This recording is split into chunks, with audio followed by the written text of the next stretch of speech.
Chapter 1642. There is a building not far from the central lecture hall in the Walpurgis Royal Mech Academy. This building is the medical department of the Walpurgis Royal Mech Academy. The academy's infirmary is located in the medical department. Even though the Walpurgis Royal Magic Academy was the best academy in the world of magic, there were only a little over 1,000 students studying here. That is why the Walpurgis Royal Mech Academy doesn't have any advanced medical equipment and facilities. The infirmary is located in the same building as a normal school's infirmary. The scale of the infirmary isn't much bigger than a clinic. There is only one infirmary in the entire academy. Midnight is approaching. Logically speaking, both the medical department and the infirmary should only be left with the staff on duty. It shouldn't be lively. However, at this very moment, in the medical department school building, there was an extremely noisy noise coming from a corridor near the infirmary. This was because the door at the end of the corridor was being forcefully opened by two beautiful girls with angelic wings, one on each side. This woke up the medical staff on duty, who was sitting on the counter and was about to fall asleep.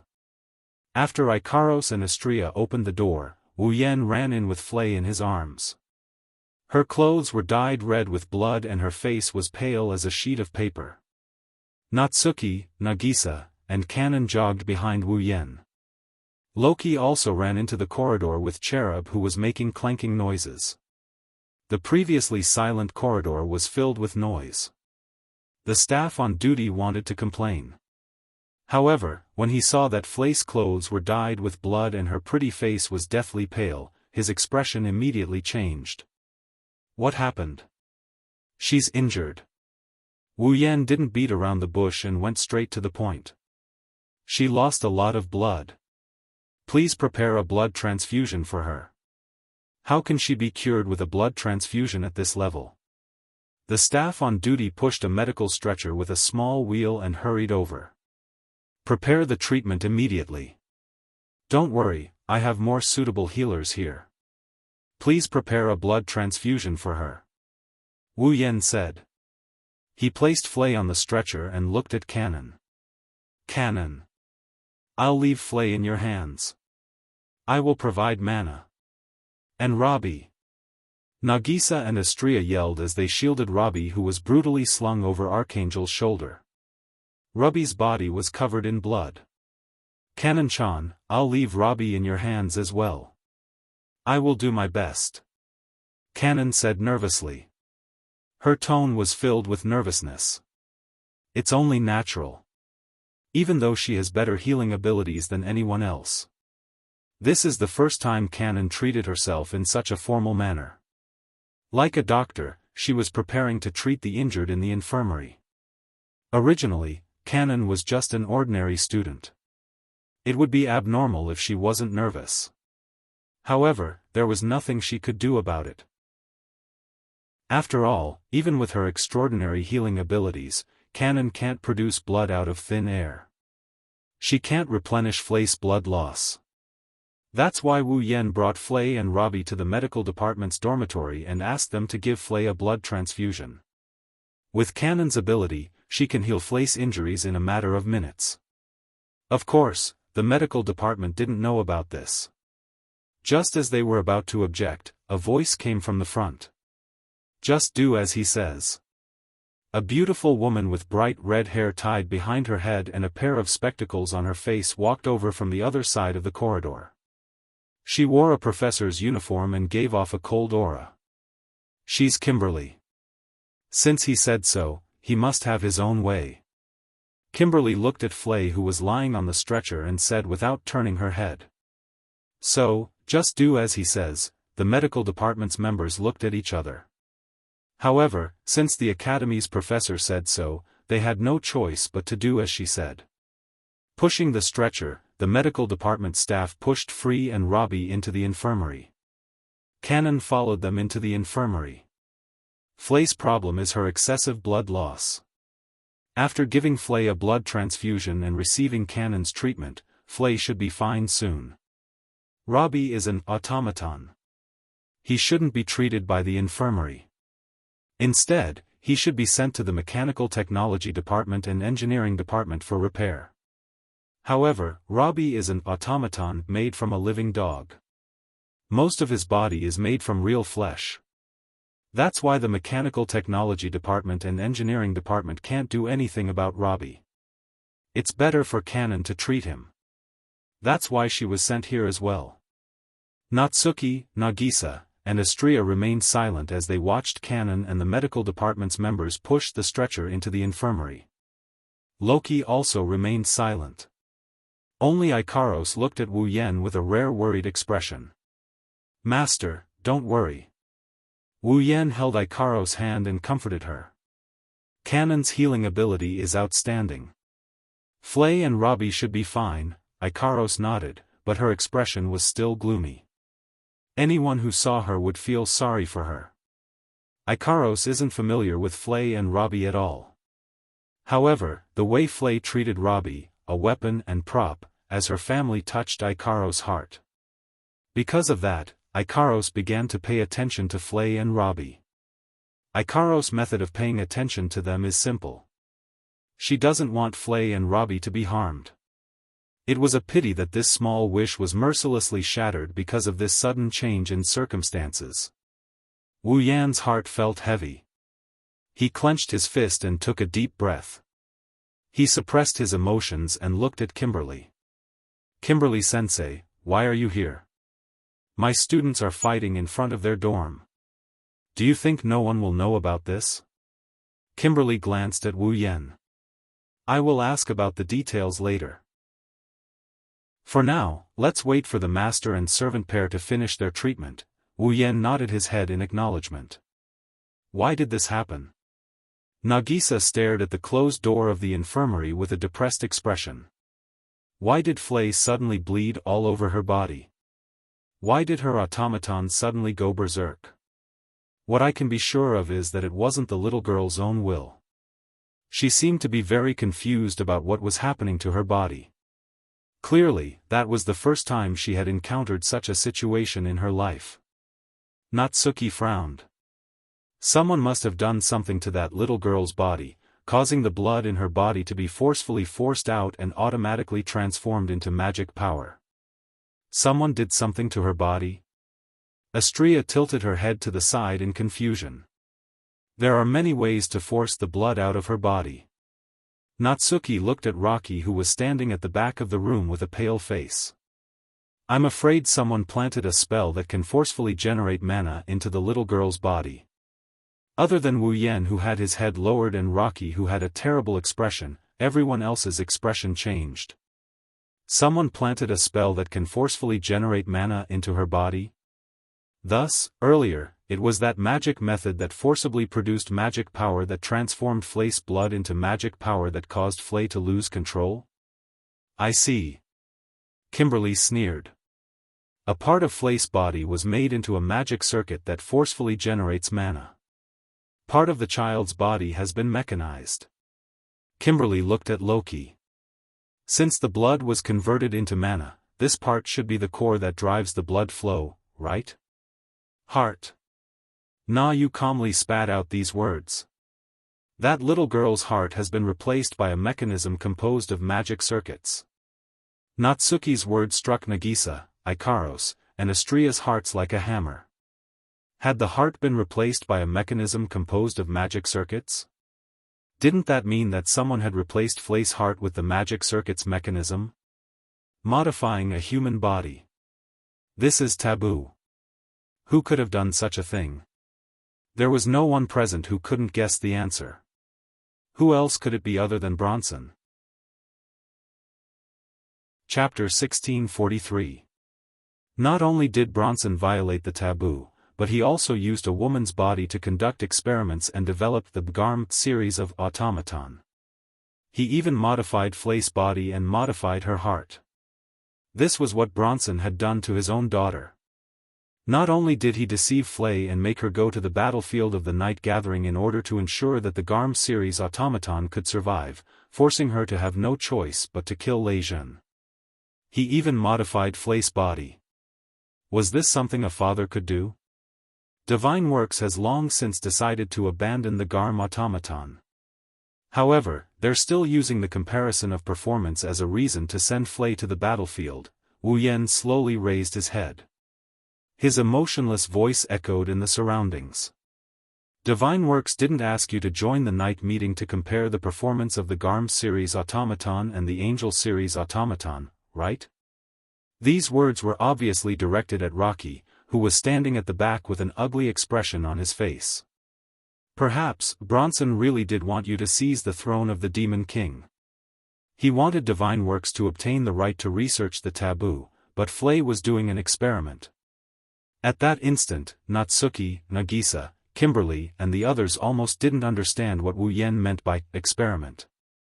They only understood after a while. It was an experiment to see if Flay's heart could operate normally and produce results. Kimberly raised her head abruptly and enunciated each word clearly. Pro-lust children, Loki's shoulders trembled strongly. They're born with powerful magic power. Their bodies also possess extremely high magic power affinity. No matter if they're puppeteers or magicians, they're all excellent species. The probability of them being born is 1 in a million. Kimberly's sharp gaze landed on Loki. You and Flay are both confused children created by the people of the Divine Works. Am I right? Nagisa looked like she was punched in the face. Her petite body swayed. Astria's face turned a little pale. Ikaros' eyes fluctuated. Even Natsuki furrowed her brows. Artificial camouflage children. Because there was no way to be born with powerful magic power. That's why the heart was installed with a magic circuit that forcibly produced magic power. It was modified into a mechanical heart. It was used to replace the deficiency in this part. Due to the mechanical heart's operation, the body took on too much of the burden and the pigment was destroyed. That's why the hair turned pearl white, the pupils turned red and the skin turned white. This was the origin of the artificial, camouflage children. This was also the origin of Flay and Loki. Liar. Nagisa covered her mouth as if she would vomit if she didn't do so. Her eyes filled with tears. Is it really possible to modify human beings? Why can't? Kimberly said calmly. Wouldn't it be a tempting idea to mass-produce the camouflage children, who are born with magic power and destined to become extraordinary puppeteers and magicians? Mechanically modify the hearts of ordinary people to create camouflage children. If it succeeds, we'll have an item that's destined to have a certain power in the future. If it fails, we can still use the organs that haven't completely died to make an automaton. Natsuki's voice slowly turned cold as well. That's how the automaton of the GARM series was born, isn't it? If the modification succeeds, everything will be fine. Even if the modification fails, we can still use it to create a forbidden doll. It's a good deal without any waste. It's a good plan for a new mechanic workshop, isn't it? Everyone fell silent. Without a doubt, an emotion similar to anger quietly spread in the hearts of these people.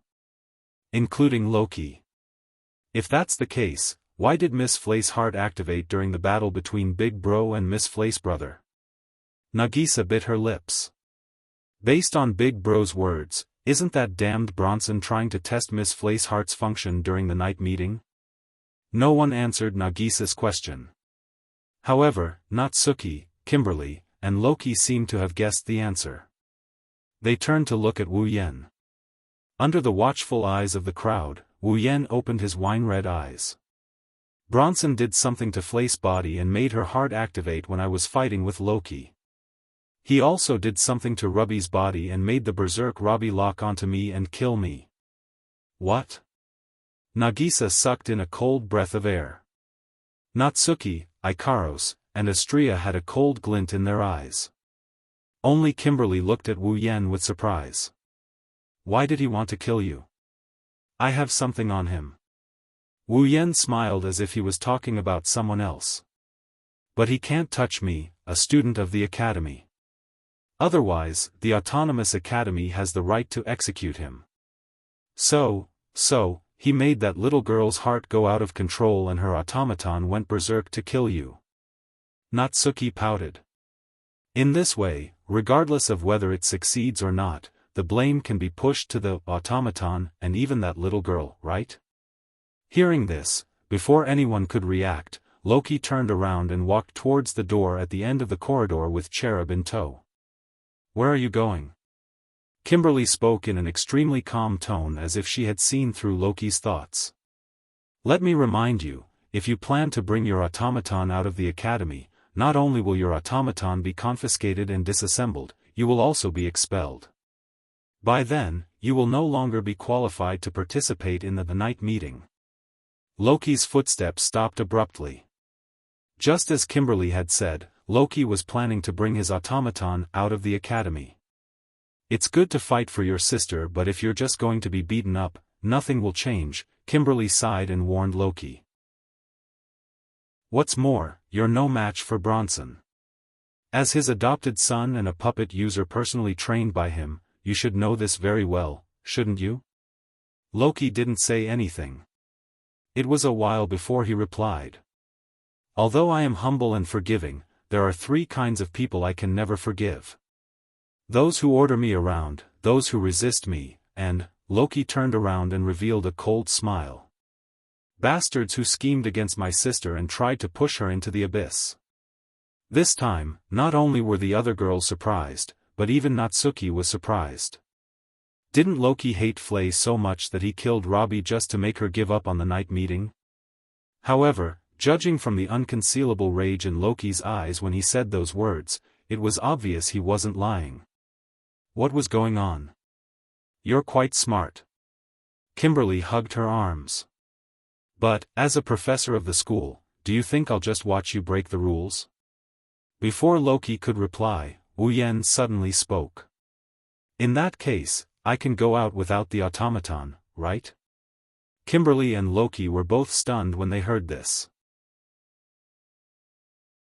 Chapter 1644. Liverpool, Mechanized City. In the outskirts of Liverpool, some distance away from the mechanized city of Liverpool, there were several buildings that looked like rich farmers' mansions standing in the middle of an empty field. It was surrounded by a wall. It was completely made of thick and unadorned stone bricks. There were a few stone buildings that looked like ancient stone castles. It was very imposing, but it was simple and unadorned like a farmer's house. Inside the wall, there was a silo that looked like a clock tower, a stone building that looked like a house, a tall tower that looked like a castle, and a livestock house made of stone. At first glance, such a place looked like a farm that specialized in raising livestock and breeding meat. However, on the signboard at the entrance of the wall, the words "orphanage" were clearly written. However, if this was an orphanage, the situation inside was too out of place. Inside the building, there were men with hunting rifles in their hands and uniform patrolling the area vigilantly. The security was extremely tight, and some of them even brought along automatons that were obviously made up of machines. They didn't let their guard down for even a second as they kept their vigilance on the surroundings. Did an orphanage have to be so heavily guarded? Even if it was the army that protected the military provisions and transported the provisions, it would be more or less guarded. Therefore, if one were to carefully observe this farm-like orphanage, one would be surprised. Everything here was so out of place with the word orphanage. It was very suspicious. In one of these suspicious buildings, Bronson was standing there with his hands behind his back. Behind him were people in white coats, who looked like doctors and experts. The building was pitch black and there was no light at all. The surrounding doors and windows. Except for the entrance. The rest of the building was surrounded by iron fences. Other than the iron fences on the doors and windows, there was no furniture or utensils. There were only 2 rows of iron cages. Inside the iron cages. The cages were of different sizes, shapes, and breeds. There were all kinds of Great Danes, Golden Retrievers, Shepherd Dogs, Doberman Dogs, Collies, and even mixed-breed hunting dogs, police dogs, and military dogs. They were all mercilessly locked up. They were lying listlessly in the iron cages. Their fur was slightly dull, as if they had not been carefully taken care of for some time. Their spirits were also extremely low. Their eyes were tightly shut, and only their ears and noses were moving, proving that they were alive. Apart from that, the limbs and shoulders of these various breeds of dogs were equipped with steel-like armor. Automaton. Although they were of different breeds, these automatons were all modified from real dogs and implanted with breasts. They were the same model as Rabi, the Garm series of automatons. In other words, these automatons, lying listlessly in the iron cages, were all Flace family members whom she had risked her life to save. At this moment, Bronson was standing in the middle of the Garm series automaton, which was locked in an iron cage like a prisoner. His eyes were filled with coldness as he looked at these canines. The Garm series of automaton was once the proud work of Bronson's Divine Works. It was because of these proud works that Divine Works was able to obtain the exclusive right to operate the sonic manipulation. It was also the reason why Divine Works was able to enter the eyes of the British government and become a strong candidate for the next generation's main mechanical force. But now, these automaton were just a bunch of eyesore dogs in Bronson's eyes. Not only did they require a certain amount of funds to maintain, but their performance was also slowly falling out of Bronson's sight. They were also very unstable.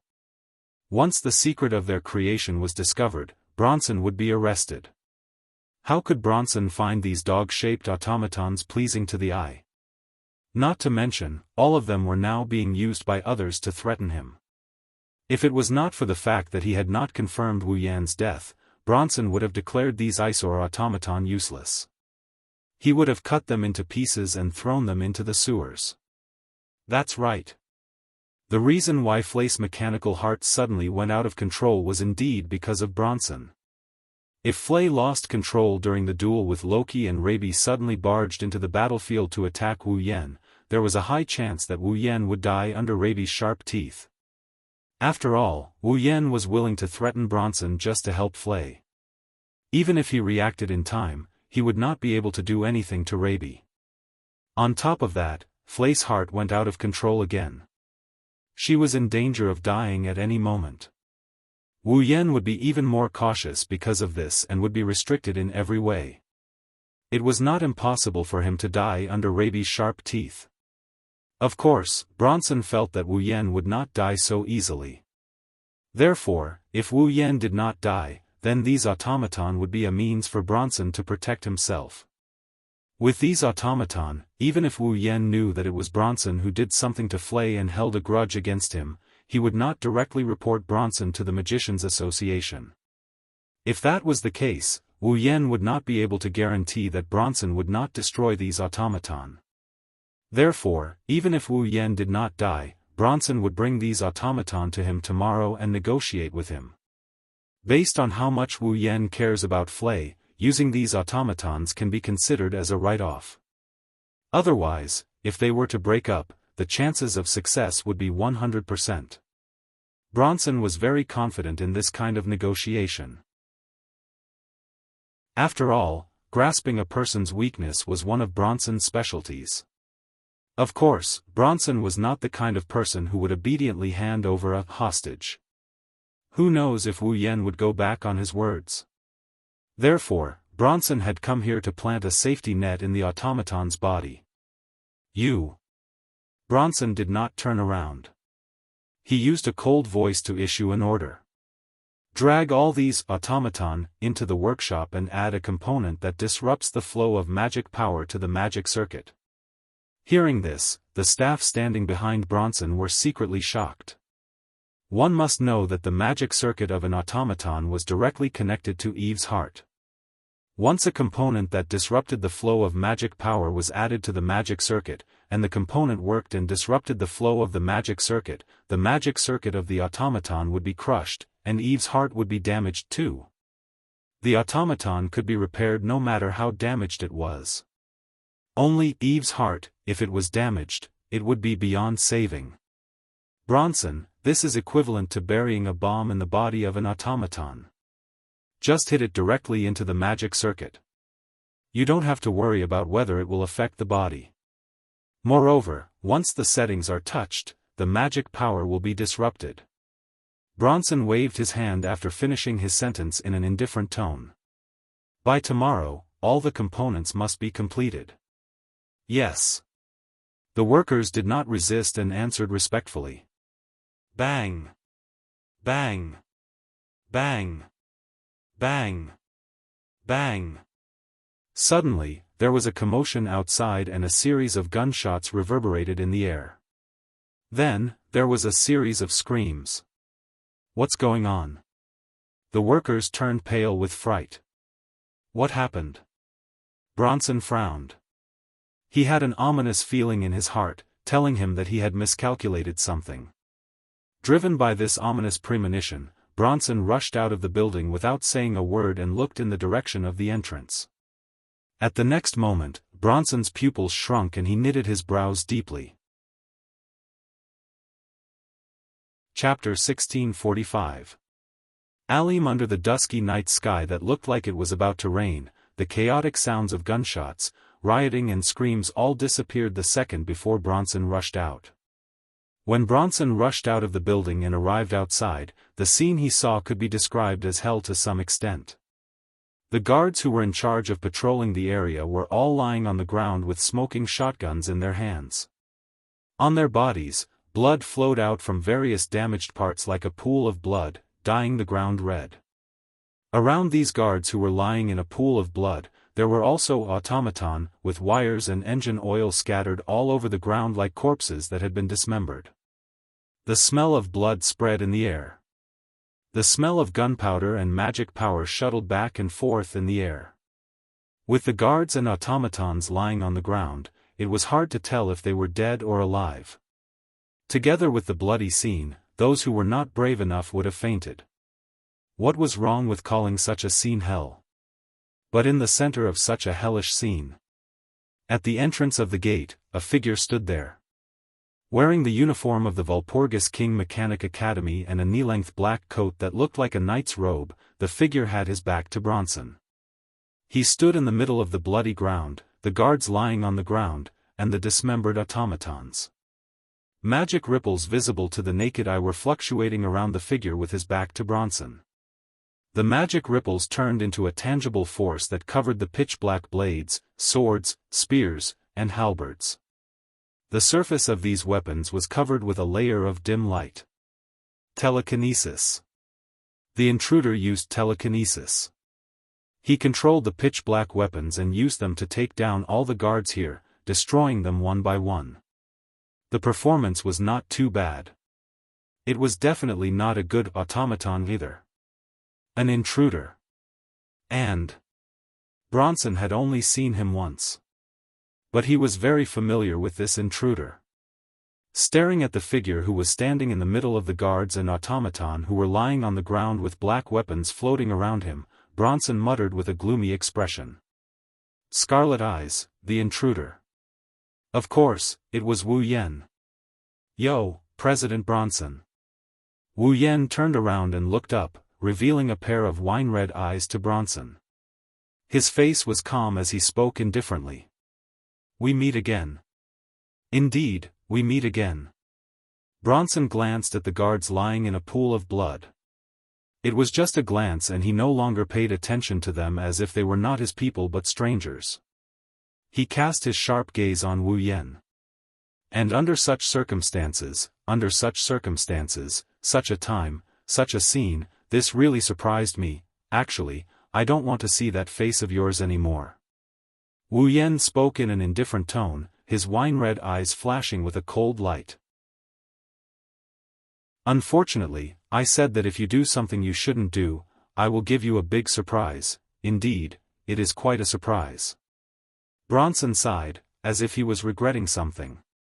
I didn't expect you to violate the rules of the Walpurgis Academy by going out in the middle of the night.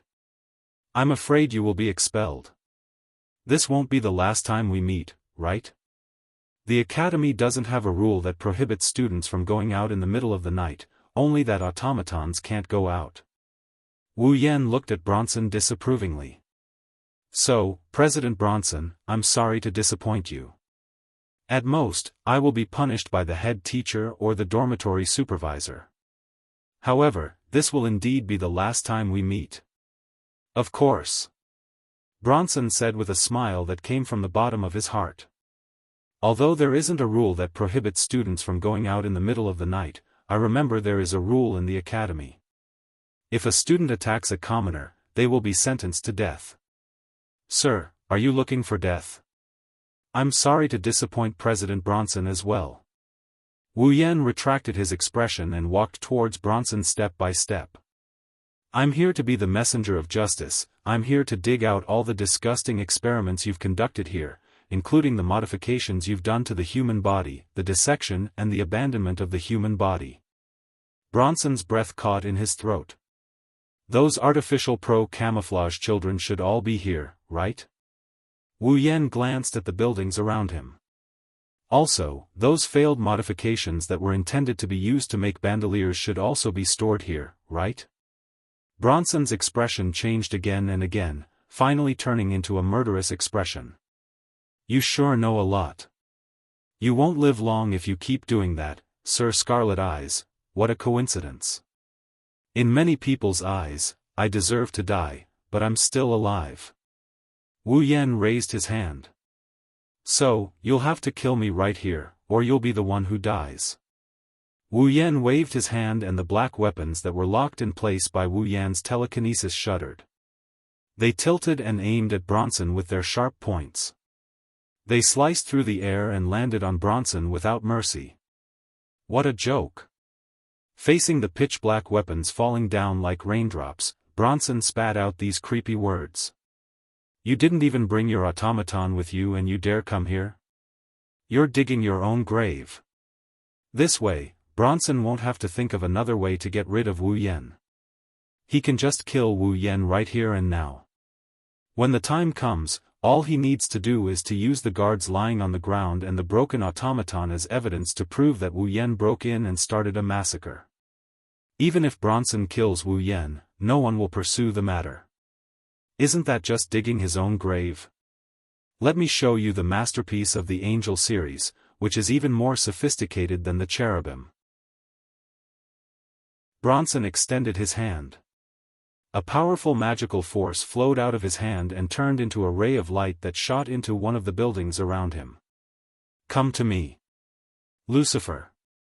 As soon as he finished speaking, the sound of something breaking through the air could be heard from the building that was filled with magical force. Immediately afterwards, a golden stream of light shot out and arrived in front of Bronson in an instant. With an unnatural gust of wind, it shot up into the sky like a meteor and collided head-on with the pitch-black weapons that were falling down like raindrops. Clang, clang, clang, clang.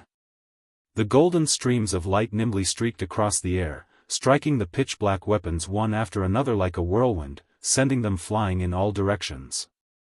Not long after, a series of crisp clanging sounds rang out. None of the nearly 100 pitch-black weapons landed on Bronson. They were all knocked away by the golden flowing light, either piercing into the ground or the surrounding buildings, scattering all over the place. Only then did the golden light appear in front of Bronson. It was a sword that was over 2 meters long.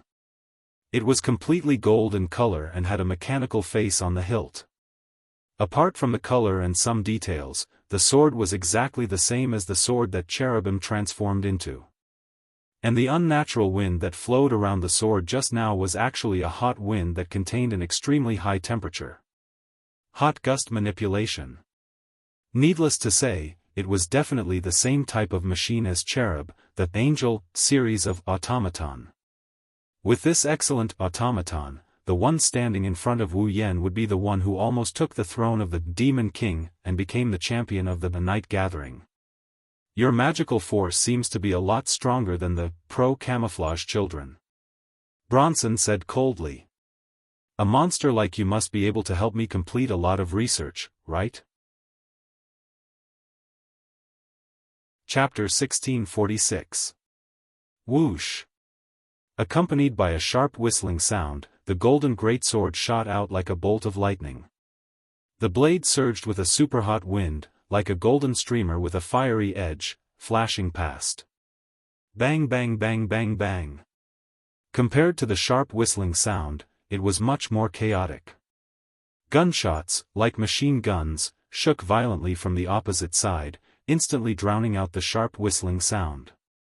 Amidst the chaotic gunshots, it wasn't bullets that shot toward the golden streamer, but a variety of pitch-black sabers, swords, spears, halberds, and all kinds of weapons covered in azure light.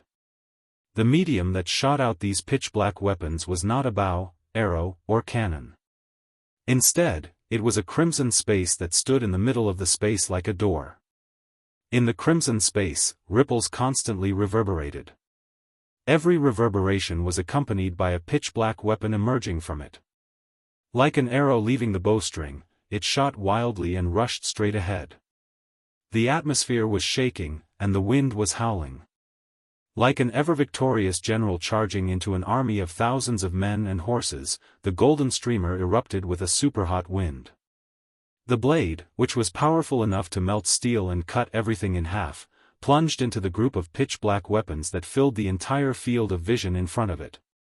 Screech! Suddenly, an incomparably ear-piercing screech turned into a sound wave within the group of pitch-black weapons, drilling into the ears of everyone present. That was the sound of the golden greatsword moving at an extremely fast speed. The pitch-black weapons that came close to it were all knocked away. Because there were too many pitch-black weapons, the golden greatsword was almost knocking away dozens of weapons in a second. As it flew forward, it also knocked away the pitch-black weapons that came crashing toward it head-on. Therefore, the overly fast collision sounds mixed together to form such a sharp, ear-piercing buzzing sound. However, that ended quickly. The golden greatsword was indeed very sharp. Under the enhancement of the ultra-high temperature of more than thousands of degrees, it could be said that it could cut through anything. But it couldn't cut through those seemingly ordinary pitch-black weapons. Not a single one. So, no matter how sharp the golden greatsword was, no matter how powerful the sudden attack was, the speed of the sudden attack became slower and slower under the continuous collision of pitch-black weapons. Clang! Finally, the sound of steel colliding with steel sounded. The golden greatsword still couldn't break through the storm-like weapons. When the sudden attack slowed down to a certain extent, instead, it was bounced back by the pitch-black weapons. Seeing this scene, Bronson controlled the Angel series automaton, named Lucifer, to return the golden greatsword to his side. Looking ahead, his face was so gloomy that it seemed like water was about to drip from it. In front of him, the crimson space was still rippling, and pitch-black weapons were poking out one after another, as if they would never run out. Bronson's face was extremely unsightly. What exactly is that crimson space? What exactly was the pitch-black weapon that even Lucifer, who had been enhanced by several thousand degrees Celsius, could not cut through? It was impossible for Bronson to know that even if the wind was enhanced by tens of thousands of degrees, it might not be able to cut through those pitch-black weapons. After all, even if it was only hardness and sharpness, those pitch-black weapons were still noble phantasms. If Wu Yan's level wasn't restricted, his power would be severely limited. Otherwise, Lucifer's Angel series automaton would have been smashed into smithereens by the rain of noble phantoms, let alone knocking away so many noble phantoms. If Wu Yan's skills were not restricted, and he could not even use his superpowers, he could only use his telekinesis to squeeze the noble phantasms into the shape of weapons, which greatly reduced the power of the noble phantasms. Otherwise, Lucifer would have been broken. What's wrong? President Bronson. Standing in front of the crimson space, Wu Yan looked like a god in control of this space. His wine-red eyes matched the crimson space behind him. He looked at Bronson with a mocking smile. He extended his hand and grabbed a black spear. Didn't you want to kill me and dissect me for research? After that, Wu Yan lifted the pitch-black spear from his shoulder to his back and threw it with all his might. Whoosh! With the help of his telekinesis and strength, the pitch-black spear shot out as fast as lightning. Bronson only saw a flash of black light in front of him, and the pitch-black spear was less than 5 meters away from him. Goo! Bronson's face darkened and he raised 2 fingers. A magical mist rose from his body and entered the golden greatsword beside him. Suddenly, the golden greatsword spun, and in a strange sound, it disintegrated into a humanoid automaton. It was none other than Lucifer. His appearance was similar to Angel Ji's. He was also over 2 meters tall. He had 2 giant blades on his wrists and 3 pairs of wings of different sizes on his back. His entire body was golden in color. He was a humanoid robot with a strange appearance. He was an angel. Nimbly, it took a leap and arrived in front of Bronson. It raised the giant blade on the back of its wrist high above its head and slashed down viciously. Clang! The pitch-black spear that was about to reach Lucifer was knocked away. It spun like a dart and stabbed into the wall of a building not far away, shattering a large number of bricks. It didn't break. Bronson stared at the pitch-black spear that was stuck in the wall. His eyes were filled with doubt. What is it made of? Is it a magic equipment? Magic equipment was a tool that was equipped with magic circuits and could perform magic. Magic equipment did not have Eve's heart. Therefore, it did not have intelligence and life like an automaton. It was just a tool used to perform magic. Although it had magic circuits, it did not have intelligence and life. It could not control the magic circuits and perform magic like an automaton to reduce the burden on the user.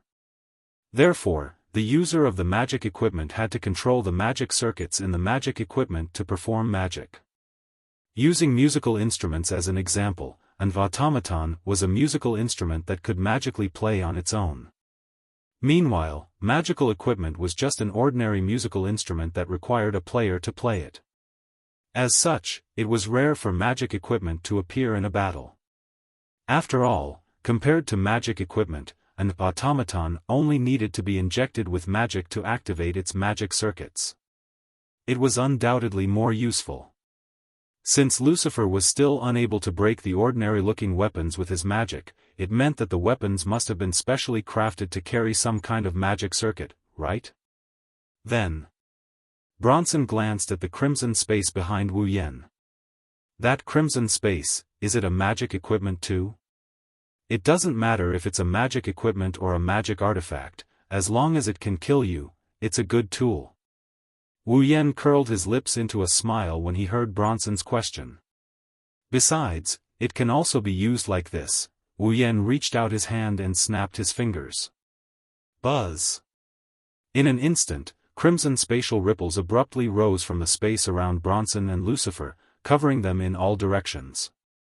Bronson felt a chill run down his spine. Without any hesitation, he jumped onto Lucifer's back. Lucifer leapt into the air with Bronson on his back. Almost at the same time, pitch-black weapons abruptly shot out from the crimson spatial ripples around Bronson, piercing through the air, and slicing through the space where Bronson was just a moment ago. If Bronson had not asked Lucifer to bring him away in time, he would have been sliced into pieces by now. However, Bronson did not feel happy. Instead, his eyes widened. Above Lucifer, a huge crimson spatial ripple started to fluctuate. Chapter 1647. It was as if the sky was dyed crimson. A huge crimson spatial ripple reverberated in the air above Lucifer, who was carrying Bronson. In an instant, the ripple expanded to a diameter of 10 meters and covered the entire sky above the orphanage. Your Lucifer transformed into a sword seems to be quite big.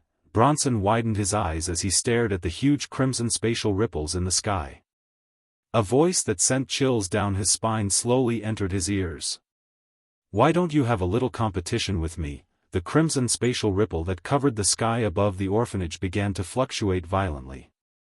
It was like a boiling pool that could not be stopped. Immediately, a huge, pitch-black sword that was more than 20 meters long, like a skyscraper, slowly emerged from the crimson spatial ripple. Bronson's expression changed abruptly as the sword fell from the sky like a mountain. Hum! The pitch-black greatsword covered Bronson's entire field of vision. All he could see was the incomparably sharp, pitch-black tip of the sword that was flashing with a deadly cold light. It violently cut through the air, and under the crazy vibrations of the atmosphere, it fell heavily towards Lucifer, who was carrying Bronson. Ha! Feeling the huge pressure from above and the shadow of death that was gradually approaching, Bronson roared at the top of his lungs. He frantically urged the mana in his body as if he was trying to squeeze the blood out of his veins. He desperately squeezed out the mana that was strong enough to tear his body apart. There was no doubt about it. This was the first time in his life that Bronson had tried so hard. It was also the first time in his life that Bronson had urged such a huge amount of magic. The majestic magic exploded in the form of a hurricane and turned into steam that flowed into Lucifer's body. Lucifer's body was wrapped in a layer of visible magic film.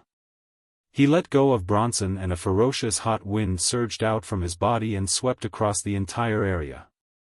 Ignoring his falling master, Lucifer raised his head and his body suddenly twisted and changed shape. He turned into a huge golden sword. Along with the super-hot wind, which made the space creak as if it could not bear the burden, it shot into the sky. The huge black sword that covered the sky and the golden sword that was glowing with a fiery red-hot wind was like a needle against an awn, like a mountain crashing into a meteor, in the sky above the orphanage. They collided violently. Boom! With a deafening sound. A thunderous roar resounded. A burst of violent wind and waves exploded out, bringing with it an impact that made people feel as if they would be crushed into dregs. It enveloped the entire orphanage. Without the slightest suspense, the stone houses made of stone bricks were like glass as they were cleanly blown apart by the shockwave. The stone roofs were also mercilessly blown away, and even the surrounding fields were flattened out in small pieces. By the time the shockwaves dissipated and the violent rumbling disappeared, the scene had completely changed. The buildings became dilapidated, as if they were abandoned houses. They were so fragile that even a strong wind could blow them down. The ground cracked inch by inch like a spider web. A layer of the ground in the center of the field was shaved off, revealing a pit filled with smoke and dust. In the pit, Bronson knelt on the ground, his skin covered with scars. His face was filled with pain and he could not stop gasping for breath. Not long after, he spat out a mouthful of blood. Bronson's injuries were not caused by the attack, but by the excessive consumption of magic power. His body could not bear the burden, which caused his skin to crack and his internal organs to be damaged. Compared to Bronson, Lucifer's appearance was much more miserable. Standing in front of Bronson, Lucifer's originally golden body was now covered with scorch marks. Smoke was rising from his body, and there were even traces of electric sparks. Obviously, part of his body had been damaged. What was worse was that one of the 3 pairs of wings on Lucifer's back, which had golden feathers as hard as steel, was in tatters. One of the 2 giant blades on the back of his wrist was also broken in half. Obviously, even though Bronson had gone beyond his limit and supplied Lucifer with magic power, Lucifer was still no match for the pitch-black giant sword that was as big as a skyscraper. Of course, in order to achieve this, Wu Yan did not have it easy either. Standing in front of Bronson and Lucifer, his face was slightly pale and he was panting. Although he was in a much better state than Bronson, one could still see the faint tiredness in his eyes. However, it was not surprising that he would end up like this. Without superpowers, he could only use telekinesis to squeeze the iron sand into the shape of a weapon. The burden on him was not ordinary. After all, telekinesis was a highly condensed form of magic power. Using telekinesis would consume a lot of magic power. Yet, Wu Yan had challenged his limit and squeezed out such a giant sword. He even used telekinesis to control it and attack. How could he not be tired? In this world, there was no one other than Wu Yan who could use telekinesis to attack like this. You've lived a long life, President Bronson. Suppressing his slightly rapid breathing, Wu Yan coldly looked at Bronson, who was kneeling on the back of Lucifer's tattered body. There was blood at the corner of his mouth and his face was filled with pain. "You're still alive? Should I say that you're worthy of being called the puppet user who almost became the Demon King?" Bronson did not answer. It was unknown whether he was disdainful, unwilling, or unable to answer. He just raised his head and stared at Wu Yan. His eyes were filled with murderous intent. "Oh, that's scary." Wu Yan laughed exaggeratedly as if he was frightened by the murderous intent in Bronson's eyes. "It's a pity that 20 years have passed since you were eliminated from the Night Assembly. Other than your mana growing stronger with the passage of time, you haven't improved at all. You've even forgotten to train yourself in order to manage that mechanical workshop of yours. How foolish. Stupid." Bronson was so angry that he laughed. Individual progress is nothing but degeneration. The progress of the times is irreversible. Magicians are individuals, groups, and lifeforms that exist for the sake of progress. If mankind stagnates, it will bring destruction and disaster to the world. The development of science and technology is a means of survival that cannot be ignored. For the sake of progress, for the sake of development, it's worth it no matter how much you sacrifice. Bronson stood up with difficulty and sneered. For the sake of progress, for the sake of science and technology, individual sacrifice is nothing.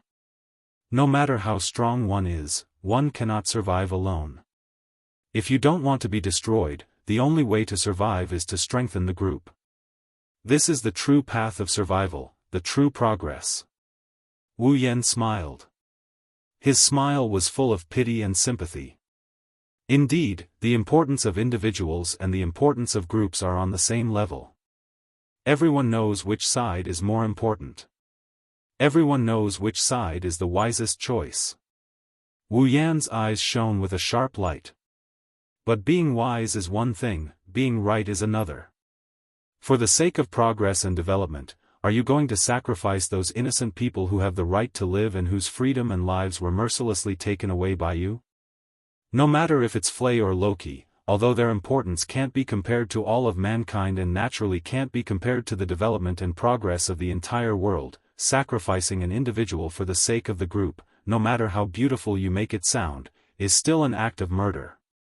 You can't even protect the survival of an individual, you can't even improve yourself. You can't even grasp the things in front of you. Talk about development? Wu Yan didn't try to hide his emotions anymore as he taunted. How laughable and foolish. Bronson looked as though he was insulted. His face was filled with anger and haze. Of course, Wu Yan was indeed insulting him. There was no need to doubt it. Progress and development have nothing to do with me. I've only come here to fulfill my promise. At the same time, I've come to give you a big surprise. At the same time, I've also come to avenge Flay. I've also come to avenge her. Wu Yan extended his hand. From the crimson space behind him, a ray of light flew out and landed in his hand. It was a card. Didn't you say that no matter how strong an individual is, he is still an individual? Wu Yan raised the card in front of his heart and looked at Bronson. Then I'll let you see with your own eyes what kind of individual strength will destroy everything that you've spent 20 years building for the sake of the group. Chapter 1648. A card? Seeing his opponent, whom Bronson no longer dared to underestimate, take out an ordinary card and put away the crimson spatial ripples that had made Bronson's scalp tingle and made him worry about what kind of weapon would be shot out, Bronson's heart began to beat faster. Bronson silently endured the injuries on his body caused by the excessive amount of mana that he had just exerted. Then, he channeled a trace of mana to his eyes and covered them. Bronson's eyes glowed under the cover of the mana. He could see the card that Wu Yan held in front of his heart. It was a rectangular card that was less than 20 centimeters long and less than 10 centimeters wide. The color of the card was brown. A picture of a crazy warrior holding a great sword was engraved on the front of the card. Right below the design, there was a line of words written in golden font. Bronson frowned as he looked at the line of golden letters. Berserker? What is that? Although he thought so, Bronson did not dare to be careless. Even that space could shoot out any kind of weapon. The crimson space, which was as large as a skyscraper, had almost taken Bronson's life. At that moment, his adversary had put away that great weapon of mass destruction, and had taken out an ordinary card. What did this mean? It meant that either Wu Yan was crazy and wanted to make fun of Bronson so that he would not die so quickly. Or, it was something more terrifying than the crimson spatial ripples. Was Wu Yan really crazy? The answer was obvious. Impossible. So, it could only be something more terrifying than the crimson spatial ripples. Bronson realized this. Bronson could not wait any longer. No matter what you are going to do. Bronson clenched his teeth. Ignoring his body that was still wailing, he channeled his mana and let it seep through his blood. His body was covered with wounds. Blood gushed out of his body. It was sucked into Lucian's body. What do you think? Do you think I'll just sit here and watch? After replenishing his mana, Lucifer once again activated the magic circuit of hot wind manipulation. His charred and smoking body seemed to have turned into the eye of a typhoon. A fiery red tornado formed by super-hot wind swirled around his body. Crack. Then, Lucifer lowered his body. One of the steel-like feathers on his back was destroyed. The remaining 2 pairs of wings slowly spread out and the steel feathers shot out like bullets. They shot towards Wu Yan with sonic booms. Looking at the steel feathers coming at him like bullets, he took a deep breath and closed his eyes. Class card, Berserker, limited expansion. His incantation reverberated in the air. Mana flowed like water from a broken dam. It flowed through Wu Yan's hand and into the Berserker rank card. In the next moment, the magic power that surged into the Berserker class card turned into the most dazzling light that enveloped the entire rectangular card. Buzz! The mana roared through the space, setting off a gust of wind and dust. Together with the dazzling light, it covered Wu Yan's body. Whoosh whoosh whoosh whoosh. On the other side, the steel feathers cut through the air like roaring bullets that swept towards the enemy. They crossed the space and shot into the magic light that brought up a gust of wind and dust. Clang! However, when the steel feathers shot into the magic light, a sharp sound of metal clashing resounded in the air above the dilapidated orphanage. Bronson could clearly see that as the sharp sounds of metal clashing resounded, the steel feathers that were supposed to pierce through the enemy with irresistible force were knocked away like garbage and fell to the ground one by one. Bronson endured the pain in his body due to the forced activation of his mana and stood up with difficulty. He cast his gaze towards the flash of mana and was immediately stunned. Bronson thought that Wu Yan was going to use some means to summon his automaton. But when he saw the situation in the magic light that dimmed, Bronson knew that he was wrong. In the dimming light, Wu Yan's figure once again entered Bronson's sight. He was still wearing the student uniform of the Walpurgis Wangli School of Mechanics and the pitch-black coat that resembled a knight's robe. His wine-red eyes glowed as he stared at Bronson, reminiscent of a lone wolf that had set its eyes on its prey. After such a huge commotion, Wu Yan didn't change at all. If there was a change, it would be that in Wu Yan's hand, there was something that no one could ignore. Wu Yan flipped his hand and held it horizontally above his head. It looked like an earth-colored rock block. One of the sides of the blade looked like a ferocious beast's fangs. It's so blunt that it's hard to believe. The handle of the blade was wrapped in bandages. It's a large axe sword. Looking at the axe, which seemed to be made of rock and looked more like a blunt weapon without a handle than a sword, Bronson felt goosebumps all over his body. Not for any other reason, but because Bronson could smell the scent of death from the shape of the axe. If the sword that Lucifer transformed into was like a divine sword used by gods to slay demons, then the axe in front of him was like a monster used by demons to slaughter and destroy lives. Smelling the scent of death from the sword, Bronson's mind, which had been stretched taut due to the unfavorable battle situation, snapped with a snap. Lucifer. Using the last of his strength, Bronson squeezed out all the remaining magic power in his body and violently channeled it into Lucifer's body. Kill him for me. Lucifer's eyes lit up like an angel's. He nimbly lowered his body and like a cannonball, he channeled all the heat into his remaining great sword. Raising it above his head, he slashed at Wu Yan with the great sword as he flew forward.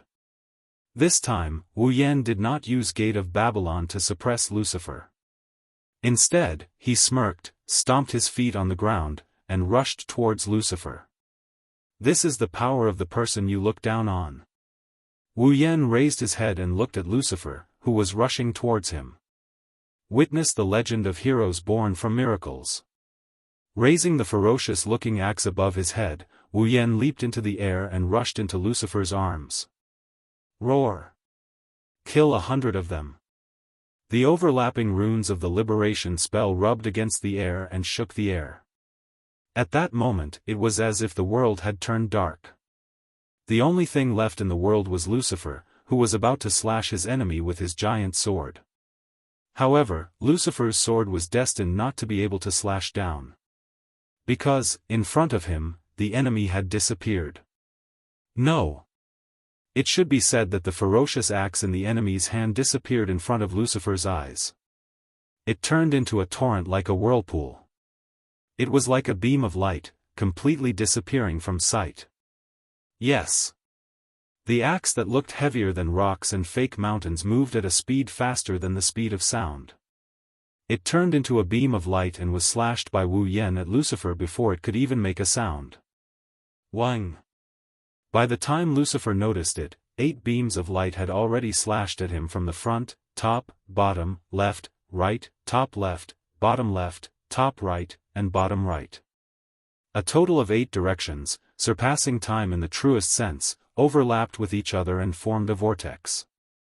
Then, the 8 beams of light that formed a whirlpool shape seemed to burst out at the same time, mercilessly landing on Lucifer's body. Poochie! It was hard to imagine that although Lucifer was made of steel, there was a tearing sound coming from his body. Bang! Then, there was an explosion. 8 slashes viciously cut through Lucifer's body. His limbs, shoulders, and abdomen were all chopped into pieces.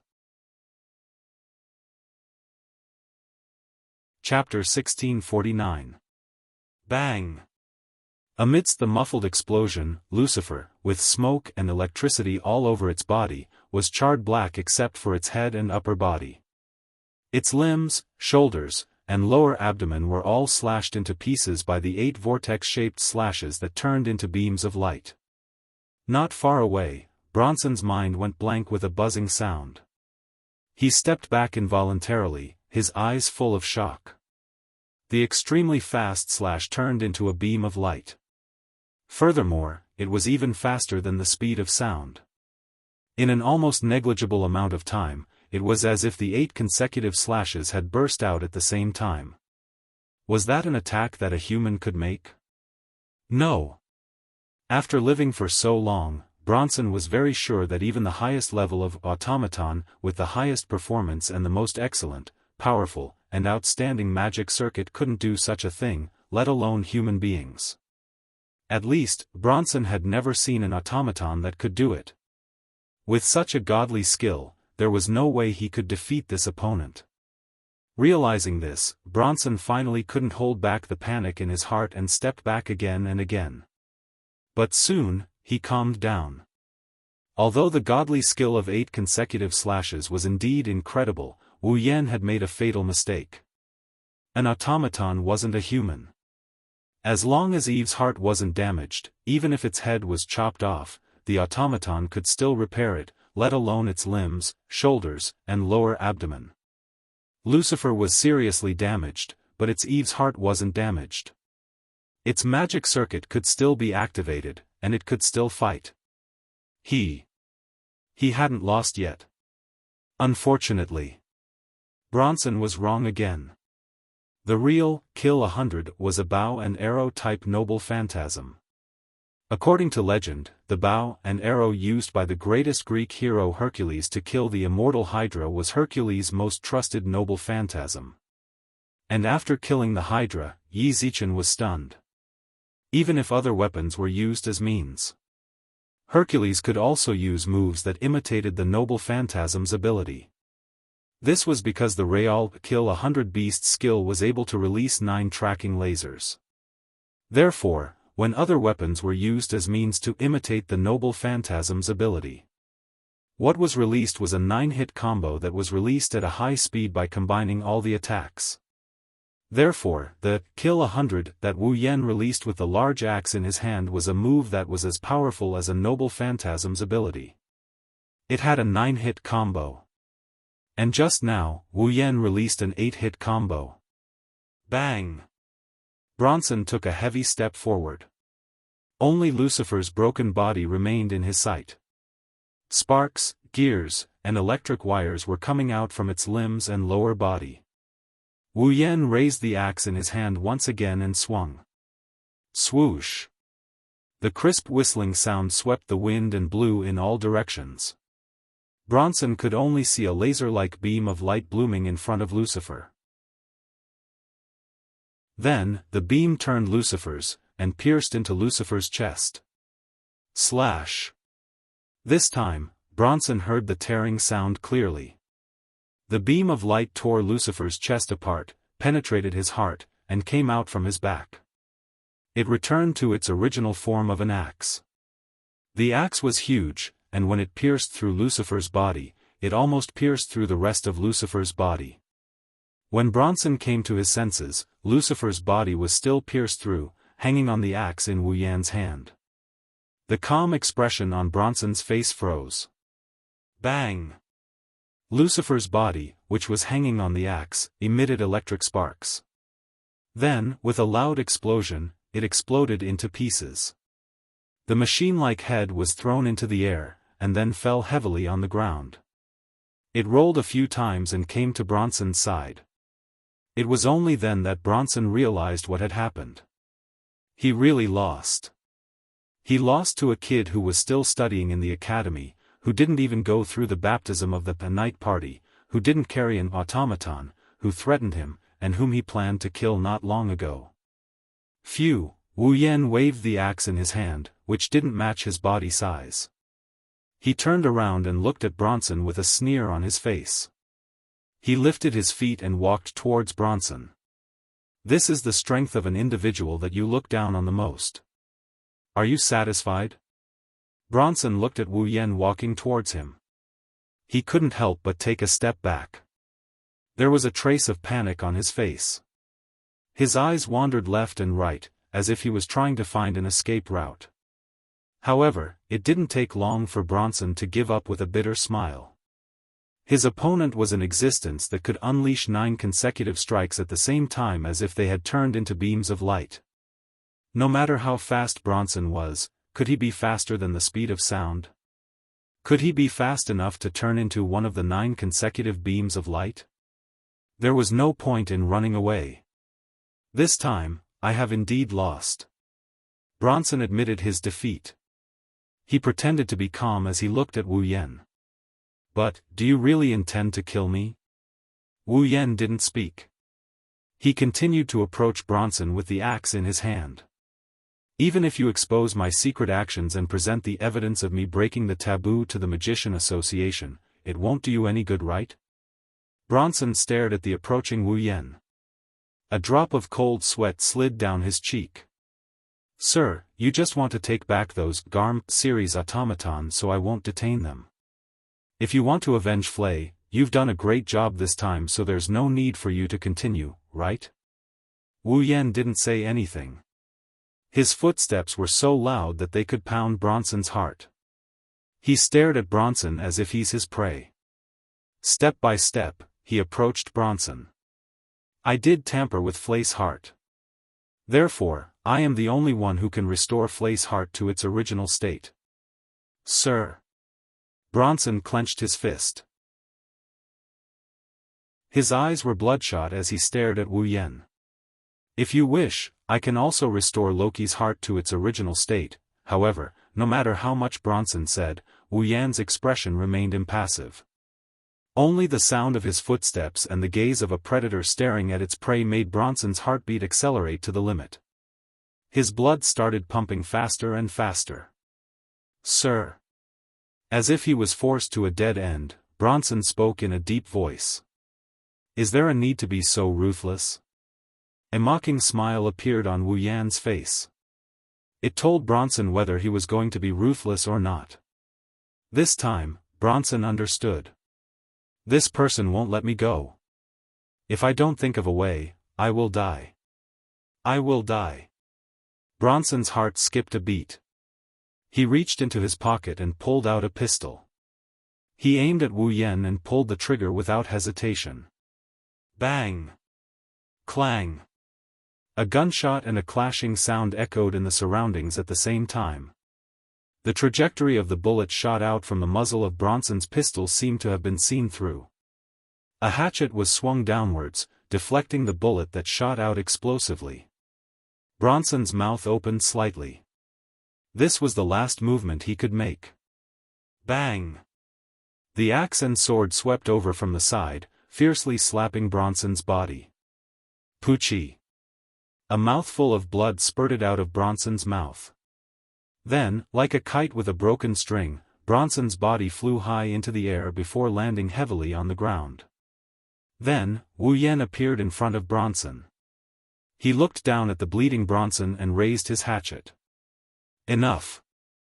At this moment, a figure appeared beside Wu Yan and grabbed his hand that was holding the axe and sword. No matter how sinful he is, you can't escape punishment if you kill him like this. Kimberly looked at Wu Yan with her blue eyes.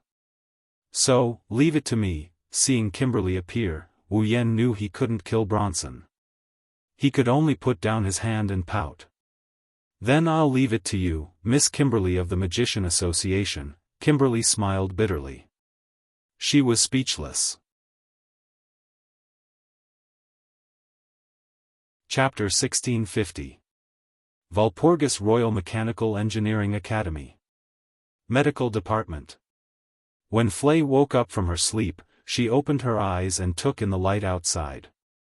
When she regained her vision, what appeared before her eyes was a ceiling that was extremely unfamiliar to her. Flay absent-mindedly looked at the unfamiliar ceiling. She used nearly a minute to think again.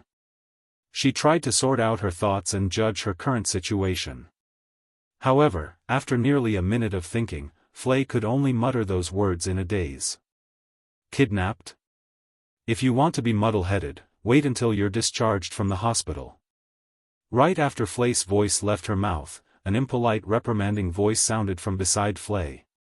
Flay was shocked and she quickly stood up. Soon after, a person wearing a white coat and a professor's uniform appeared in Flay's field of vision. She wore a pair of glasses and had a cold and elegant expression. Flay was stunned on the spot and she cried out in surprise. Teacher Kimberly? Are you awake? Kimberly did not show any concern for Flay's well-being. She also did not show any concern for Flay's body. At the very least, she did not show any concern on the surface. Are you able to remember what happened before you fainted? Flay tilted her head. Her face was filled with confusion. She furrowed her beautiful brows and began to think with all her might. This time around, Flay's mind was able to smoothly think. She did not go off track. Thus, Flay also remembered. Before she fainted, Wu Yan and Loki were fighting. Then, an abnormality suddenly appeared in her body. It caused her blood to flow in the opposite direction and turn into magic power. This caused Rabi to go berserk. After recalling everything that happened before she fainted, Flay immediately panicked. Rabi. What happened to Rabi? Calm down. Kimberly spoke with a terrifyingly calm voice. She moved aside. Your dog is here. Only then did Flay see the place she was in. She was in a place that was similar to a hospital ward. At this moment, Flay was wearing a hospital gown. Bandages were wrapped around all over her body. She appeared to be in a very serious condition. However, Flay did not feel any pain at all. On a bed beside Frey's, Raby was also wrapped in bandages. He was lying there with his eyes closed. It was as if he had died. Robbie. Flay immediately got off the bed. Kimberly didn't stop him. He allowed her to run to Ruby's side and put her hand on Ruby's body. After approaching Raby, Flay discovered that Raby was extremely weak. However, he was still breathing. His hand on Ruby's body could clearly feel the warmth of Ruby's body, proving that Robbie was still alive. "Don't worry about your dog, dog princess." When Kimberly saw how nervous Fry was about her automaton, she could not help but let out a sigh of relief. Although when you went berserk, your magic power did exceed its burden, causing its magic circuit to almost burst and its heart to rupture. Hearing those words, Flay's heart thumped heavily. Ruptured heart? Did he mean that Eve's heart was damaged? The automaton's heart is damaged? Wasn't that the same as being hopeless? You should rejoice. You have indeed encountered an existence capable of creating miracles. Kimberly did not keep Flay in suspense. Before Flay could respond, she sighed in astonishment. "I don't know what kind of magic circuit the automaton of Scarlet Taze has. That girl's magic was able to cure a wound that could be described as hopeless. I'm afraid that it would be difficult to find someone to cure it." Cured it? Flay was startled. Then, she became overjoyed. Then, "Robbie, your dog is fine," Kimberly declared. "Although I don't know what kind of magic Scarlet Taze's automaton performed, the automaton did heal your dog. Even the wounds on your body were healed by her." Hugh. Flay heaved a sigh of relief. She spoke gratefully. Thank you, the person you should be thanking is not me." Even though she was clearly thanked, Kimberly seemed to dislike it. Her tone that had just softened immediately became cold and detached again. "Also, it is still too early to thank me. There are many more things that you should thank me for." After saying those words, Kimberly turned her gaze toward the entrance. Flay also looked over. Following that, a scene that caused Flay to involuntarily cover her mouth appeared before her eyes. The door was slowly opened, revealing the scene outside. Loki was standing at the entrance with Cherub. He seemed to have heaved a sigh of relief as he sized up Flay with a cold gaze. Then, he walked in. Of course, the scene that caused Flay to involuntarily cover her mouth was not the matter of her younger brother coming to visit her. What caused Flay to be unable to restrain herself from covering her mouth was the fact that apart from bringing Cherub with him, Rocky also brought 4 dogs with him. The 4 breeds were shepherd dogs, German hounds, Great Danes and Dachshunds. Their limbs and shoulders were equipped with armor. They were dogs of different sizes. Seeing the 4 dogs, Flay's eyes became moist. She began to cry out as if she was choking with sobs. Riviera. Ruby. Lavina. Robin, these dogs were the family members that Flay wanted to save even in her dreams, the Hellhound series automaton. Woof woof. Aoo. Woo. Roar. The 4 Hellhound series automaton let out different cries of joy. With a jog, they ran to Flay's side and began to rub against her body. When Flay sensed the familiar scent emitting from the 4 Hellhound series automaton, she finally believed what she saw. She immediately hugged one of the automaton. Tears began to well up in her red eyes. She was only able to stop herself from crying with all her might. Due to the fact that the other dogs have not operated for a long time, their activation speed has become somewhat sluggish. Their bodies are also being examined. They should be able to return to your side soon, Rocky said indifferently. After saying those words, he turned around. I've brought your family members. After saying those words, Rocky immediately wanted to leave the ward. Seeing this, Flay immediately spoke out. "Thank you, don't thank me." Before Flay could finish her words of gratitude, Loki's words stopped her. "The one who saved them was Scarlet Eyes, not me. Also." Rocky turned his head around and glanced at Flay. "The Divine Works has been disbanded." Hearing those words, Flay was stunned. That person who used to be our adoptive father, the person who tampered with our hearts, managed to find companions like us in his territory. Furthermore, after the operation failed, he planned to use the remains of our bodies to create puppets. Rocky's tone was slightly heavy and slightly relaxed. He spoke in an extremely contradictory manner. Thus, the Magician Association has already arrested him for violating a taboo. I believe that he will soon be sent to the execution ground and sentenced to death. Everything that restricted our freedom has already been destroyed. Rocky's red eyes looked directly at Flay, who was still stunned. His words contained an unprecedented trace of gentleness. Similarly, there is no longer any reason for you to fight. It's best that you don't participate in the night gathering. It's not worth it if you get injured, Rocky. When Flay heard Rocky's words of concern that he no longer concealed, she finally understood why Rocky would not hesitate to destroy Raby and force her to withdraw from the night gathering. It was not because Rocky looked down on the weak. Instead, it was because Rocky did not wish for Flay to be harmed. Her little brother did not truly hate her. On the contrary, he was very concerned about her. Flay's eyes became moist again. However, she did not allow her tears to fall. With a voice that even mosquitoes could not compare to, she softly spoke. Thank you, I already said that the person you should be thanking is not me."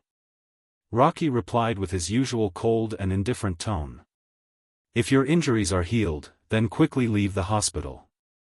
Those dogs of yours are still waiting for you to return to adopt and take care of them." After saying that, Rocky brought Cherub with him and left without looking back.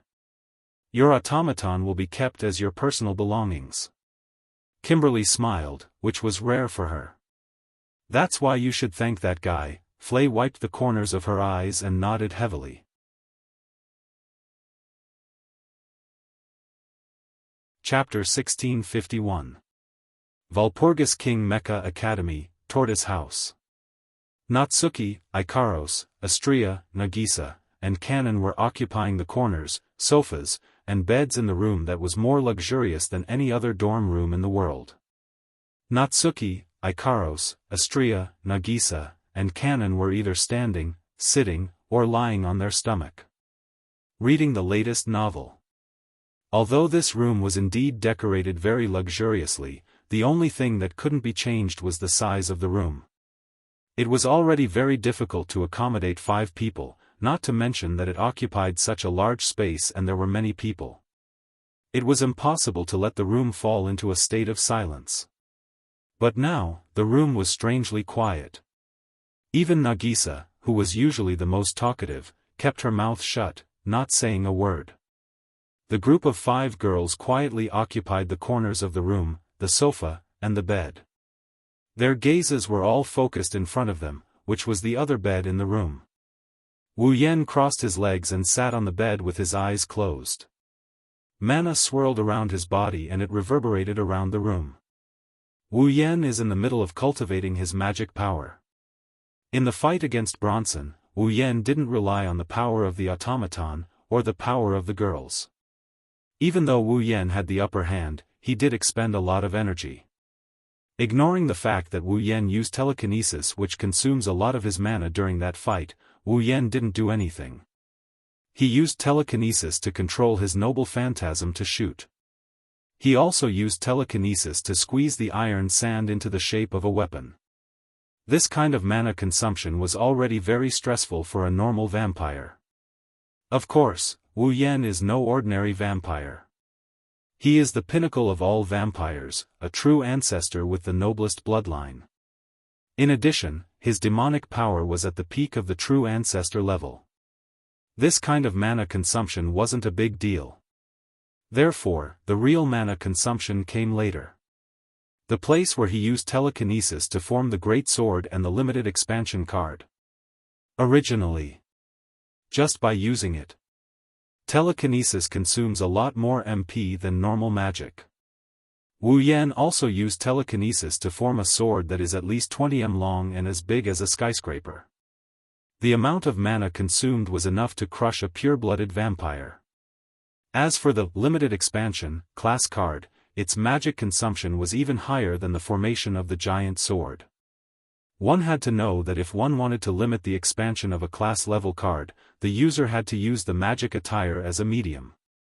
Only then could they use the magic attire as a basis to materialize the heroic spirit's relic. However, Wu Yan didn't use his magic attire. Instead, he converted his mana into materialized mana and relied on his mana to support the limited release of the card. When Wu Yan used this method to create the limited expansion card, Rin Enbin and Luvia thought he was crazy. After all, materializing mana required a certain amount of mana. Using mana to support the materialization of the noble phantasm would consume more mana than the human body could possibly have. If it wasn't Wu Yan who used this method to create the limited expansion card, even if it was an ordinary true ancestor, they would feel more or less tired. First, he used a lot of telekinesis. Then, he challenged the limit and used telekinesis to form the Great Sword. Finally, Wu Yan also used the limited expansion card of the Berserker. All three of these actions consumed a lot of magic power. With Wu Yan's extraordinary mana, he naturally wouldn't use up all of his mana. However, he still used up a lot of mana. Generally speaking, after using up a lot of mana, the effect of mana cultivation would be better than normal cultivation. Seizing this opportunity, Wu Yan was willing to spend some time to cultivate mana. No one would ever complain about having too much mana, right? Natsuki, Ikaros, Astria, Nagisa, Kanon, and the other girls are waiting for him. Wu Yan immersed himself in his cultivation. Judging by the increasing mana fluctuations coming from him, he must have gained a lot from his training. However, Nagisa and Astria couldn't help but feel bored when they saw the most important person in their heart immersed in cultivation. Oni-chan, when are you going to finish your cultivation? Nagisa rested her chin on her hand as she laid on her bed. She kicked her legs in annoyance as she complained. Nagisa has been in her room since last night. She didn't eat anything this morning. If only the dorm had a kitchen, Nagisa could make her own curry. I really want to eat curry, gulp. Perhaps Nagisa's nagging stimulated Astria's appetite. Even though Astria didn't say anything, her stomach obediently expressed its thoughts on her behalf. Astria whimpered. I'm so hungry, Kanon picked up the tea set and asked with uncertainty. Why don't you have a cup of tea first? Drinking tea will only make you hungrier. Also, don't use black tea to fill your stomach. Natsuki disagreed nonchalantly. She turned to Ikaros, who was standing closest to Wu Yan. Her eyes never left Wu Yan. Ikaros, you've been watching Yen since last night. Even if Angelus isn't tired, you should take a break. Why don't you come and have a cup of tea? Thank you. Ikaros shook her head, but she didn't agree. In less than a second, she went back to watching Wu Yan. He is indeed loyal, but isn't this loyalty a little too much? Natsuki bitterly smiled when she saw Ikaros' reaction. She turned to Wu Yan, who was in the middle of his cultivation. I really don't know how many lifetimes of blessings you've accumulated to have someone like this sacrifice for you. Natsuki didn't expect Wu Yan to hear her since he's in a state of cultivation. Wu Yan isn't sure if he heard Natsuki or not. The mana around him suddenly slowed down. Then, the mana returned to his body bit by bit. This is the sign of the end of his cultivation. Natsuki and Kanon, who were sitting on the sofa, straightened their backs. Nagisa and Astria, who were lying on the bed, sat up. Ikaros took a step forward with anticipation in her indigo eyes. Not long after, the mana fluctuations that have been lingering in the room since last night receded. All of the mana around Wu Yan retreated back into his body. When everything calmed down, Wu Yan slowly opened his eyes under the watchful eyes of all the girls. His wine-red eyes flashed with a profound light. As if he just woke up, Wu Yan stretched his back. The sound of bones rubbing against each other could be heard from within his body. Coupled with that satisfied expression of his, needless to say, the results of this training session are pretty good. Master. Ikaros, who refused to touch the red tea, held a teacup in her hand. Tea, thank you, Ikaros. Ikaros. Wu Yan happily accepted the teacup and took a sip before passing it back to Ikaros.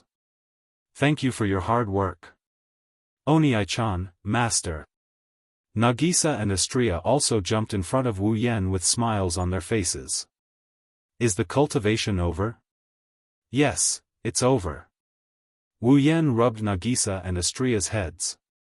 Sorry for making you wait, by the looks of it, you must have had a good harvest. Natsuki looked at Wu Yan for a bit before she stopped looking at him.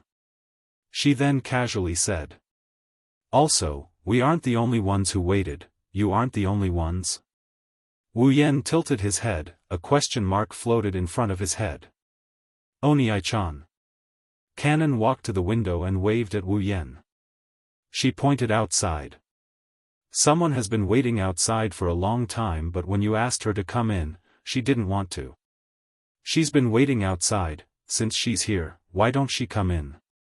Wu Yan scratched his cheeks and he got up from his bed.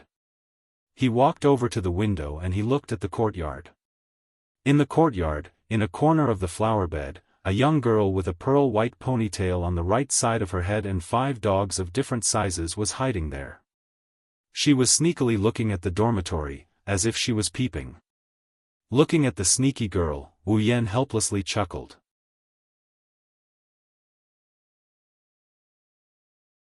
Chapter 1652. Flay stuck her head out from a flower bed that was large enough to hide a person. She was secretly looking at one of the windows of the male dormitory. She seemed to be waiting for something and did not want to be discovered. Of course, not wanting to be discovered was not a bad thing. Flay did not come to the male dormitory to do bad things. However, with Flay's hiding method, the probability of being discovered was almost 100%. Although the flower bed was large enough to hide a person, that was only possible if someone crouched down inside. However, Flay was lying on her stomach. Thus, her body was indeed hidden inside the flower bed. However, her feet and buttocks were exposed outside. Thus, who would not be able to tell that someone was hiding in the flower bed? Furthermore, Flay was also hiding in the flower bed by herself. However, the 5 dogs that Flay had brought with her were lazily playing in the surroundings. As if they were frolicking, they began to play in the surroundings. Thus, even if Flay had truly hidden her entire body in the flower bed, the people who saw this scene would definitely notice her. They would definitely feel speechless at this scene. At the very least, he thought that Flay would discover him when he walked out from the entrance. However, Flay had been looking at a certain window of the male dormitory the entire time. She did not even pay attention to the entrance. Thus, until now, he had not been discovered. Wu Yan, who approached Flay, felt speechless. If I were to ridicule her, I feel that I will lose if I do this. Xiaochun rubbed his twitching eyes.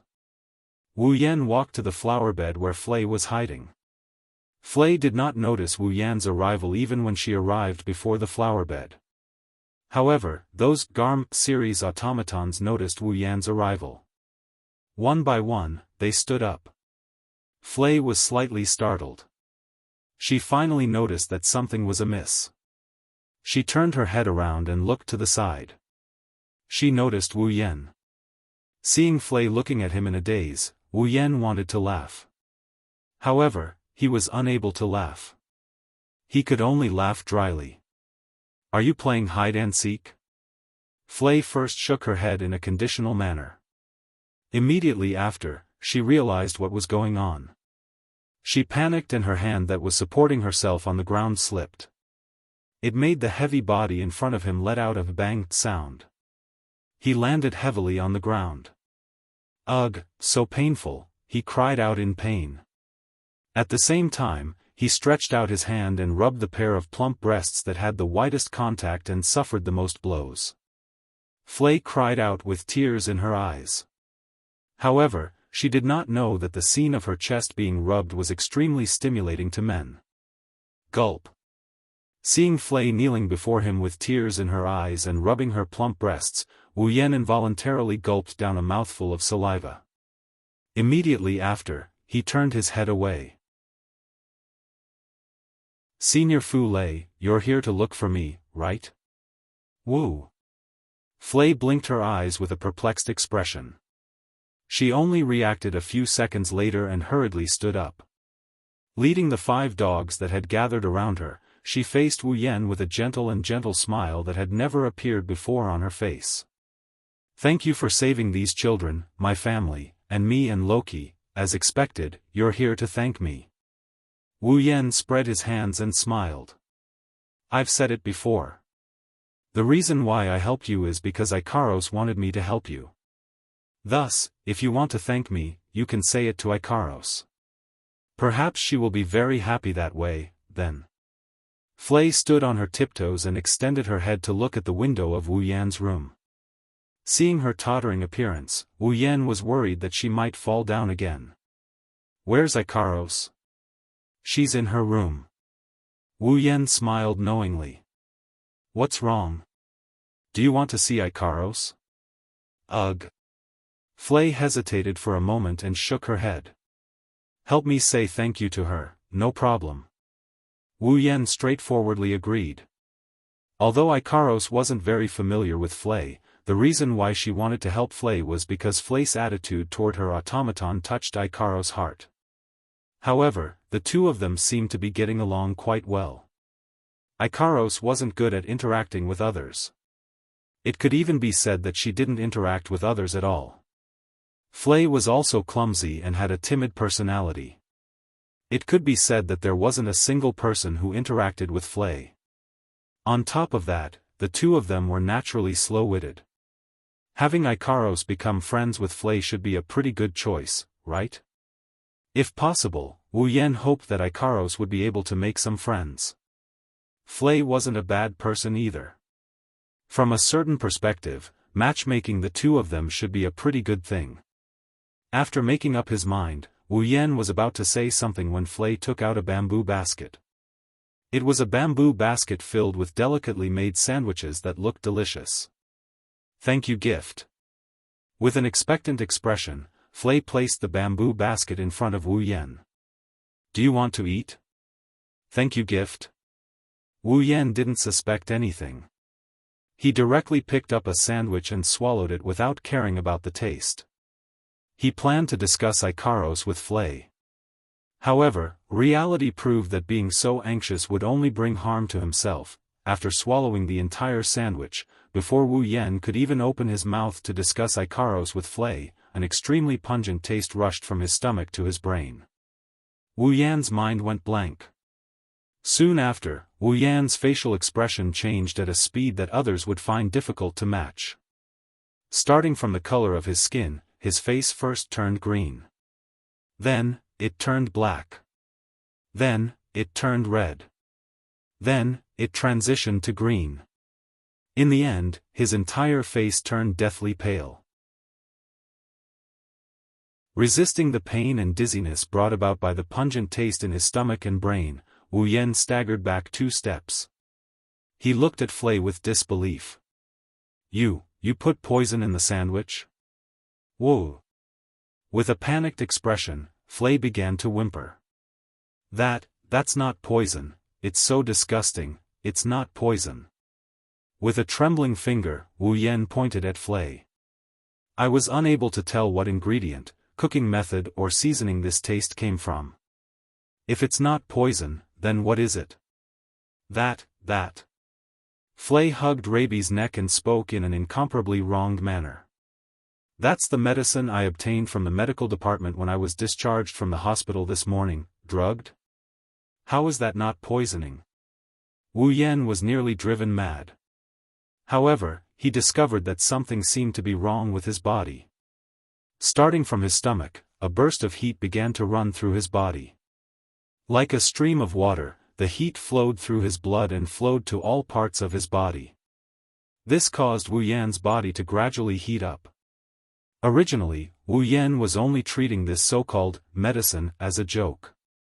After all, regardless of what sort of a medicine it was impossible for it to poison a true ancestor to death.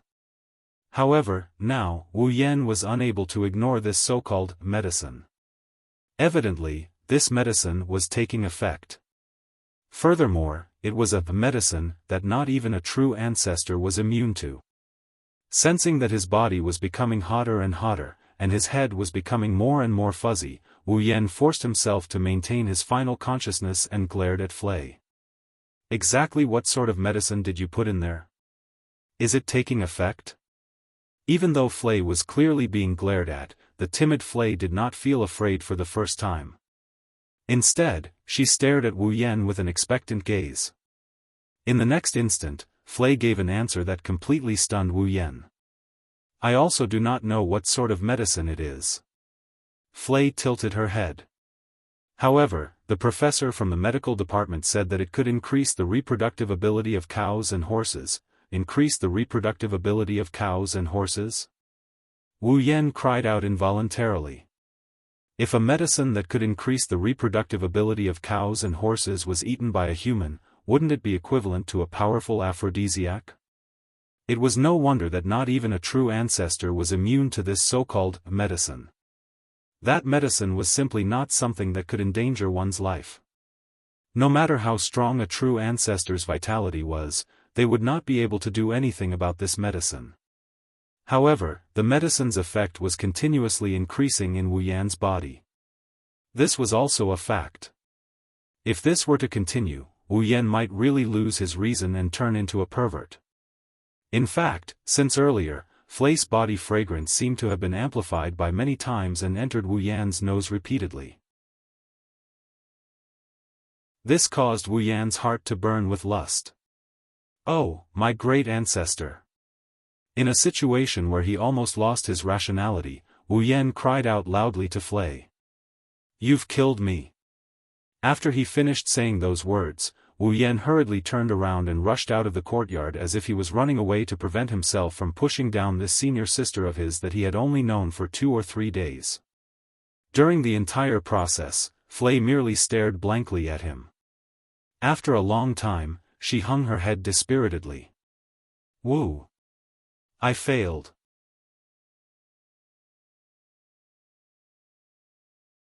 Chapter 1653. Ha! Ha! Ha! Wu Yan dashed out of the male dormitory's courtyard with the fastest speed he could muster with his ability restricted and his body comparable to that of a normal person.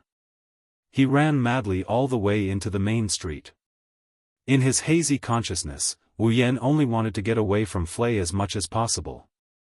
He did not even think about where he should run to. Therefore, when Wu Yan realized that he had run out of the dormitory and arrived at the main street, he immediately cursed in his heart. The reason was very simple. Although the number of people on the main street was not as many as the number of people during lunch break and after school, it was still quite a lot. Among these people who were strolling in 2s and 3s on the main street, chatting and laughing with each other as they walked in all directions, there were quite a number of young and tender female students. At this moment, in Wu Yan's eyes, none of these female students could be compared to the girls beside him, nor could they be compared to Charlot and Flay.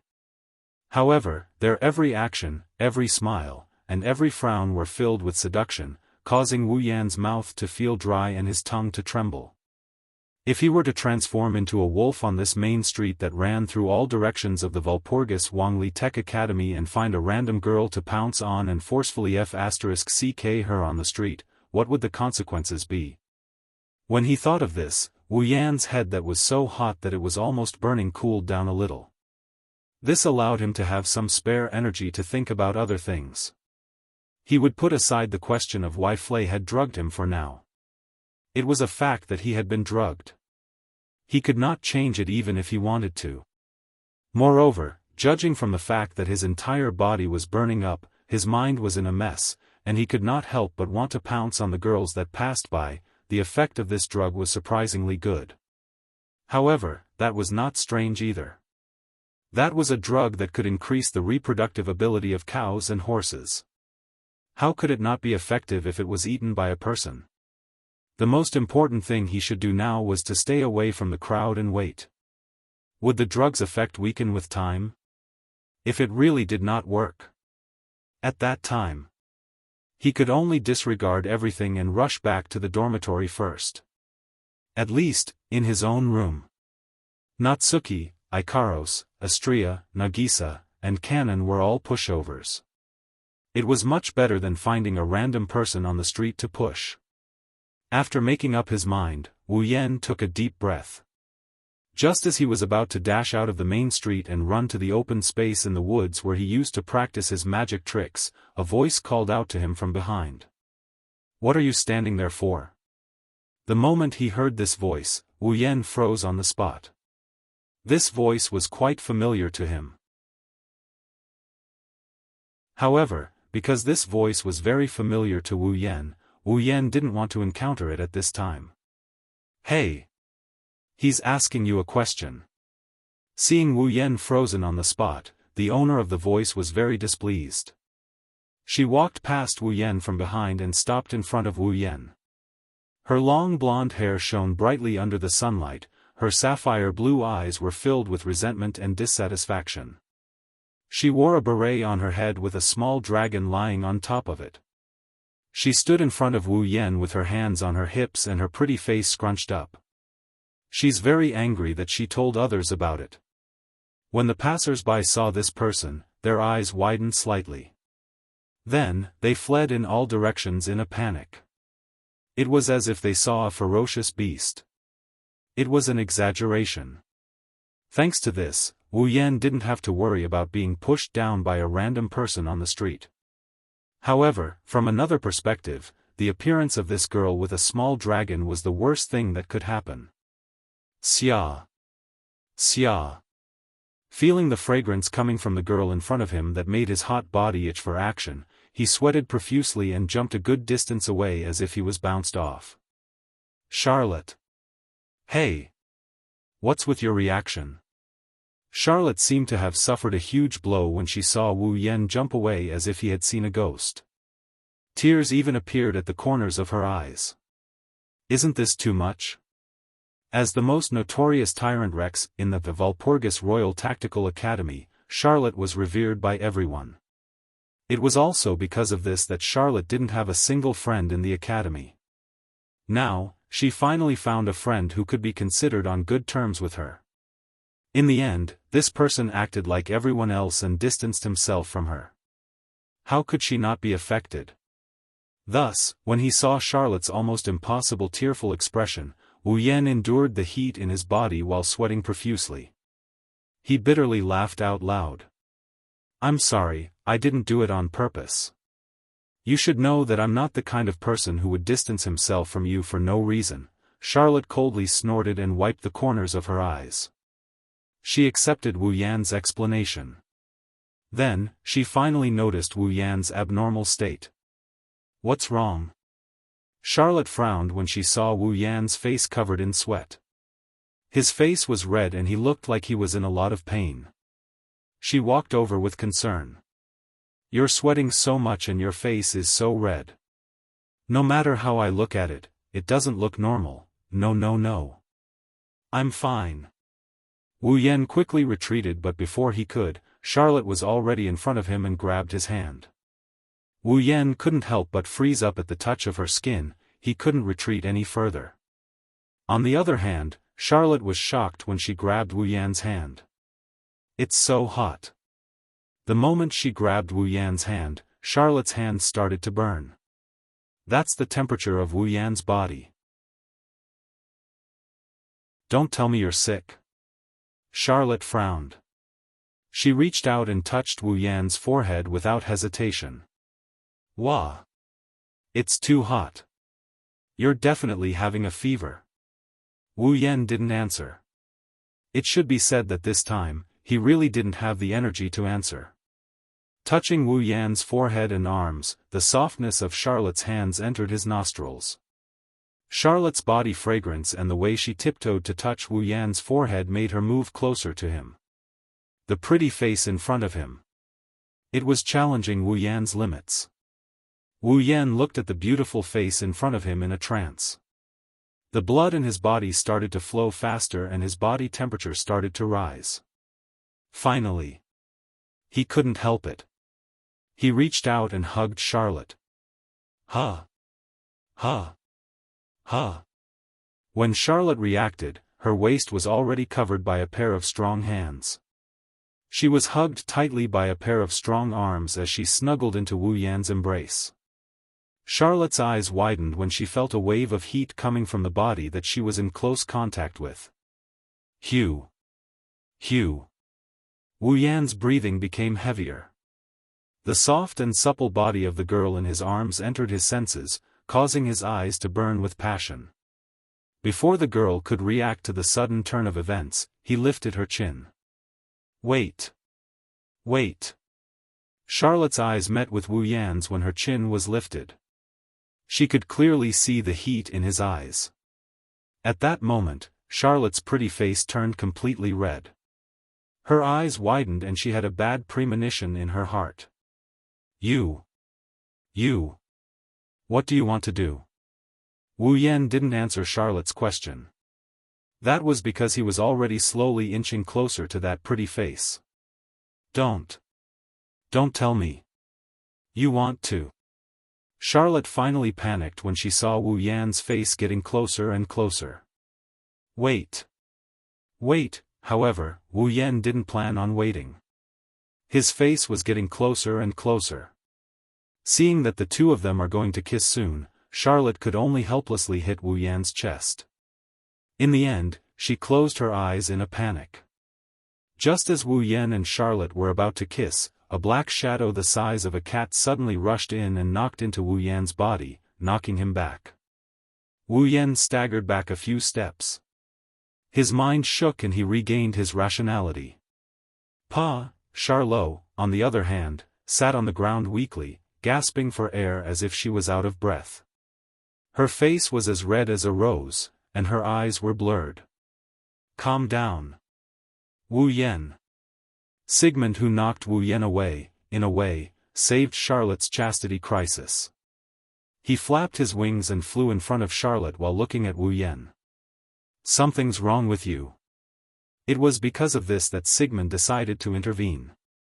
Sigmund hoped that someone would be able to have a relationship with Charlotte that was beyond friendship. He wanted to let Charlotte, who was like his daughter, have a taste of love.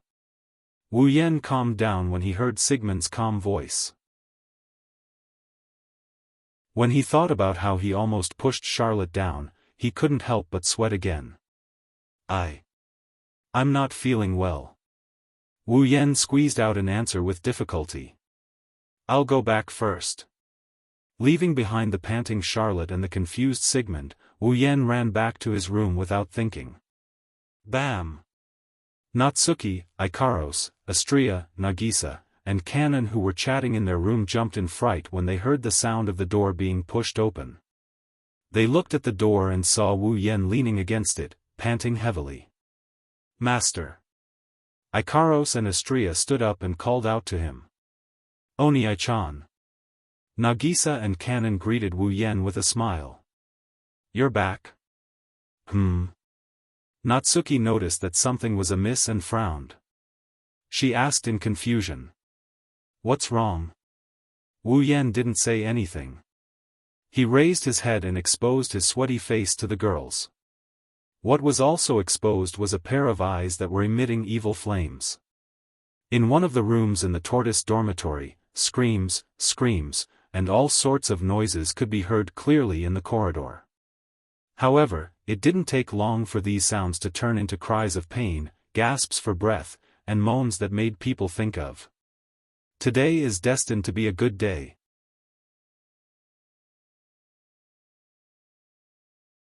Chapter 1654.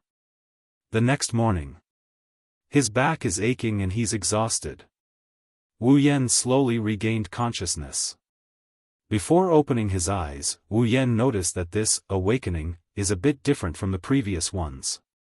Of course, waking up in a state of backache and exhaustion was a different feeling from waking up in the past.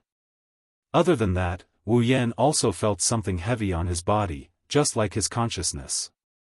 It's as if he's being pressed down by something soft. Is this a ghost pressing down on me? But if it was a ghost pressing down on the bed, how could it be so comfortable? This feeling, this weight, it feels so familiar. Wu Yan woke up from his dream and opened his eyes. When he opened his eyes, the first thing he saw was Nagisa curled up like a kitten. She had tears at the corner of her eyes and she laid on top of him naked. Seeing this, Wu Yan's brain short-circuited and he's a bit confused. Nagisa is lying on top of me? But didn't Nagisa sleep with Natsuki? Why is she naked? It took some time for Wu Yan to react to the situation. His body moved unnaturally. But with this movement, Wu Yan's arms and thighs are starting to feel heavy as well. Beside Wu Yan, there was a voluptuous angel girl with a pair of pink wings and a pair of pure white wings. Similarly, the two angelic girls were also in a state of naked and smooth state. Ikaros and Astrea are hugging Wu Yan's arms, one on the left and one on the right. She looked like she was sleeping soundly. And a little below the bed, Natsuki and Kanon were sleeping on Wu Yan's thighs. Their hair was messy and they didn't have any clothes on. Their skin was white and flawless. An unnatural redness covered their skin, including their cheeks. Natsuki, Ikaros, Astrea, Nagisa, and Kanon surrounded Wu Yan's body. They were sleeping soundly. Looking at the scene in front of them, they couldn't help but feel their blood boil. Wu Yan couldn't react in time. However, the room is filled with an extremely foul stench. Wu Yan, who is familiar with this stench, turned his head and scanned the room. He saw that the room had become extremely messy. On the floor, on the sofa, on the counter, and on the potted plant, pieces of clothes were strewn all over the room. A strong odor permeated the air. It was a smell that could easily arouse one's urges. Wu Yan finally recalled what happened when he got hit by this strange smell. He remembered that Fu Lei had drugged him yesterday, and he had nearly turned into a self-propelled human cannon. His reputation had been completely destroyed. Also, if Wu Yan remembered correctly, he almost pushed down Charlotte, who was just passing by to buy soy sauce. Wu Yan felt a lingering fear when he thought about this.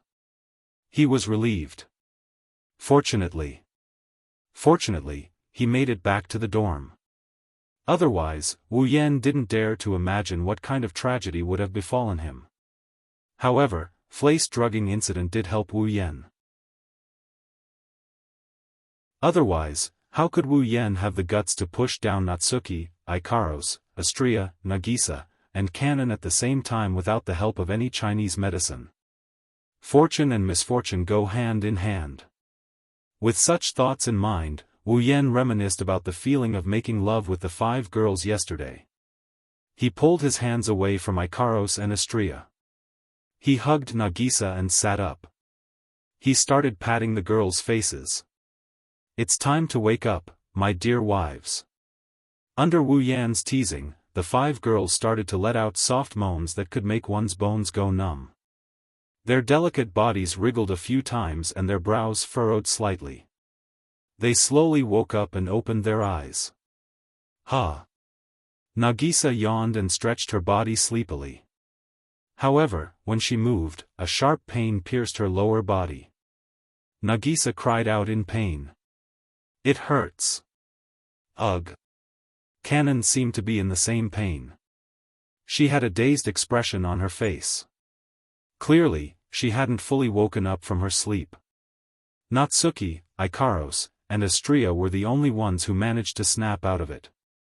This isn't the first time Ikaros and Astrea did it. They didn't need to sleep yet. Even though they fell asleep due to Wu Yan's teasing, they will regain their consciousness as soon as they wake up. The moment the 2 angelic girls woke up, they remembered the crazy thing they did yesterday. Their faces turned red and even their ears turned red. As for Natsuki, she had simply gotten used to her ability to react quickly when something was wrong, allowing her to immediately wake up from her dizzy state.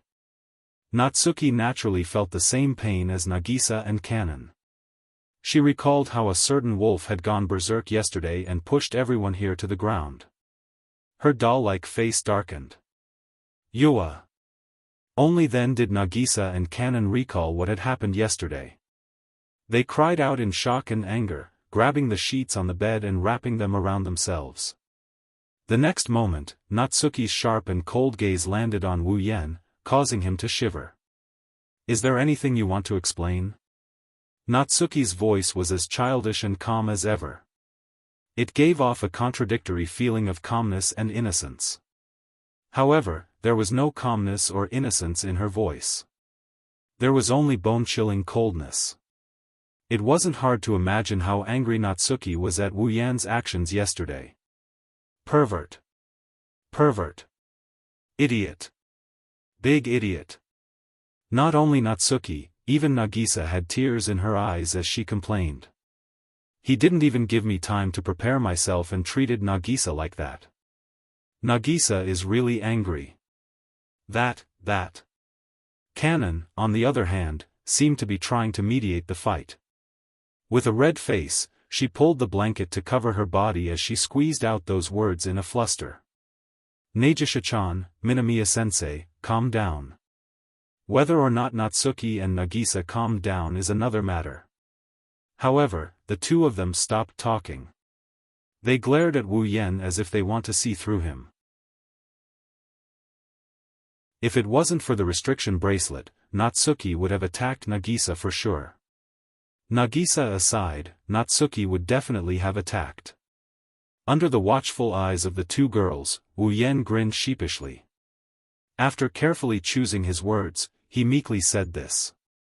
"If I told you that a woman drugged me with an aphrodisiac, would you believe me?" There was no need to answer that question. Natsuki, Nagisa, Kanon, Astria, and even Ikaros looked at Wu Yan suspiciously. That was only natural.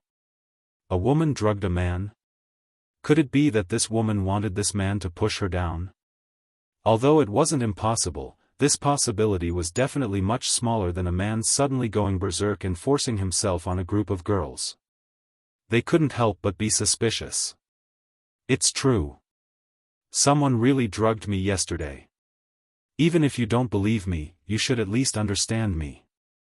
Wu Yan didn't know what was the most sincere expression. He didn't know what was fake either. He tried his best to defend himself. "Do I look like the kind of scum who would go berserk and force himself on all of you?"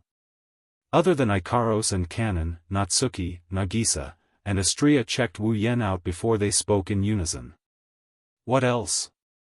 Wu Yan almost coughed up blood. "At least believe me." As soon as he finished speaking, the entire place fell silent. Humph. After a while, Natsuki got impatient. She snorted and shifted her gaze away from Wu Yan. "It looks like you're not lying. I'm not interested in the details, so I won't ask. But you have to know that there won't be a next time. Don't worry about it." Wu Yan patted his chest in glee.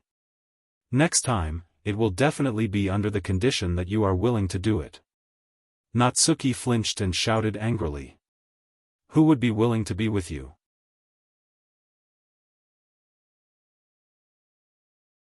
Chapter 1655. Walpurgis Wangli Academy, Student Cafeteria. With Natsuki, Ikaros, Astria, Nagisa, and Kanon in tow, Wu Yan entered the student cafeteria under the gazes of the surrounding students and the astonished gazes of the other girls. He didn't know if it was fate or ill-fated, but the moment he entered the cafeteria, Wu Yan saw a seductress with a small dragon perched on her shoulder. "Yo!" Without thinking, Wu Yan raised his hand and greeted him with a nonchalant expression. "Here to eat?" Charlotte's shoulders trembled exaggeratedly when she heard the voice. She turned her head abruptly and looked towards the entrance of the student cafeteria. When she saw Wu Yan standing there, a panicked expression appeared on her pretty face. Then, Charlotte didn't even say a word. She turned around and ran in another direction as if she was escaping. Ikaros. Wu Yan waved at Ikaros with a "I knew you would do this" look. Catch her.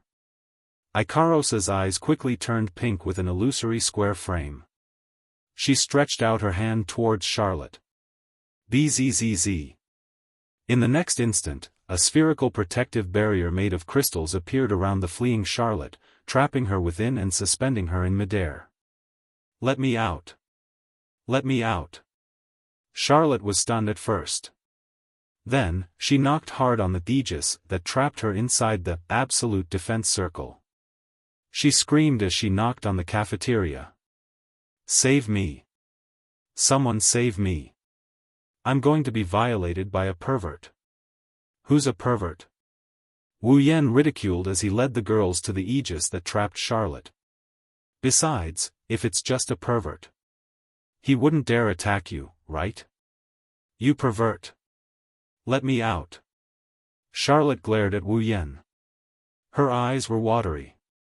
Could it be? Are you planning to take me home and enjoy me? If it's really possible, I don't mind. Wu Yan moved a chair to the nearest table and sat down with the girls. He looked at Charlotte, who was knocking on the barrier in the aegis, absolute defense circle, in a mocking manner. But I'm hungry right now. I'll come back and enjoy you after dinner. You. Charlotte secretly swallowed a mouthful of saliva. He said with a timid expression. You're not for real, are you? That depends on what you mean by that. Wu Yan rolled his eyes and he said in an annoyed tone. You're running away early in the morning and you're calling me a pervert? You're a pervert. Charlotte snorted. Don't tell me you've forgotten what you did to me yesterday. You're worse than a beast. As soon as Charlotte finished her words, the sound of a group of people falling to the ground and the sound of plates and cutlery shattering echoed in the student cafeteria. The students who are eating in the student cafeteria heard Charlotte's words clearly. An indescribable silence filled the cafeteria as they looked at Wu Yan and Charlotte in astonishment. After a moment of silence, many of them gave Wu Yan a thumbs up. To be able to subdue that Rex of Monarch's reign. Furthermore, he had done something that was worse than a beast. This was enough to establish a legend in the entire Walpurgis Royal Mechanic Academy. The students couldn't help but be speechless with admiration. Under those admiring gazes, Wu Yan couldn't keep his carefree expression any longer. He couldn't help but retort. Can you not say things that will cause misunderstandings? What did I do to you yesterday? I'm worse than a beast. You forgot? You forgot? How dare you forget? Charlotte shouted angrily. Didn't you try to take away the most important thing of a young girl from me yesterday? This time, the students in the cafeteria started coughing violently. Some of them even spat out the food in their mouths. Big brother. Even Nagisa seemed to believe Charlotte's words and revealed a sinister expression. Surely you didn't. Did you do the same thing to Miss Charlotte? What?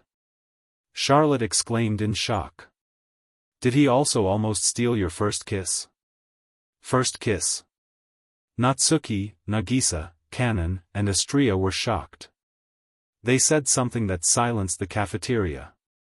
It was just a kiss. He looked like a duck that was being strangled.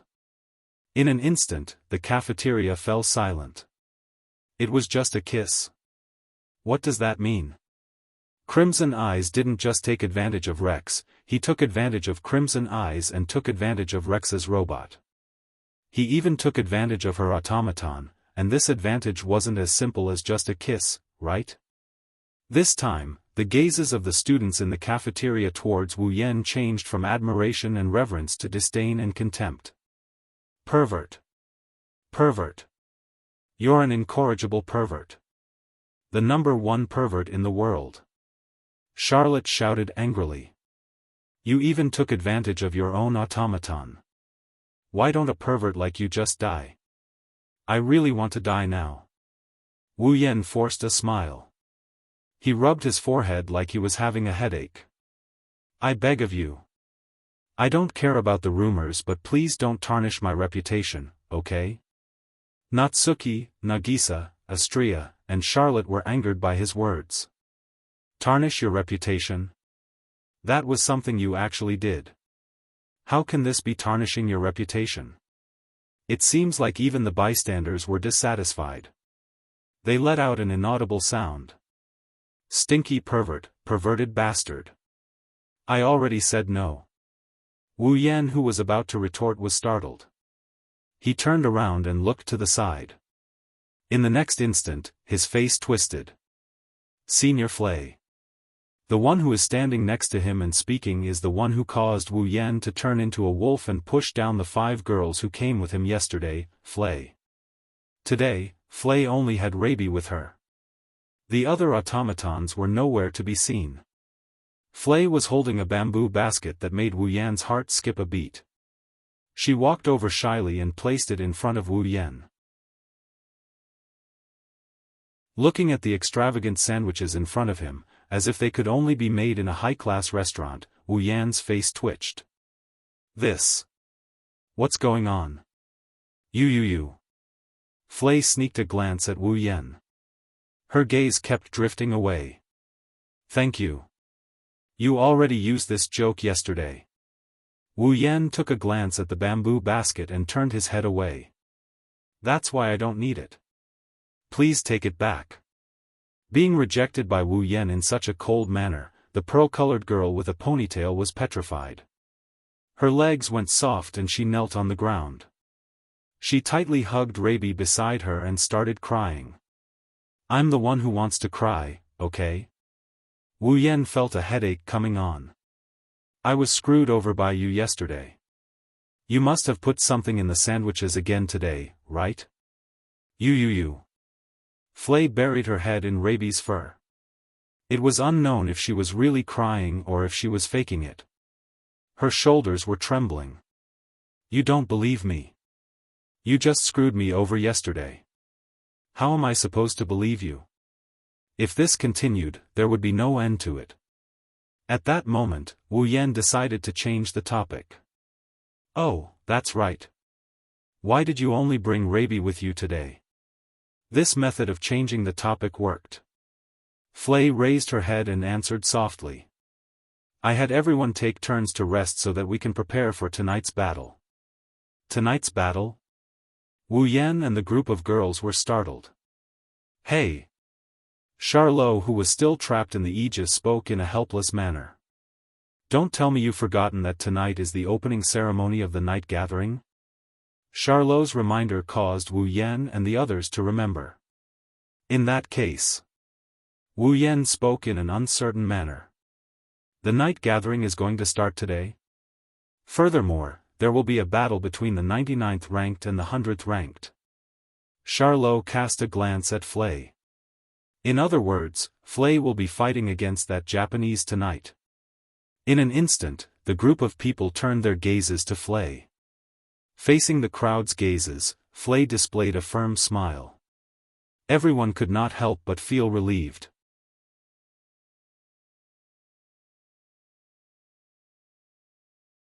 Chapter 1656. Dang! Dang! Dang! Dang! Dang! The clock tower of Walpurgis Royal Mechanic Academy rang its rhythm, bringing up a light and solemn chime that turned into echoes, echoing in the sky above the academy. Behind the central lecture hall of Walpurgis Royal Mechanic Academy, there was a stage on the lawn sandwiched between the medical department and the law department. Light trucks were arranged in all directions of the lawn. Wires were plugged into them, and they were ready to work at any time. At the front of the lawn was a temporary stage, and behind it was a passageway. On the left was a central lecture hall, and on the right was an ancient Roman-style auditorium. The auditorium surrounded the entire lawn. On the lawn, students in black robes gathered in groups of 2s and 3s, chatting and looking nervously at the direction of the stage, more or less making noises. The lawn was where the night assembly was held, and it was also the battleground for the contestants of the night assembly. Of course, the students who were able to gather in the battleground in black robes were naturally the gauntlet holders who had the qualification to participate in the night gathering. The students who couldn't participate in the night assembly went up to the auditorium, chatting with each other with noises that were noisier than the gauntlet holders in the battleground. There was still time until the night assembly.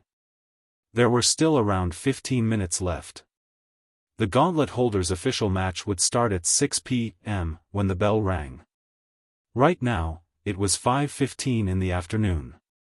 At 5:30 p.m., the opening ceremony would start, and until 6 p.m., it would be used for the opening speech.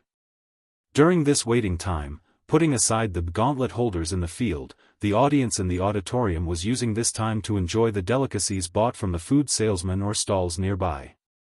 They were in a noisy state as though they had entered a circus to watch a show.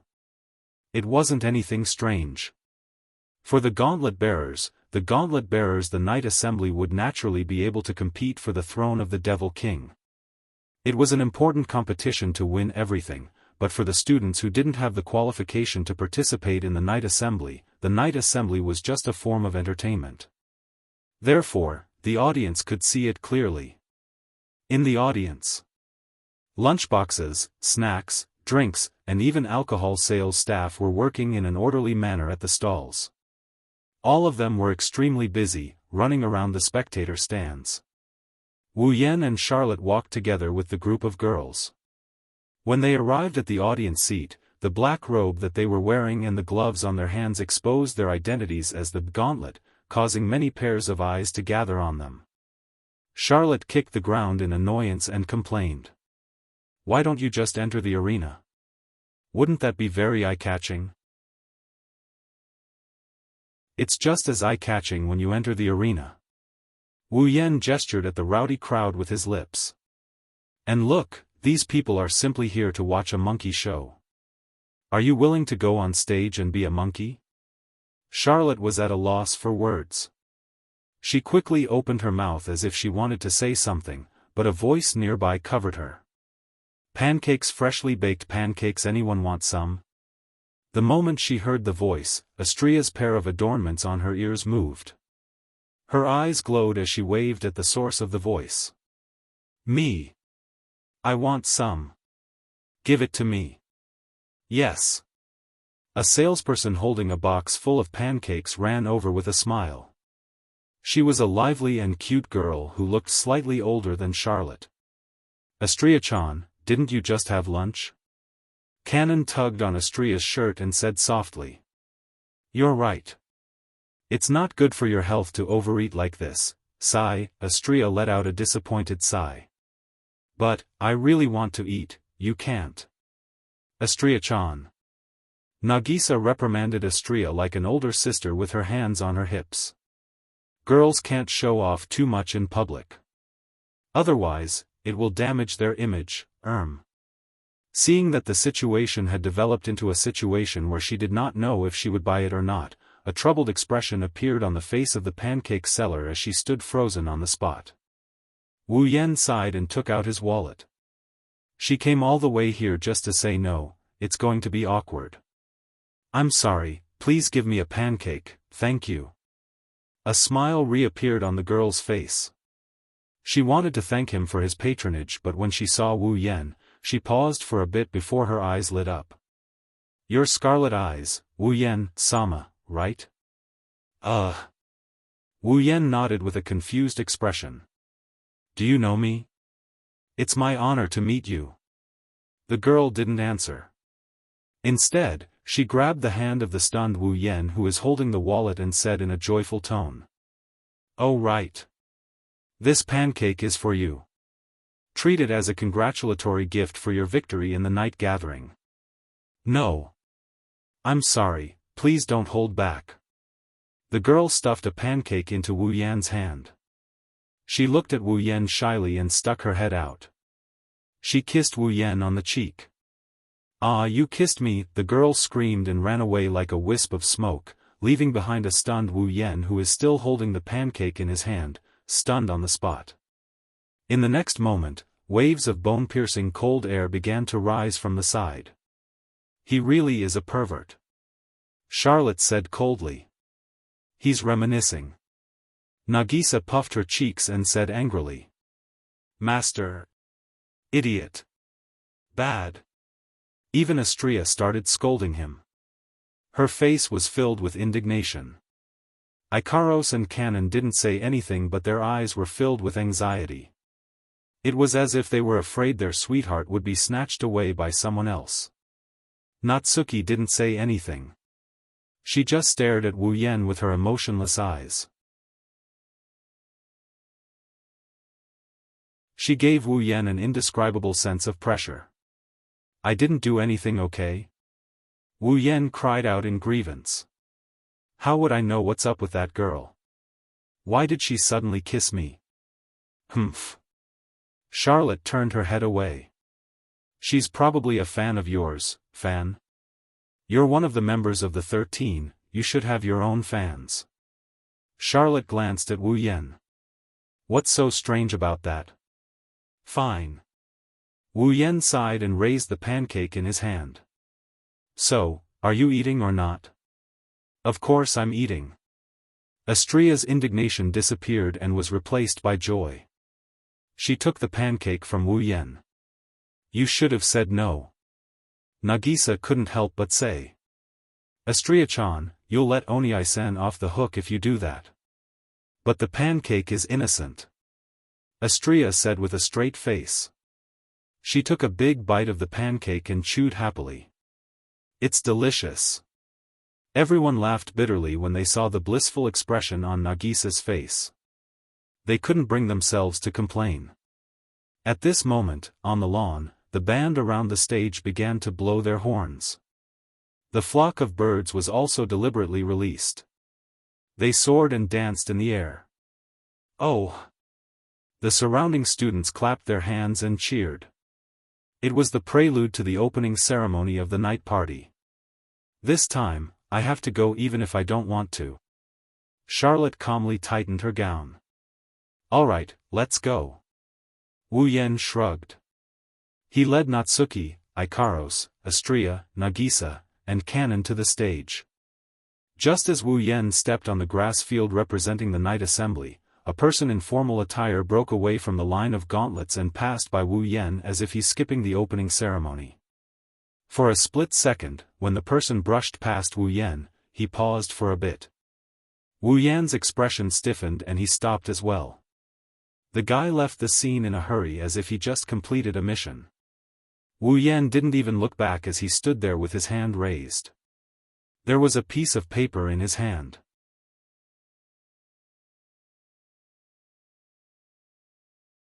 Chapter 1657. In the first battle of the night gathering, the participants were the 99th and 100th ranked participants. In other words, Flay would be fighting against Lei Zhen, who she had been scheming to assassinate all this while, on the first night of the night gathering. Originally, Flay wanted to assassinate Lei Zhen because Lei Zhen's strength was not something she could handle. In order to save the Hellhound automaton, Flay had no choice but to assassinate Lei Zhen. In other words, with Flay's strength, it was impossible for her to defeat Lei Zhen. If she were to fight, Flay would undoubtedly be defeated. However, that was in the past. Currently, Rabi's Hellhound automaton was no longer the only one by Flay's side. Instead, there were more than 10 Hellhound automatons by her side. The automaton of the Garm series was originally developed to allow newbie puppeteers to control it as they wished. Therefore, it was not difficult for Flay to control the Garm series automaton multiple times. On top of that, the sound pressure control was an extremely outstanding magic circuit to begin with. Now, Flay's strength could be said to have increased by several folds. Of course, with Flay's current level of skill in magic, even if the Hellhound automaton was easier to control, she was still unable to control more than 10 of them. With Flay's current proficiency in magic, under the condition that she did not affect the control of the other automatons, she could at most control 5 automatons of the Garm series. However, this still allowed Flay's strength to increase by several times. Under such circumstances, the situation in the first battle between Flay and Lei Zhen could be said to have completely reversed. Watching Lei Zhen and Yaya being surrounded by more than 5 hellhound automatons and dodging the sound pressure cannons with great difficulty, the two of them looked like they were in a difficult situation. They seemed to have fallen into a bitter battle. Charlotte could not help but forget to avert her gaze. This is too ridiculous, that's right, it's too outrageous. With Lei Zhen's strength, even if he couldn't enter the ranks of the 13, he would definitely be an excellent puppet user who would follow closely behind. Now, because Flay had obtained the help of the other automaton from the Garm series, she was able to obtain the help of the Garm series. His strength had improved greatly. The level of these two people had already surpassed the level of those ranked in the top 20 or 30. It was close to the top of the 13, meet NDS. Yet, in the first battle of the Night Gathering, this first battle had evolved to a level that the previous Night Gathering's first battles could never reach. Wasn't it ridiculous for the first match to be at this level? It could be heard from the frequent cheers and cheers from the audience. How exciting would tonight's first battle be? I'm afraid that the puppet users who are at the bottom of the night meeting are under a lot of pressure right now, right? This battle has already surpassed the standards of the previous night meetings. Charlot stared at the battlefield below without blinking. I wonder if there will be a victor between the two of them? It's hard to say. Sitting at the side, Natsuki shifted her gaze to Lei Zhen, who had a vexed expression on his face. However, a thoughtful glint could be seen in his eyes. Judging from that brat's appearance, he should be trying to think of a way to break this stalemate. If he can think of a way within an hour, that brat will be the victor. An hour? Charlot was slightly startled. Then, he understood. So that's how it is. The lower-ranked contestants had to stay on the battlefield for a full hour before they could request to leave. In other words, Lei Zhen had to either come up with a way to break through the encirclement of the Garm series automaton within an hour and defeat them one by one, or he had to hold on for an hour and go back to slowly think of a way. Lei Zhen was a person of action. However, his brain was not weak either. If he was given an entire day, Lei Zhen should be able to think of a way. At that time, Flay would have no choice but to announce her defeat. Of course, on the second night of the night gathering, the 98th ranked contestants would also enter the battlefield and cause chaos. No one could predict how the situation would turn out. That's why the best course of action is to decide the victor tonight. If Flay wants to defeat Lei Zhen, she has to defeat Lei Zhen while she still has the strategic advantage. She has to defeat Lei Zhen before he can think of a way to break through the stalemate. Therefore, this was a battle of speed. Lei Zhen has to think of a way to break through the stalemate. Flay has to defeat Lei Zhen before he can think of a way to break through the stalemate. Whoever manages to break through the stalemate first will be the victor. Suddenly, Charlotte realized that someone's voice was missing from her side. She scanned her surroundings. Her gaze landed on Natsuki and Nagisa and Kanon, who were chatting excitedly while watching the battle. Then, she finally noticed something. Wu Yan, Ikaros, and Astria are missing. Where are they? Charlot asked in a daze. Where did they go? Who knows? Who knows? Natsuki glanced at Charlot and replied casually. Maybe he's caught up in something troublesome again. At the same time, Wu Yan led Ikaros and Astria to the front of the central lecture hall as they sneaked past the venue of the night gathering. Wu Yan looked at the large building in front of him. He raised his hand and looked at the piece of paper in his hand. This piece of paper was stuffed into Wu Yan's hand by the guy who suddenly left during the opening ceremony. He passed by Wu Yan. There's only one sentence written on it. The Night Gathering Executive Department awaits your arrival. Without a doubt, this was an invitation letter. Even though it's just a piece of paper, the words Night Gathering Executive Department appeared on it. This simple invitation letter isn't as simple as it seems. The Night Gathering Executive Department is an organization set up specifically to deal with the night gathering. The Night Gathering Executive Department is in charge of everything related to the night gathering. The meeting hall of the Night Gathering Executive Department is located on the third floor of the Central Lecture Hall. In other words, the headquarters of the Night Gathering Executive Department is located on the third floor of the Central Lecture Hall. Wu Yan didn't know who invited him here. But if he guessed correctly, it should be a student. There are 3 people in the Night Gathering Executive Department who have the right to speak. They are the dean, the representative of the professors, and the representative of the students.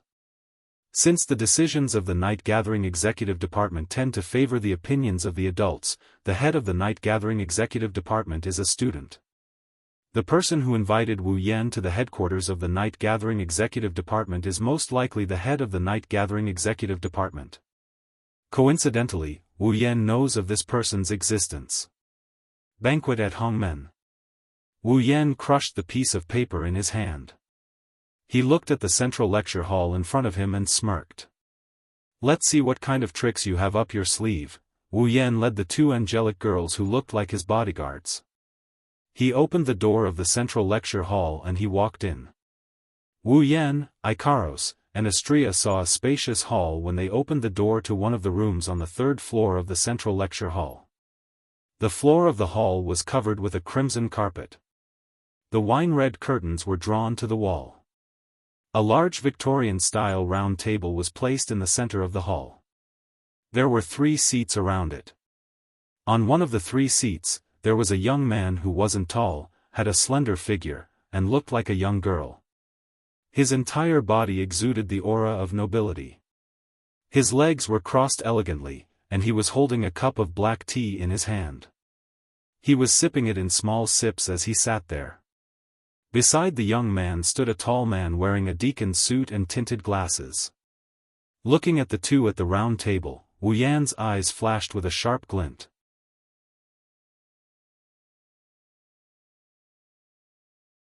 Chapter 1658. In the vast executive hall of the night party, a young man with green hair and silver hair sat at the head of the round table, one standing and one sitting at the head of the table, releasing a presence that couldn't be ignored.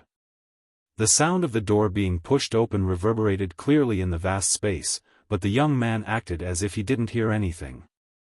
He continued to hold the teacup and drink sip by sip. Only the man who looked like a deacon turned his head and shot a sharp gaze in the direction of the door. Anyone who met the sharp gaze of the man who looked like a deacon would be able to tell that the other party wasn't simple. That's because there's a faint smell of blood coming from the man's body. Those with keen senses would be able to detect it. This was an existence that had truly killed people. Moreover, other than the smell of blood, there was also an extremely strong sense of oppression coming from the other party's body. This told others that this person not only knew how to kill people, but his methods of killing people were also definitely of the valiant kind. However, those with keen senses would be able to detect it. On this person's body, there was a hidden smell of blood and a sense of oppression that made people feel extremely out of place. That feeling of incompatibility was as if the other party was a wolf in sheep's clothing. Compared to the deacon who gave off a sense of incompatibility, the young man sitting at the head of the table who was elegantly enjoying his tea looked like a normal person. Of course, that's just how it looks. My Disty, my honored guest. As if he was satisfied, the noble and elegant young man put down the teacup in his hand and slowly stood up and turned around. He faced the door with a sly smile on his face. Wheelie? Palace, welcome to my palace. Palace Hall? Did this person treat the meeting hall of the executive department as his own palace? I don't know if he's arrogant or confident. Pursing his lips, Wu Yan led Ikaros and Astria into the meeting room of the executive department. Their footsteps were muffled on the luxurious carpet. The young man watched as Wu Yan and the 2 angelic girls got closer. The sly smile on his face got thicker and thicker to the point where it looked like he's up to no good. Looking at that smile, Wu Yan felt a bit nauseous, so he didn't go any closer. Instead, he stopped 5 meters away from the boy and met the eyes of the boy, who is full of smiles. I'm not a person who likes to beat around the bush. His first sentence was a tit for tat. This caused the eyes of the man standing behind the young man, which were hidden under his tinted glasses, to quickly condense killing intent. He moved a few steps to the side so that there's no obstacle between him and Wu Yan. Clearly, this man had the intention of charging forward. Really, you can't be rude to my esteemed guest. The young man was clearly being treated with disrespect in the beginning, but he still sounded happy. He spread his hands and said as if he was putting on a show. However, I don't mind beating around the bush. At the very least, please give me the esteemed Scarlet Eyes. Do you have the time to introduce yourself? The head of the Night Meeting Hall's executive department, number 10 of the 13, Cedric Granville. Cedric Granville. Wu Yan looked at the boy with a gaze that seemed to be able to see through everything before he opened his mouth with a smile that is not a smile. For now, I'll treat you as this person. Treat me as this person? The young man raised an eyebrow. The sly smile on his face turned into an enigmatic one. That's an interesting way to put it. It seems like you're not as simple as I thought. Well. The young man showed an exaggerated smile. He looked at Icaros and Astrea behind Wu Yan. His eyes were filled with curiosity and amusement. You can carry 5 high-performance automatons with you, and you've even suppressed Marshall before. You defeated Felix, and even sent Bronson, who almost took the throne of Demon King, to prison. Everyone knows that you're not simple. Everyone only knows about the first half of the fight. No one knows about the fact that I defeated Bronson, the head of the nightclub executive department. Wu Yan shrugged. Since you know this, doesn't that mean you're the same as me? Using your logic, let's assume that's the case for now. The young man smiled nonchalantly. His gaze never left Icaros and Astrea as he spoke in a praising tone. You have a very beautiful automaton. And? Wu Yan glanced at the young man. You didn't ask me to come here just to see my automaton, did you? No, it's just a little. The young man waved his hand. His expression was as pure as an angel's, but his words sent chills down everyone's spine. After all, one of my few interests is to destroy beautiful things. That's a good interest. Wu Yan smiled knowingly. I'll see if I can kill you later. Peng. As soon as he finished speaking, the man standing next to the young man who looked like a deacon suddenly stomped on the ground and charged forward. Mana fluctuations flashed on the man's body. The man had clearly used some kind of magic to make his figure disappear in a flash. No. He didn't really disappear. The man's speed increased to a point where the naked eye couldn't catch him. In the blink of an eye, he appeared in front of Wu Yan and grabbed Wu Yan's neck. During the whole process, Wu Yan didn't move a single muscle.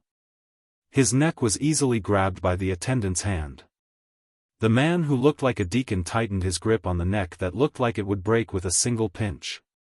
His eyes, which were hidden under his tinted glasses, were filled with murderous intent. Although you're the young master's VIP, can you please watch your mouth a little? Zhen said without a trace of a smile. The Granville family's deacons are excellent but not perfect.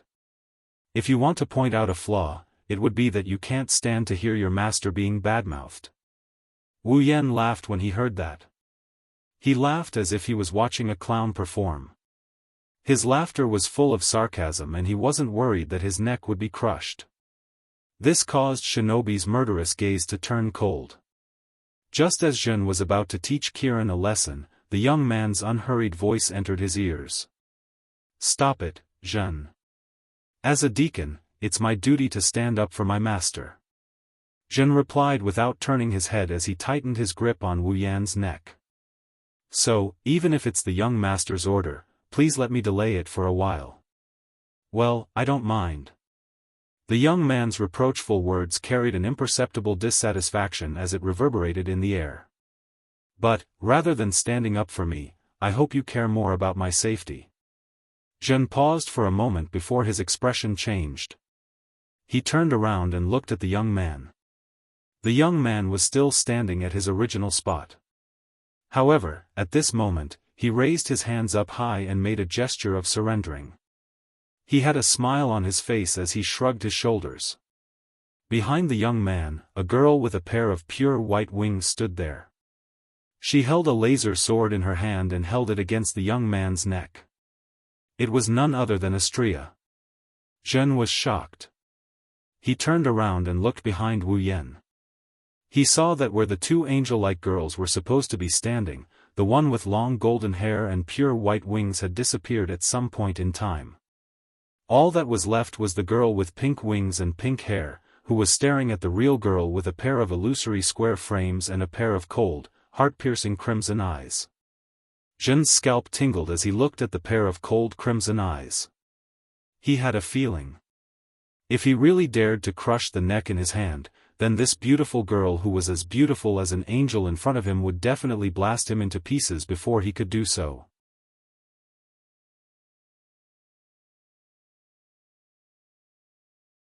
Chapter 1659. One of them was choked by a hand while the other was held by a sword. Both of their necks were in a position where a fatal wound could be inflicted on them within a second. Tension filled the air. Oh, what a shocking speed! The young man with the laser sword on his neck said with a smile on his face. This is the first time I've seen an automaton that can move faster than a real one. Is there a magic circuit inside it that increases its speed? Or is it a magic circuit related to space? You think that speed is magic? Wu Yan smiled calmly. If that's the case, then I'm sorry, but can you not compare my Astrea to your automaton? You can tell that it's really my automaton? The young man asked in surprise. There are plenty of people who can tell that it's an automaton, but I've never seen anyone who could tell that it's an automaton so quickly.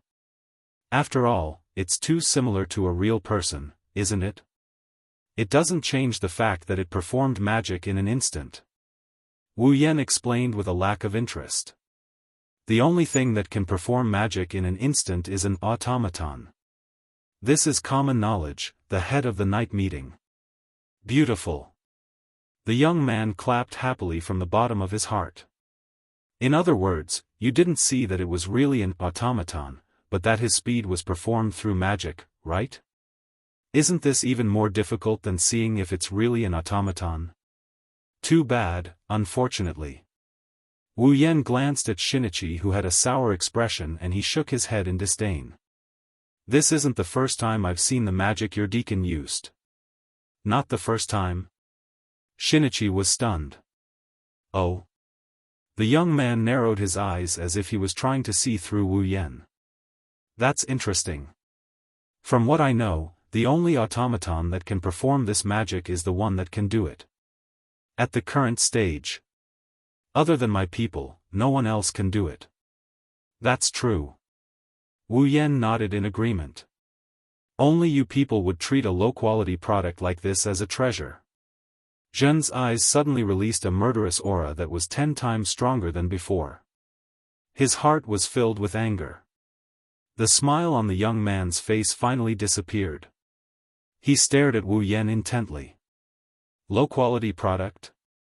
Your automaton magic trick. It should be the control of vectors, right? Wu Yan sighed. Controlling the vectors related to your body to increase your attack, defense, and speed, isn't it? You've seen through it to this extent? The young man was still smiling. However, the smile disappeared from his eyes. We call this magic trick complete control of vibration. It is a magic trick that interferes with the direction of movement of the body at the molecular level, thereby strengthening the attack, defense, and speed. This is the most advanced magic trick. I didn't expect that it would only be an inferior product in your eyes. It can only interfere with the movement of the body. What is it if it's not a low-quality product? Wu Yan didn't hide his words and mocked him without holding back. I've seen a magic that can even interfere with the movement of the Earth and slow down the Earth's rotation for 5 minutes. The effect is the same, but the level is completely different. Interfere with the movement of the earth? For a moment, the young man's eyes seemed to widen in shock.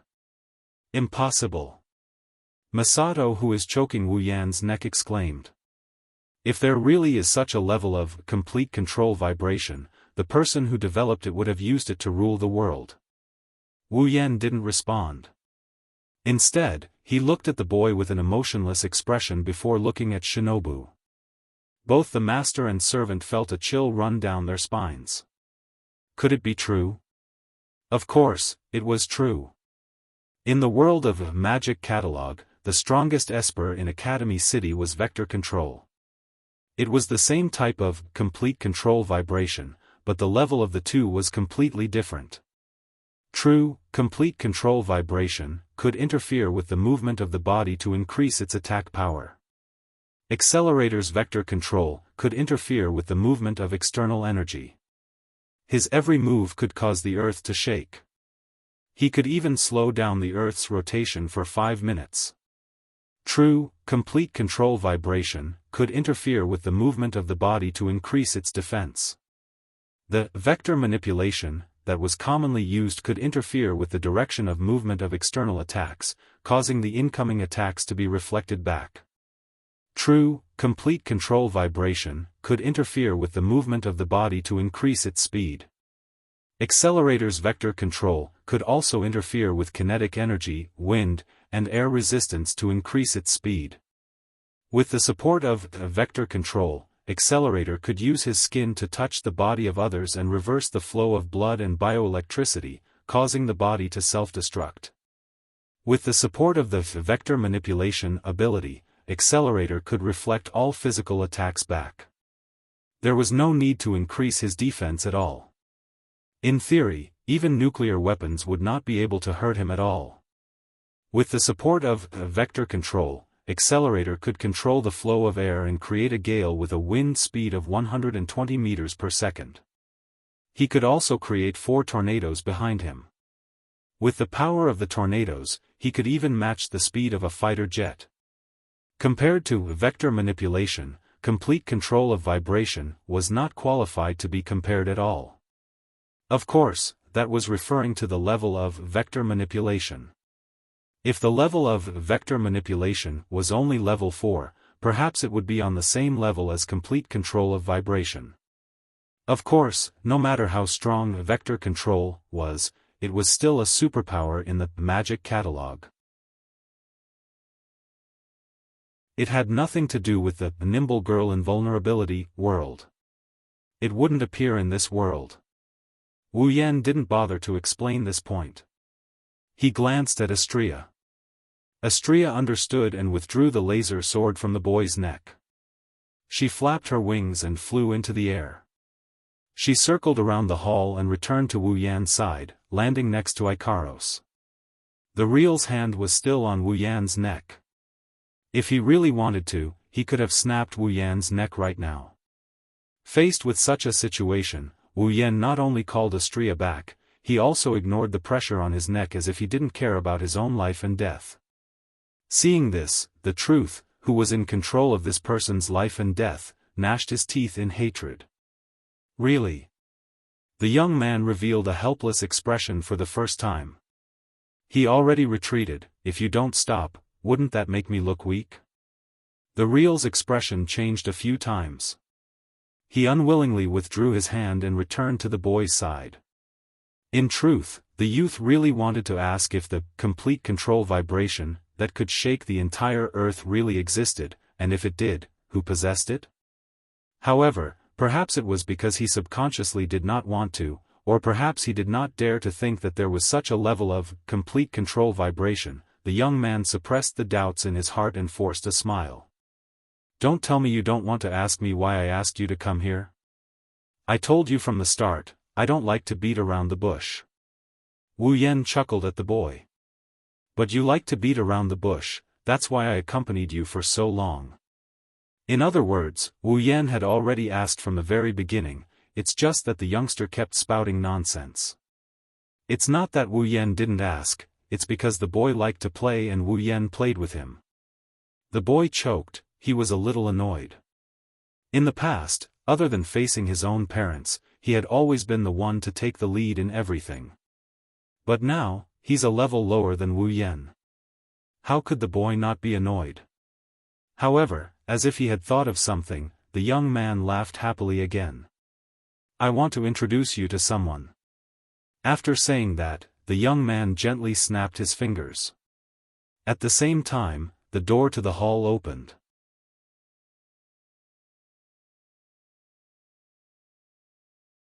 Chapter 1660. At the same time, everyone's eyes converged in the direction of the entrance of the hall. Thus, everyone present was able to clearly see it. Outside the door, a young girl pushed open the door and walked in slowly with her head lowered. It was a young girl wearing the uniform of the Walpurgis Royal Tactical Academy. The girl had long flaxen hair that reached her waist. She wore a beret on her head. Her figure was slender but not tall. She was well-proportioned but not voluptuous. If you only look at her figure, she was the type that wasn't hard to find. There was nothing special about her. Wu Yan, Ikaros, and Astria flinched at the same time when they saw the girl in front of them. Their faces were filled with shock and astonishment. It was because the girl in front of them, whether it was her figure, appearance, or dress, they were all too similar to someone. Charlotte? That's right. The girl in front of them looked like she was carved from the same mold as Charlotte. If there was a difference, Charlotte's hair was a dazzling golden color while the girl in front of them had a rustic flaxen color. Charlotte's face was as beautiful as a fairy's.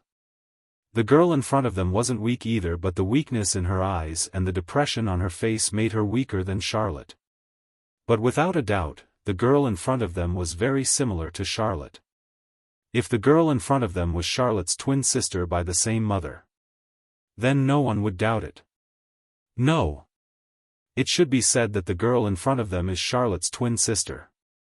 Biological sister. Let me give you a proper introduction. As if someone was about to make a grand entrance, the young man introduced with a formal smile. Angelique? Birao. I heard that she's the younger sister of Tyrant Rex. Wu Yan had his suspicions, but when he heard the boy's straightforward introduction, he reacted. He looked at the girl named Aliette Kagura. He looked at Birao. So you're Charlotte's sister? Angelique stopped in her tracks.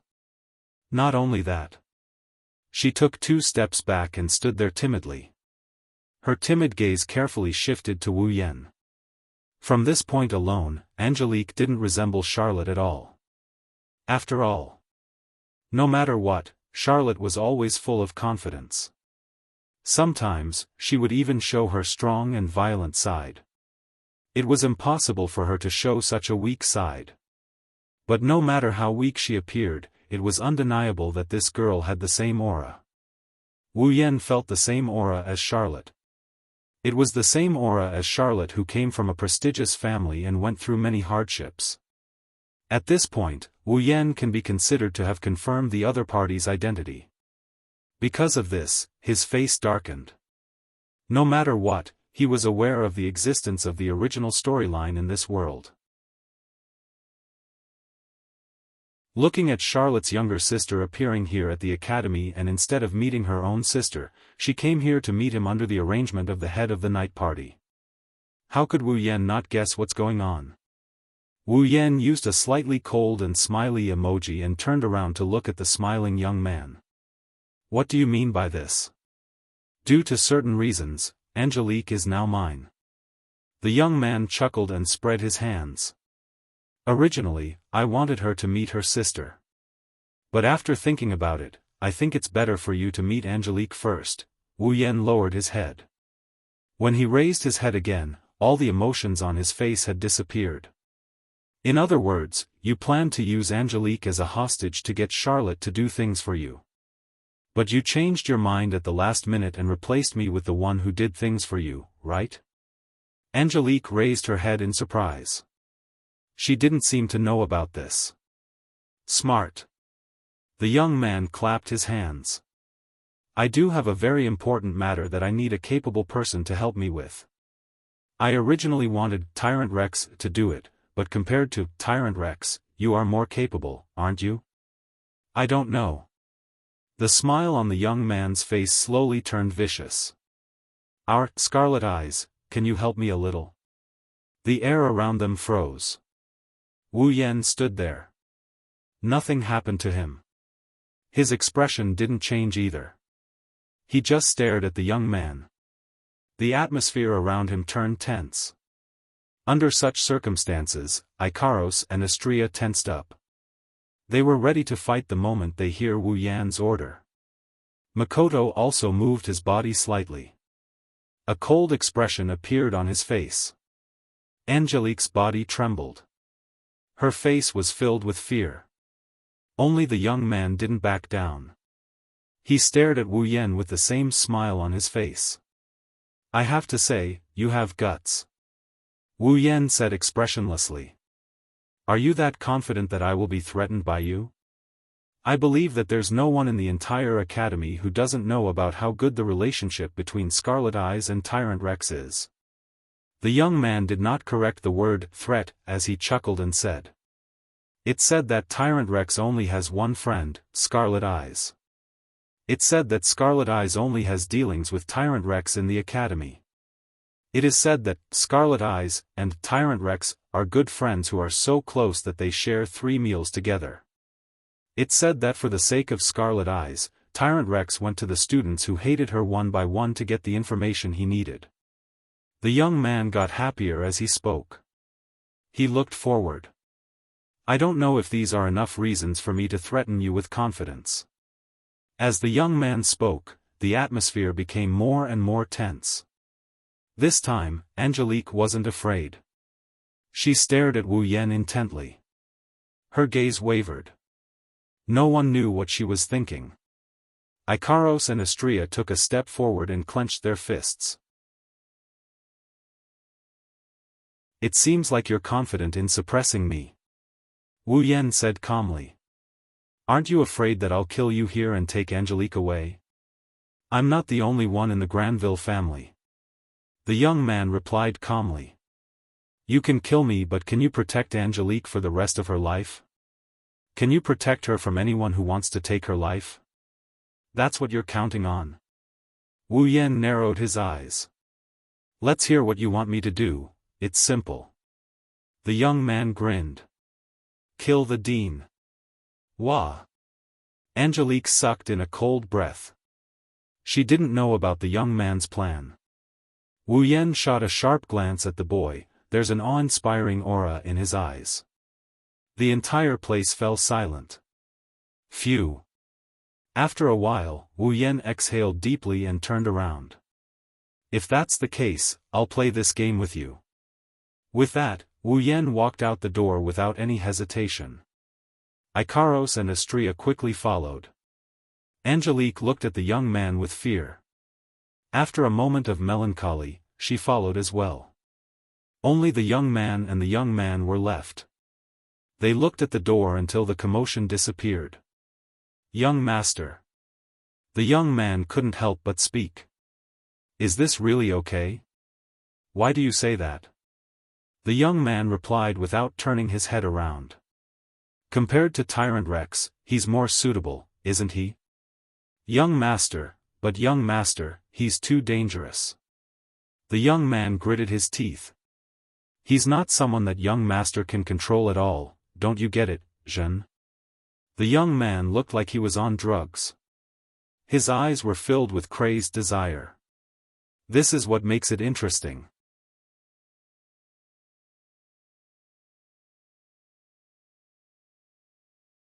Chapter 1661.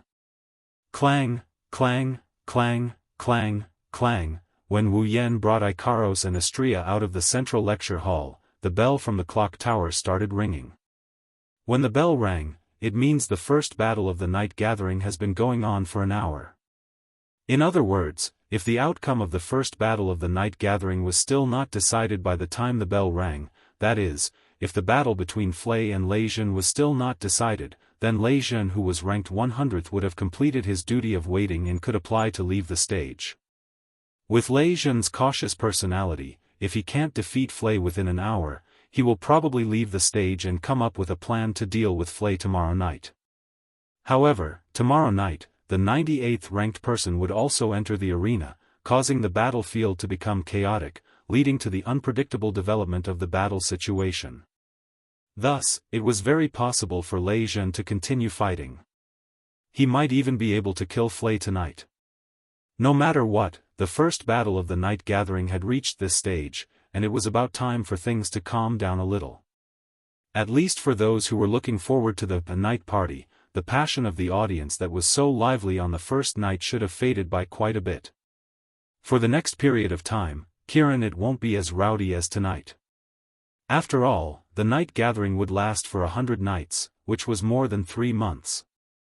After such a long time, even if the gauntlet's heartstrings were tensed, it was impossible for the audience to maintain their enthusiasm for such a long time. It was only natural that they would calm down a little. But, what Wu Yan should be focusing on right now isn't the night meeting. Master. While walking towards the male dormitory, he said, Master. Astria said softly. Are you really going to assassinate that headmaster? Didn't I tell you? Wu Yan's expression didn't change at all. I'll play with that guy whose head is so rotten that it makes people want to vomit. Play? Astria tilted her head to the side. A question mark appeared in front of her head. What do you mean by that? Well. Wu Yan rubbed Astria's head and smiled. There's no need to worry about these boring things. Anyway, for us, it's nothing. After all, this is just a small interlude. Astria nodded as if she didn't fully understand what was going on. She didn't continue asking. No matter what. Just follow Wu Yan's instructions. That was Astria's course of action. Master. On the other side, Ikaros suddenly said and turned around. She glanced behind her. There, following Ikaros's gaze, Wu Yan turned around and looked behind him. He couldn't help but chuckle. Not far behind the three of them, a head wearing a beret peeked out from a corner. When he noticed Wu Yan and the others looking at him, he jumped in fright and ran away without hesitation. Wu Yan rolled his eyes and he waved his hand. Ikaros and Astria spread their wings and took to the sky to chase after the fleeing figure. Ah! Following a scream, Ikaros and Astria grabbed the man's collar and flew back. They landed in front of Wu Yan. Bang! He didn't know if it was because his legs gave out or because Ikaros and Astria suddenly let go of him. The man fell to the ground with a dull thud. He was in so much pain that tears almost fell from his eyes. I didn't think you'd follow me. Looking down at the person sitting on the ground rubbing her butt, Wu Yan crossed his arms. Angelette, didn't that annoying guy put you under house arrest? Men! Angelette exclaimed. She looked up and saw Wu Yan standing in front of her. Then, as if she saw a ghost, she shuffled her butt and retreated far away. Hey! Seeing how Mariette is trying to avoid him like the plague, Wu Yan had a rough idea of what's going on, but he still felt hurt. I'm here to save you, don't you think it's unreasonable for you to act like this? Angeliette's shoulders trembled as she pulled down her beret to cover her face. I'm sorry, I'm sorry, I'm sorry, I'm sorry, I'm sorry, I'm sorry, I'm sorry. Forget it. Wu Yan sighed helplessly as he looked at Mariette, who seemed to be bullied. I just want to ask, since you followed me, why are you still running away? Ugh. Angelique grabbed her hat as she retreated backwards. She timidly glanced at Wu Yan and immediately cried out as though she had given up on herself. Simply unreasonable. Wu Yan, Ikaros, and Astria froze on the spot. It took them a while to recover from their shock. Huh? I have nothing to do with you. Angeliette cried out with tears in her eyes. Why did you save her? Wu Yan, Ikaros, and Astria looked at each other. Wu Yan scratched his face as he looked at Angeliette with uncertainty. You purposely followed me, and after you were discovered, you ran away like a rabbit. In the end, it was just to ask me this? What's with that expression? Juliet shouted angrily at Wu Yan's speechless expression. Am I wrong? I'm not saying you're wrong. Wu Yan glanced at Juliet. I'm just a little dumbfounded, huh? It was Juliet's turn to be stunned. What do you mean? Looks like you still don't understand. Wu Yan looked straight at Juliet. His soft yet powerful voice echoed in the air. You only need a reason to kill someone. What reason do you need to save someone? She couldn't help but look at Wu Yan. Looking at his nonchalant and perfunctory expression, she couldn't help but feel indignant again. That's a nice way to put it. You saved me for Oni-sama. Charlotte, huh? Wu Yan pondered for a moment before shaking his head. Maybe that's part of the reason, so it's for Oni-sama? Juliet's grip on her hat tightened. Her expression turned gloomy. As expected of Oni-sama. She shines wherever she goes. Even with House Birau's decline, there are still people willing to do that kind of thing for Oni-sama, and Juliet's words were filled with admiration, jealousy, and inferiority. Wu Yan took a deep look at her. Do you hate Charlotte that much? Of course not. Juliet said without hesitation. She lowered her head immediately. From the looks of it, Juliet didn't hate her sister. Instead, she seemed to have some negative emotions towards her sister. For example, jealousy. For example, inferiority. For example, envy. If you think about it, it's understandable. Juliet's talent was extraordinary. But compared to Charlotte, she was still lacking. Juliet's personality was weak. Charlotte, on the other hand, was very competitive. She was destined to attract attention wherever she went. And judging from the fact that there wasn't a single ripple of mana coming from her body, she was either not a puppet user or a magician. Either that, or she was so weak that others wouldn't be able to sense her unless she used her mana. However, at such a young age, not only was she able to become one of the 13 people, when she was only in her second year, she even obtained an automaton like Sigmund, who was so outstanding that no one could help but be envious of her. Come to think of it, Juliet must have felt both proud and inferior towards her sister, right? In short. Wu Yan slowed down his tone. Since everything is fine now, let's go see Charlotte. She should be happy. I don't want to. Juliet clenched her fists and closed her eyes. Please don't mind me. Just treat it as if nothing happened. After that, Juliet turned around again and ran away as if she was running away. Wu Yan rubbed his aching forehead. He waved his hand again. Icaros and Astrea leaped into the air and chased after Juliet. In the next moment, Mariette's shriek resounded through the air.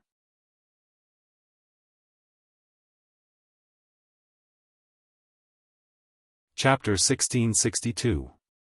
Walpurgis King Mecha Academy, Tortoise House. In the room, Natsuki, Nagisa, and Kanon listened to Wu Yan's account of what happened during his trip to the night meeting hall. They fell silent. Assassinate the dean? However, the dean was not a person who had committed a heinous crime, nor did he have any grudges with them. Just because someone threatened him with his friend's sister's life, did he have to take the life of this innocent person who had committed no heinous crime and had no grudges with him? For Icaros and Astrea, it wasn't a big deal. It wasn't that Icaros and Astrea had a heart of stone, it was just that they didn't feel lost at all. Even if they had to be despised by everyone, as long as it was something Wu Yan wanted them to do, they would do it without hesitation. That was all. However, it was a different story for Natsuki, Nagisa, and Kanon. Natsuki was an attack demon commander. Although she wasn't all that kind-hearted, she was still an existence that punished evil. She wouldn't feel guilty about this kind of shady business, but she wouldn't approve of it either. Even someone as arrogant as Natsuki, who didn't care about anything, was like this, let alone Nagisa and Kanon. Nagisa and Kanon were the ones who were truly kind to the point of blinding. After all, with Nagisa and Kanon's personalities, they would love stray cats even if they met one. Bring it home and adopt it? Are we really going to assassinate the dean? Nagisa didn't try to hide her displeasure at all. Her cute face was gloomy. But Nagisa doesn't think it's a good idea. Oniai-chan. Kanon looked at Wu Yen pleadingly. She was in a difficult position. If we do that, we won't be able to stay in the academy anymore, right? For the time being, I don't think we have to continue hiding here. Wu Yen knew Nagisa and Kanon didn't like this idea, so he smiled bitterly. After all, we still have a mission to complete. It won't be long before we finish replicating Eve's heart. Before that happens, if we hide in the academy, we shouldn't be discovered. In other words, Natsuki frowned. Are you really going to assassinate the dean? Are you going to? Wu Yen mused for a bit before continuing. Actually, I don't think we can kill the dean. You don't think we can kill the dean? Many young girls were at a loss.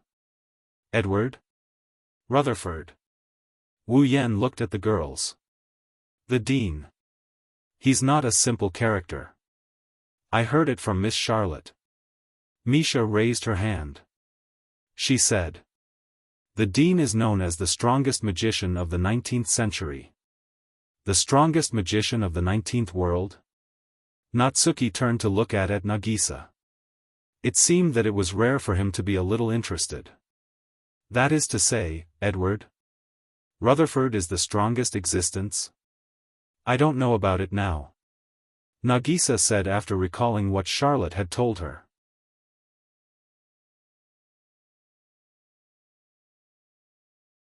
However, Charlot said that at least in the last century, the dean was publicly acknowledged as the strongest existence. Even the demon kings of the past were no match for him. Is that old man really that strong? Astria was surprised, but she nodded as if she understood the situation. Indeed, the last time I saw that old grandpa at that award ceremony, I kept feeling that there was an unusual aura on him. It's the ceremony for the gauntlet.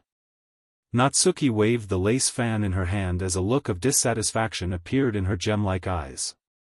At that time, I also felt that the dean wasn't a simple character, but I didn't think much of it. What a failure. I can't blame you for that. Wu Yen shook his head. Our levels and strengths have been restricted. Our strength has definitely surpassed the academy head. Therefore, even though our levels and strengths have been sealed, we would still subconsciously ignore those who are weaker than us. This is understandable. That's right, Luo Ruoshin said. Then, Kanon's beautiful eyes were filled with unease.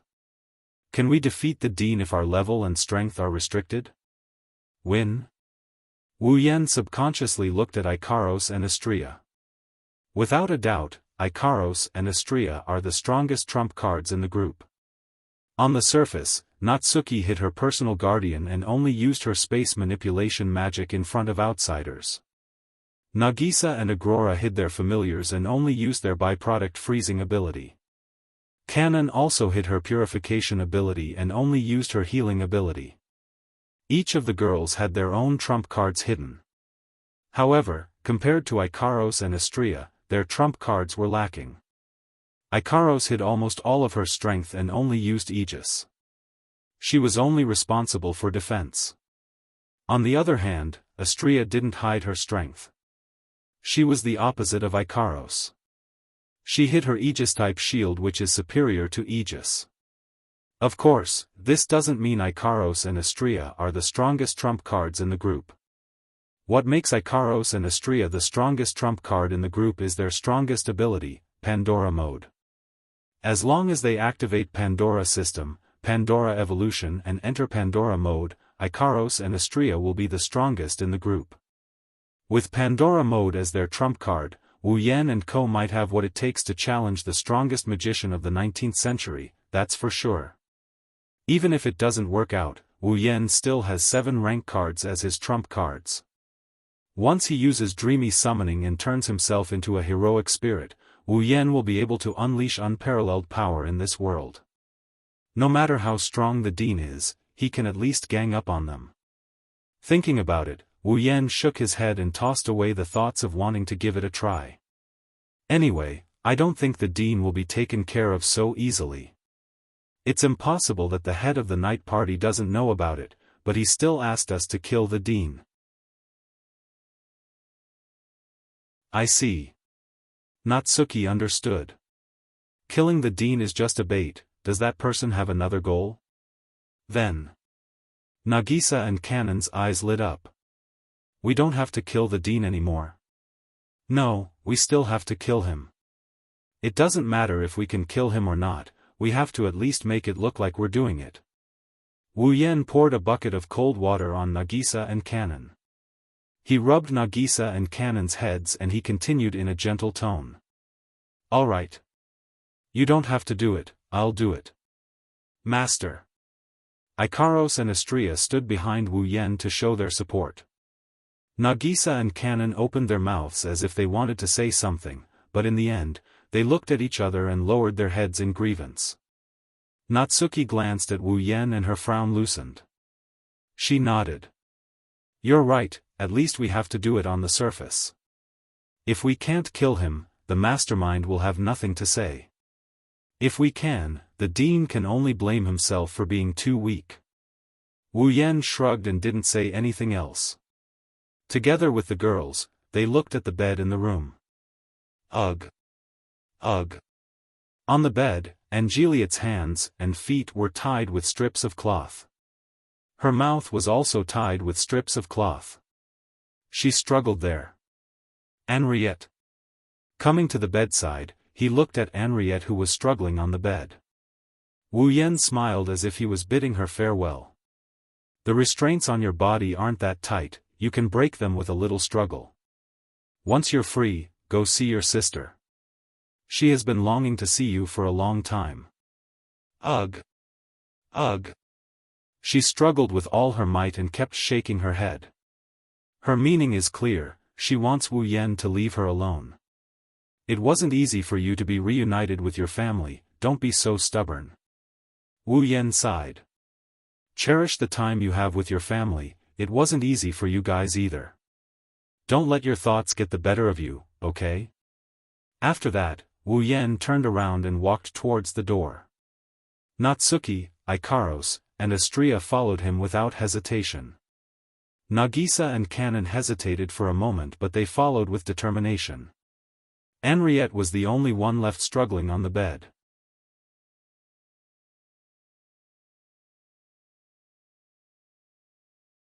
Chapter 1663. Unbelievable.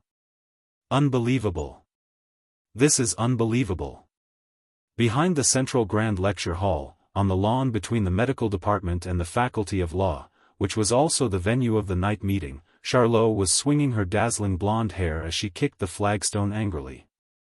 He actually ran away from the start and didn't come back until the end. That guy, what does he think the night gathering is? Calm down, Charles. No matter what, Wu Yan is ranked 4th. Who knows how long it will take for him to go on stage? There's no need for him to stay here on the first night, right? Sigmund, who was perched on Charlotte's shoulder, spoke in a calm voice. Although it's a pity that you can't be with him. No. No. The anger on Charlotte's pretty face immediately turned into panic. And no, I don't have any regrets. Is that so? Sigmund shook his head. If that's the case, why are you still so angry?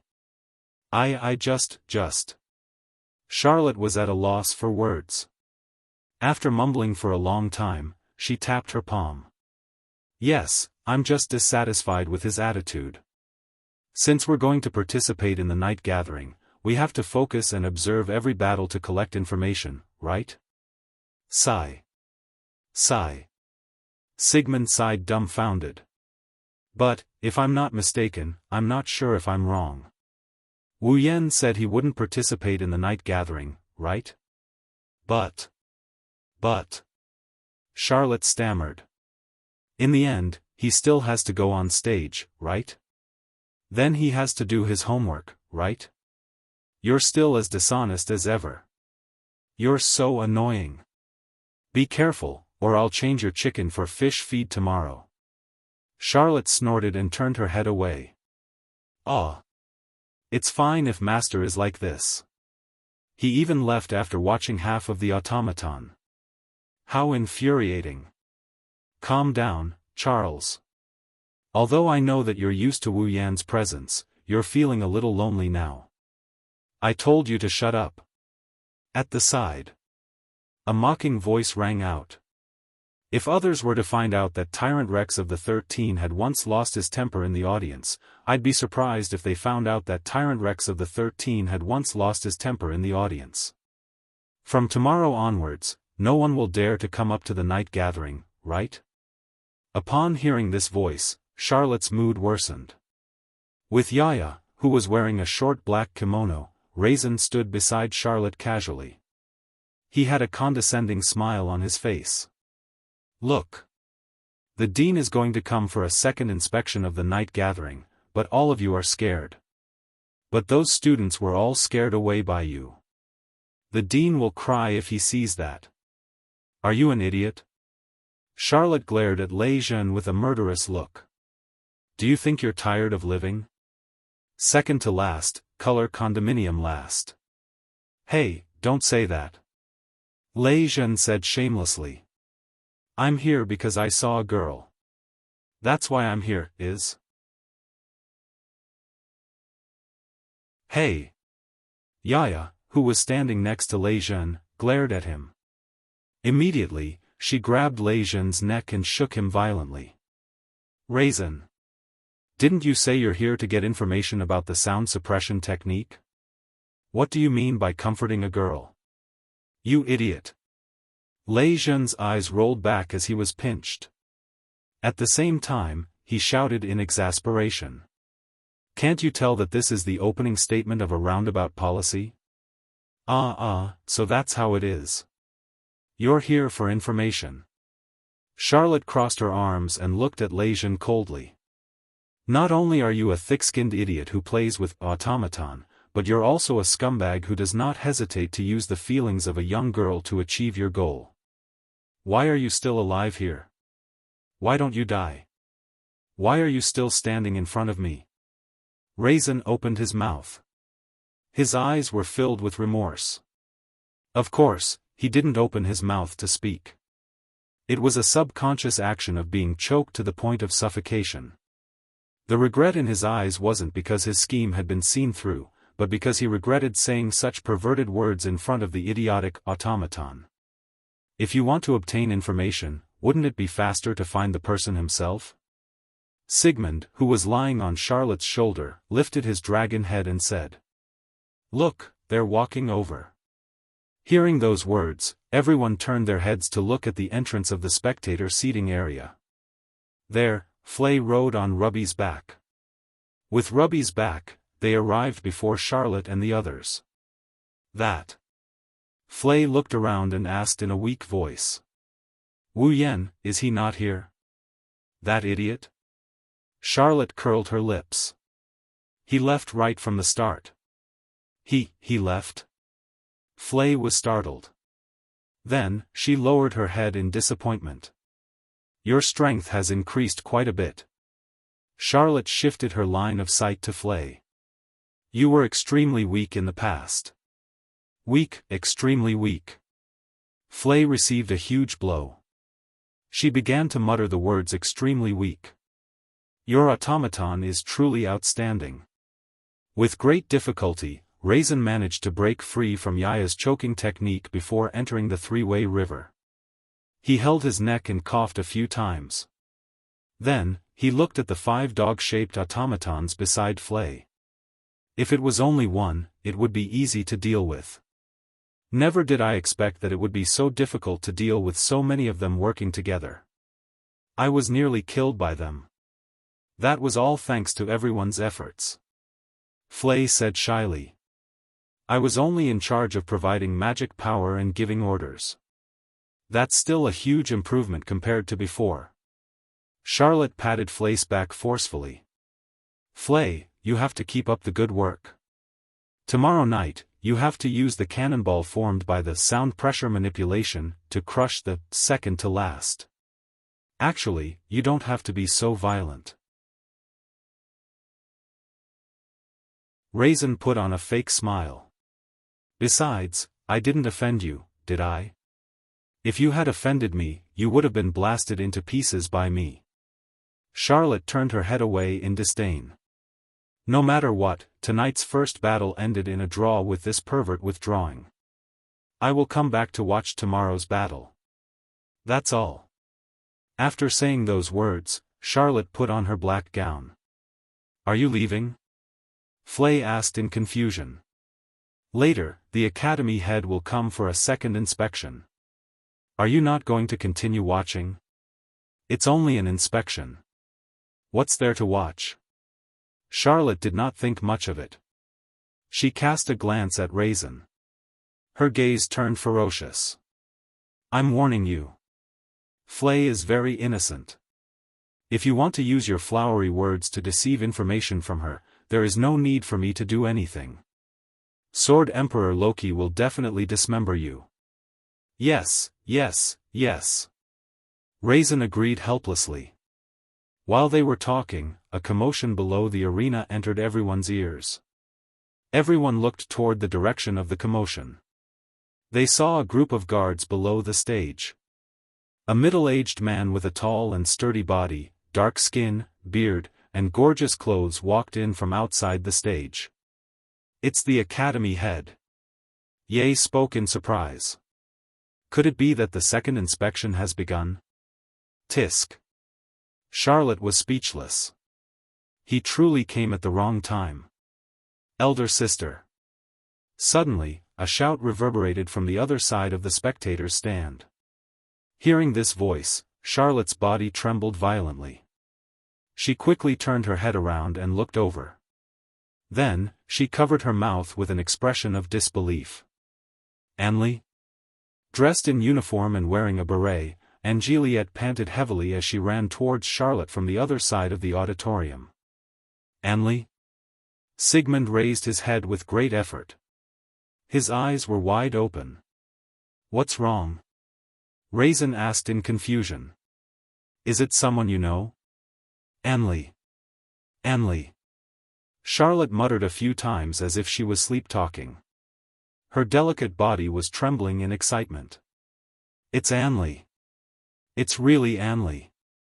Unfortunately, Anli did not give Charlotte the opportunity to express her feelings for their reunion. She screamed, Lady Big Sister. Please stop Mr. Wu Yen. Wu Yen? Charlotte, Sigmund, Flay, Raisin, Ye, and the others were all stunned. In the next moment, a crystal-like radiance covered everyone's field of vision.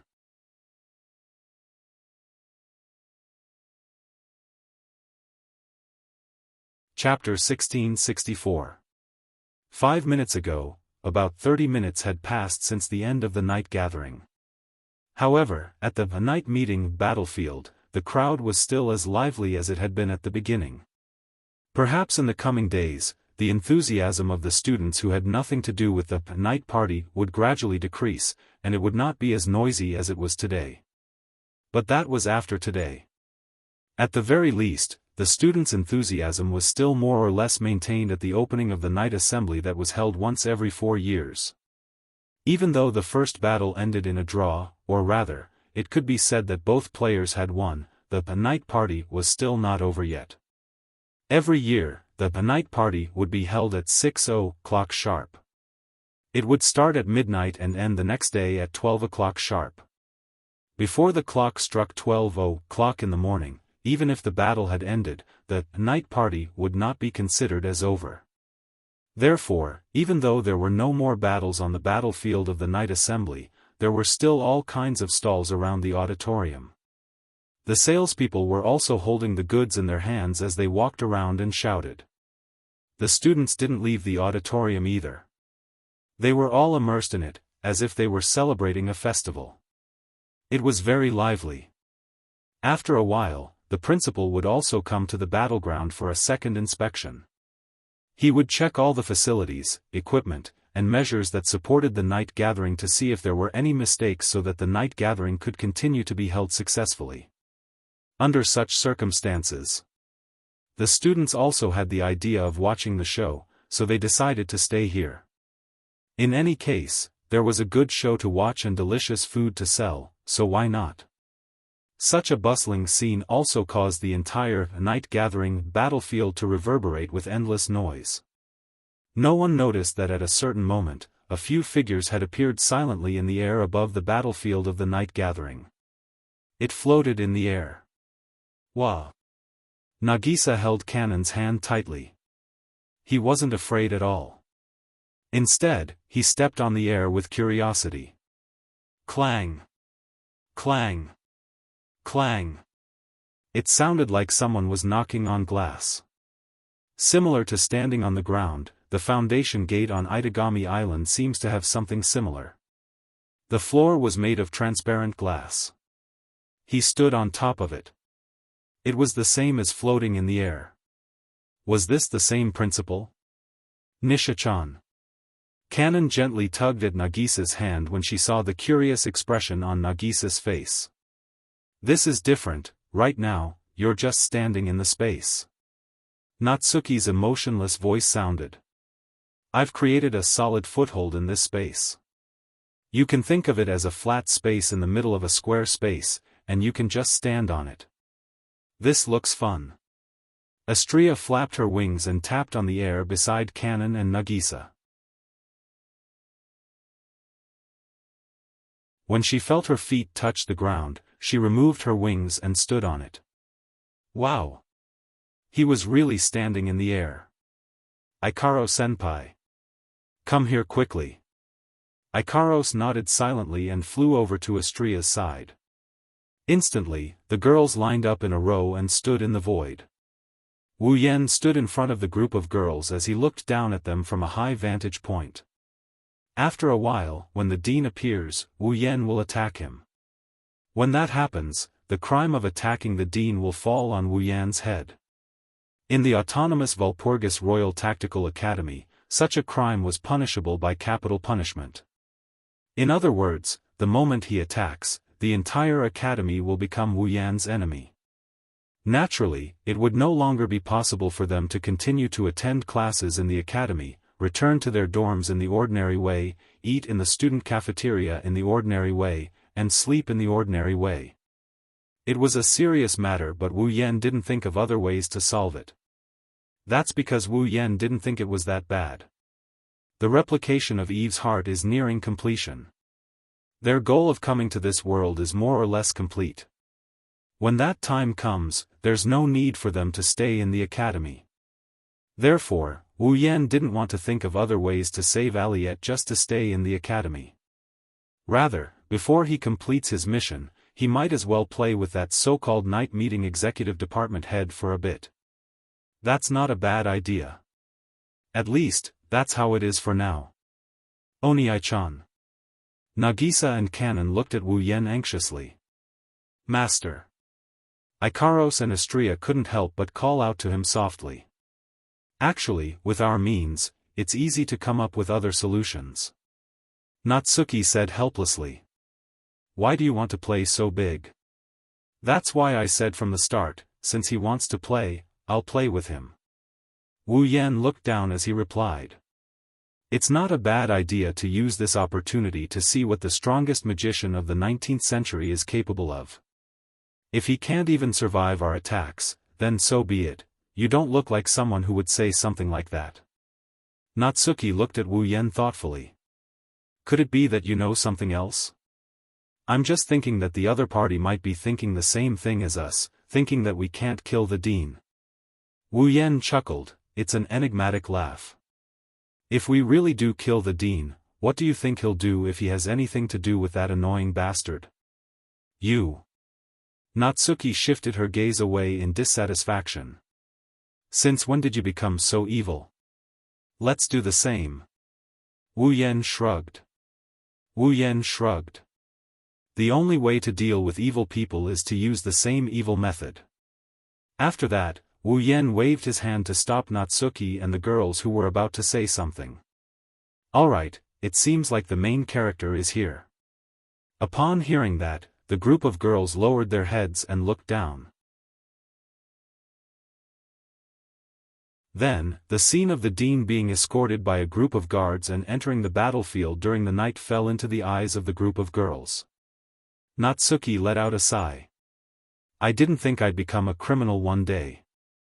It's not a bad idea to change things up once in a while. Wu Yan chuckled and turned to Ikaros. Ikaros, I'll be the one to attack. I'll leave this to you. Yes. Master. An illusory square frame appeared in Ikaros's eyes. Her eyes quickly turned crimson red, changing her pure and holy temperament. She was cold and beautiful at the same time. At the same time, Wu Yan raised his hand. A crimson spatial ripple spread out from his hand. Not long after, a beautiful bow that was completely black but transparent like crystal slowly emerged from the crimson space ripples.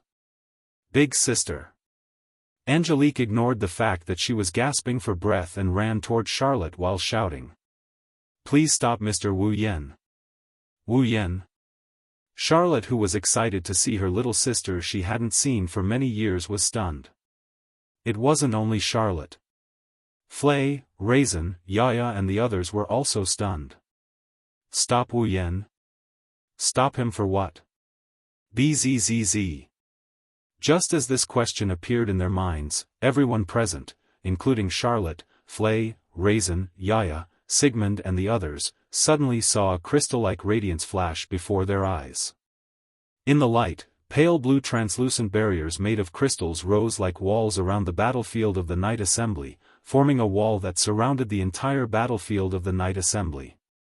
Inside the walls formed by the light blue translucent barriers, the students present were all covered by a spherical barrier.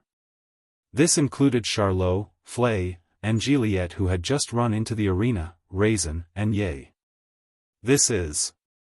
Charlotte, who was incomparably familiar with this barrier, cried out in alarm. Isn't this the magic barrier formed by Ikaros's ripple barrier? What's wrong? Flay spoke in a somewhat fearful manner. What happened? Raisin raised his head and looked to the sky. His pupils shrunk. Above. Everyone present who heard the voice raised their heads and looked to the sky. Soon after, everyone saw what was happening. In the sky, a figure pulled open a beautiful bow. On the bow, an arrow that looked like a shooting star gradually condensed into form.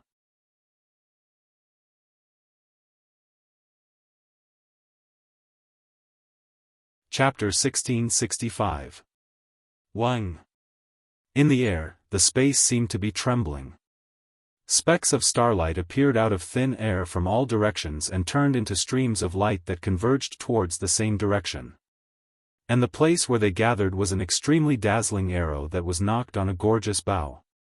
On the ground, the students, professors, and guards of Walpurgis Wangli Tactical Academy all looked up at the scene that looked like a meteor shower converging in one direction. They were slightly dazed at first, and then each and every one of them was at a loss. What is that? Lei Zhen's voice trembled as he realized how strange the situation was. What the hell is going on? Charlotte couldn't care less about her sister who she hadn't seen for years. Her eyes were filled with emotions as she stared at the figure holding the bow and condensing the meteor-like arrow. Charlotte couldn't be more familiar with that figure. Even under the cover of the night, she could still recognize it. Not to mention, behind that figure, there was a line of young girls of different sizes who were equally beautiful, just like a symbol of the world. In the entire Walpurgis Royal Tactical Academy, there was only one person who brought along 5 girls of different sizes who were all equally beautiful. Wu Yan. Charlotte's voice was hoarse. Is it him? What is he trying to do? Sigmund's calm voice carried a hint of uneasiness. I have a bad feeling about this. Sigmund wasn't the only one who had a bad feeling about this. But no matter how bad the feeling was, no one dared to do anything. It wasn't that they didn't want to, but there was an aegis, absolute defense circle, around them, trapping them inside. What the hell is this? Damn it! I can't open it. Let us out.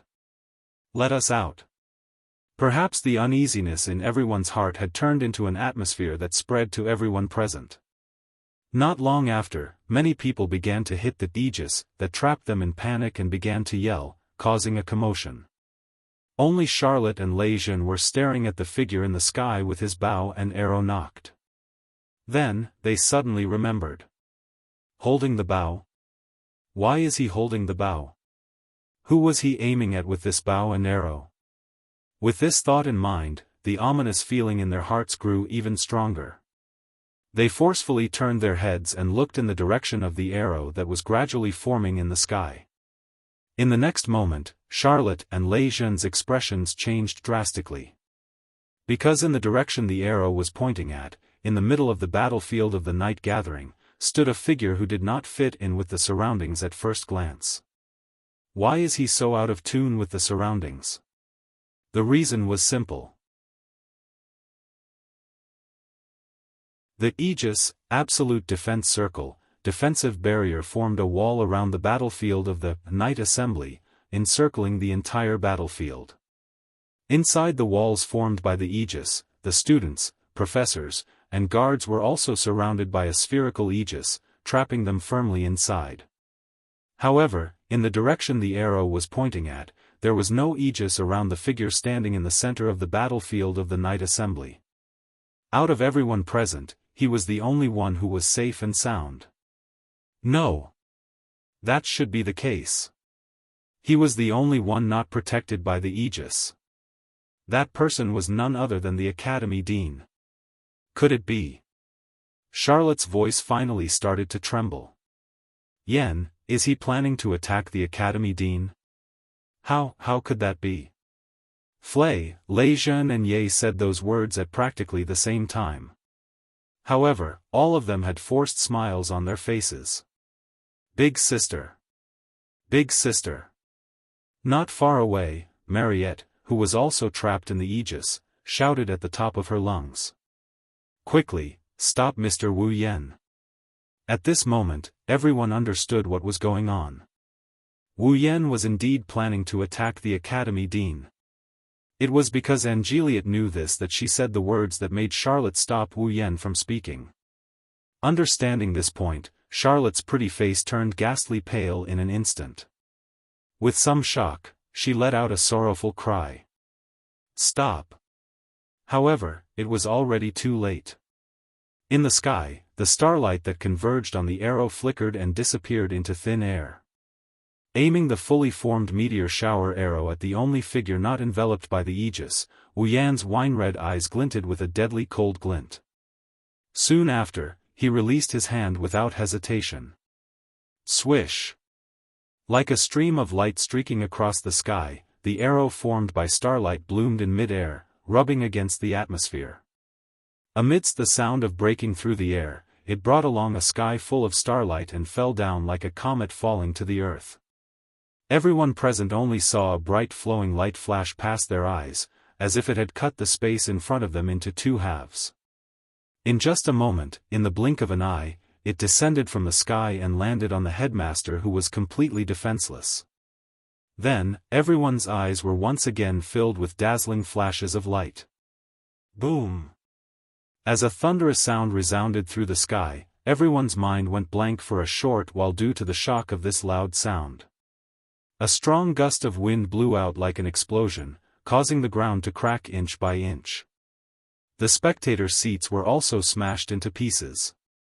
Debris flew out from the impact like a gust of wind, shooting in all directions like bullets. Ah! The students, professors, and guards who were in the protective barrier of the aegis were unharmed. However, their bodies were blown away by the strong gales along with the aegis, smashing into the surrounding ground in a mess. In an instant, the entire night assembly was like an erupting volcano. In an instant, the temperature soared. Although there was almost no substantial damage, screams, and screams reverberated in the arena one after another, making the scene seem like hell with wails everywhere. When the strong gales dispersed, the deafening explosions in the air were extinguished. After everything calmed down, all the aegis in the surroundings seemed to have shattered and dissipated.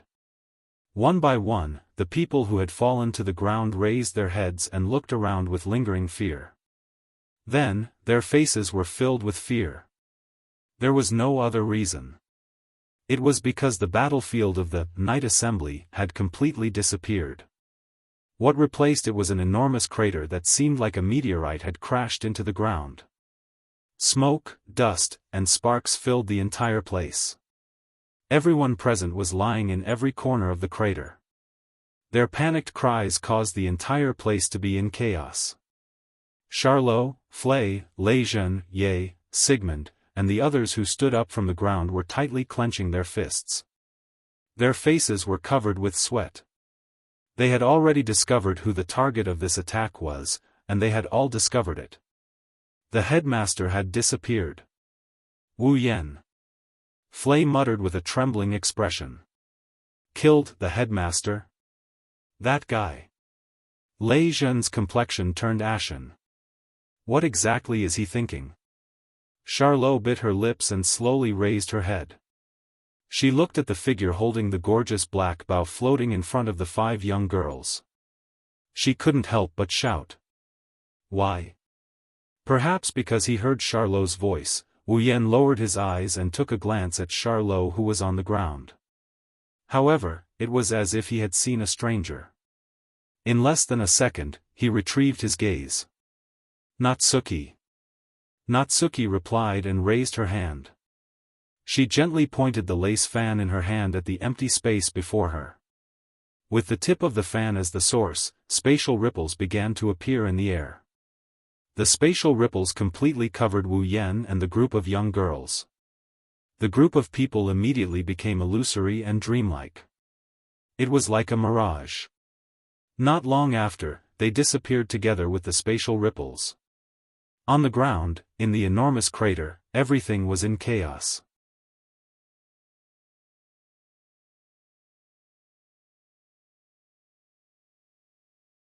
Chapter 1666. Behind the central lecture hall of the Walpurgis Royal Mechanical Engineering Academy, the lawn between the medical department and the law department was used as the venue for the night meeting. In just one night, it had turned into a huge crater. The students, professors, and guards who were originally present stood up from the ground in a wretched manner. They looked around the scene as though they had yet to react to the sudden situation. Fear and bewilderment could be seen on their faces. Under such circumstances, the entire place was strangely silent. It was only after a while that the people who were the first to react to the situation gradually caused a commotion, causing the entire place to be in chaos. Standing at the edge of the giant pit, Charlot brought along Sigmund, Flay brought along the 5 automaton from the Garm series, and Lejeune brought along Yaya. The group of people looked at the chaotic scene in front of them and were rendered speechless for a long time. At this moment, there was only one question in everyone's heart. Why? Why would Wu Yan attack the dean? Why would things suddenly turn out like this? Only. Charlot suddenly spoke. She walked up to Onli who had her head lowered. Her expression could not be seen clearly at all. With trembling hands, she grabbed Onli's slender shoulders. Did you just ask me to stop him? Do you know why he would do such a thing? Am I right? Sister. My lady. Onli raised her head and looked at her beautiful, strong, and powerful sister who was better than her in every aspect. Her face was pale and her eyes were filled with helplessness. Her heart was twisted in pain as though it was being cut by a knife. Tell me. Onli. Charlot's voice was almost muffled. The words that came out of her mouth were blurry and hoarse. What do you know? Calm down, Seal. Sigmund spoke in a deep voice. If you continue like this, even if Onli knows something, she will still be frightened by you. They will also be scared speechless by you. But. Charlot looked at the huge crater in front of her. She smiled miserably as she looked at the chaotic scene inside. That guy killed the head of the academy. Sigmund became silent. Even Flay, Lejeune, Yaya, and the others became silent. The Walpurgis Royal Magic Academy was the best academy in the world of magic. It was an important organization that sent outstanding puppet users to various countries all over the world, cultivated powerful puppet users, and strengthened the national strength of each country. Because of this, the Walpurgis Royal Tactical Academy had autonomy.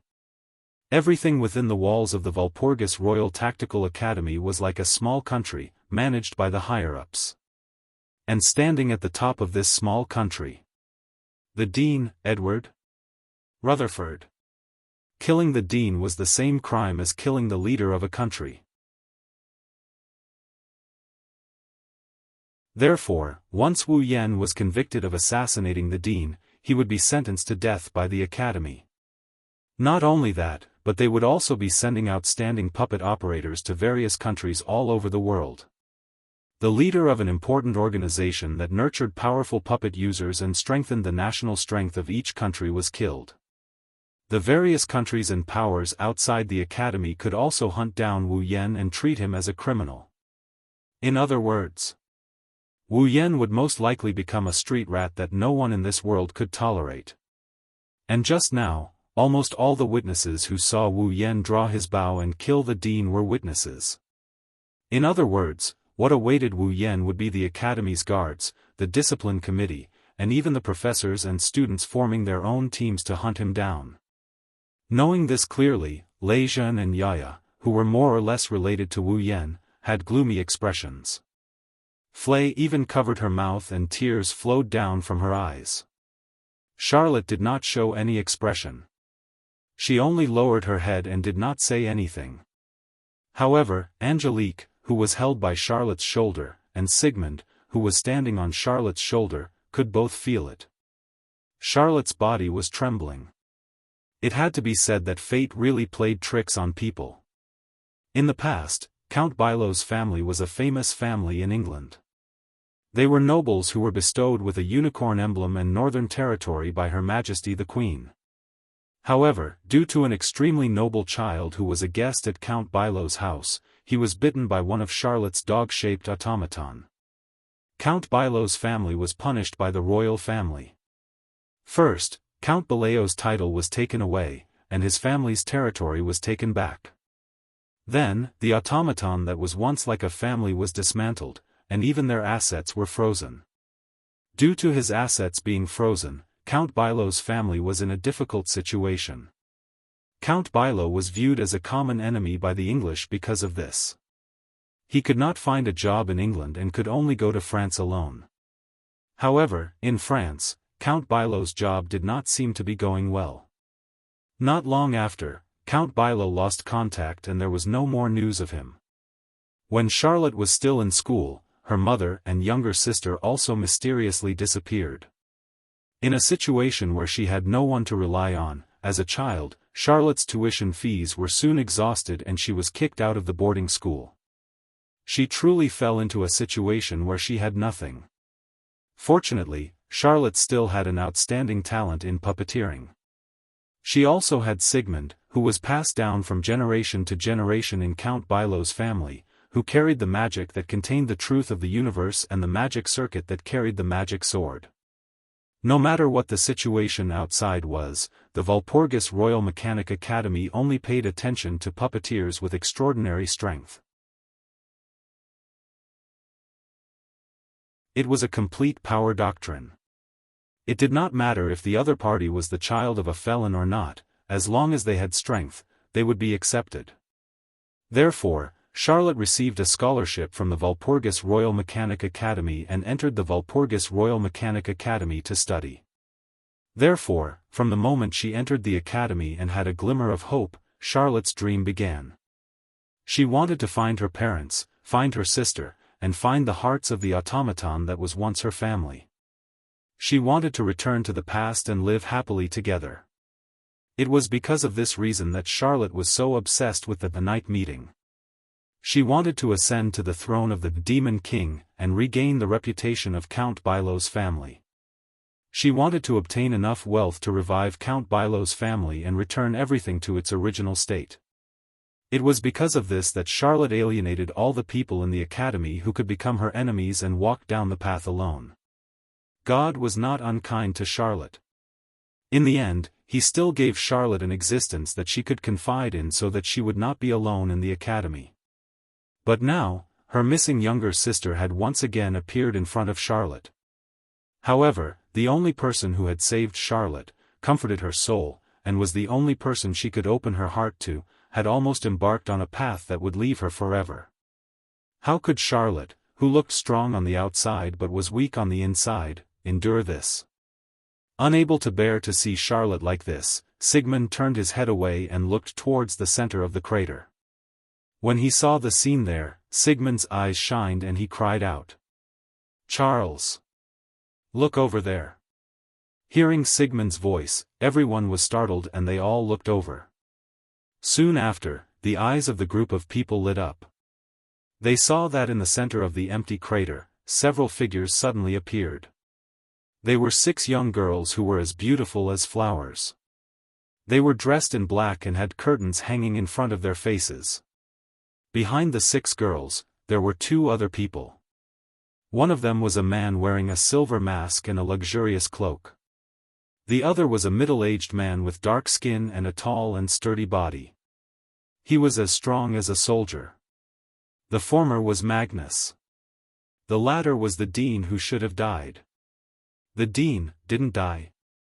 Flay cried out in pleasant surprise. Magnus. Lei Zhen's expression turned serious. So that's the case. Magnus protected the dean? Charlotte's spirit was immediately shaken. The gloominess on her face was swept away. The dean didn't die. In that case, there was still room for redemption. I didn't think that things would develop to this point. Right at this moment, a cold and elegant voice sounded from behind Charlotte's group. Everyone looked towards the source of the voice. Kimberly's figure was imprinted in everyone's eyes.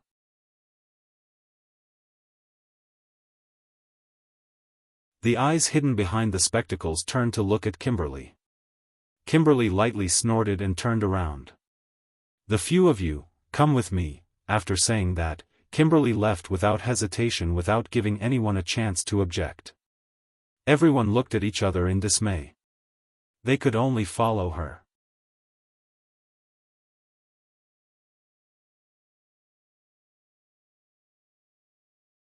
Chapter 1667.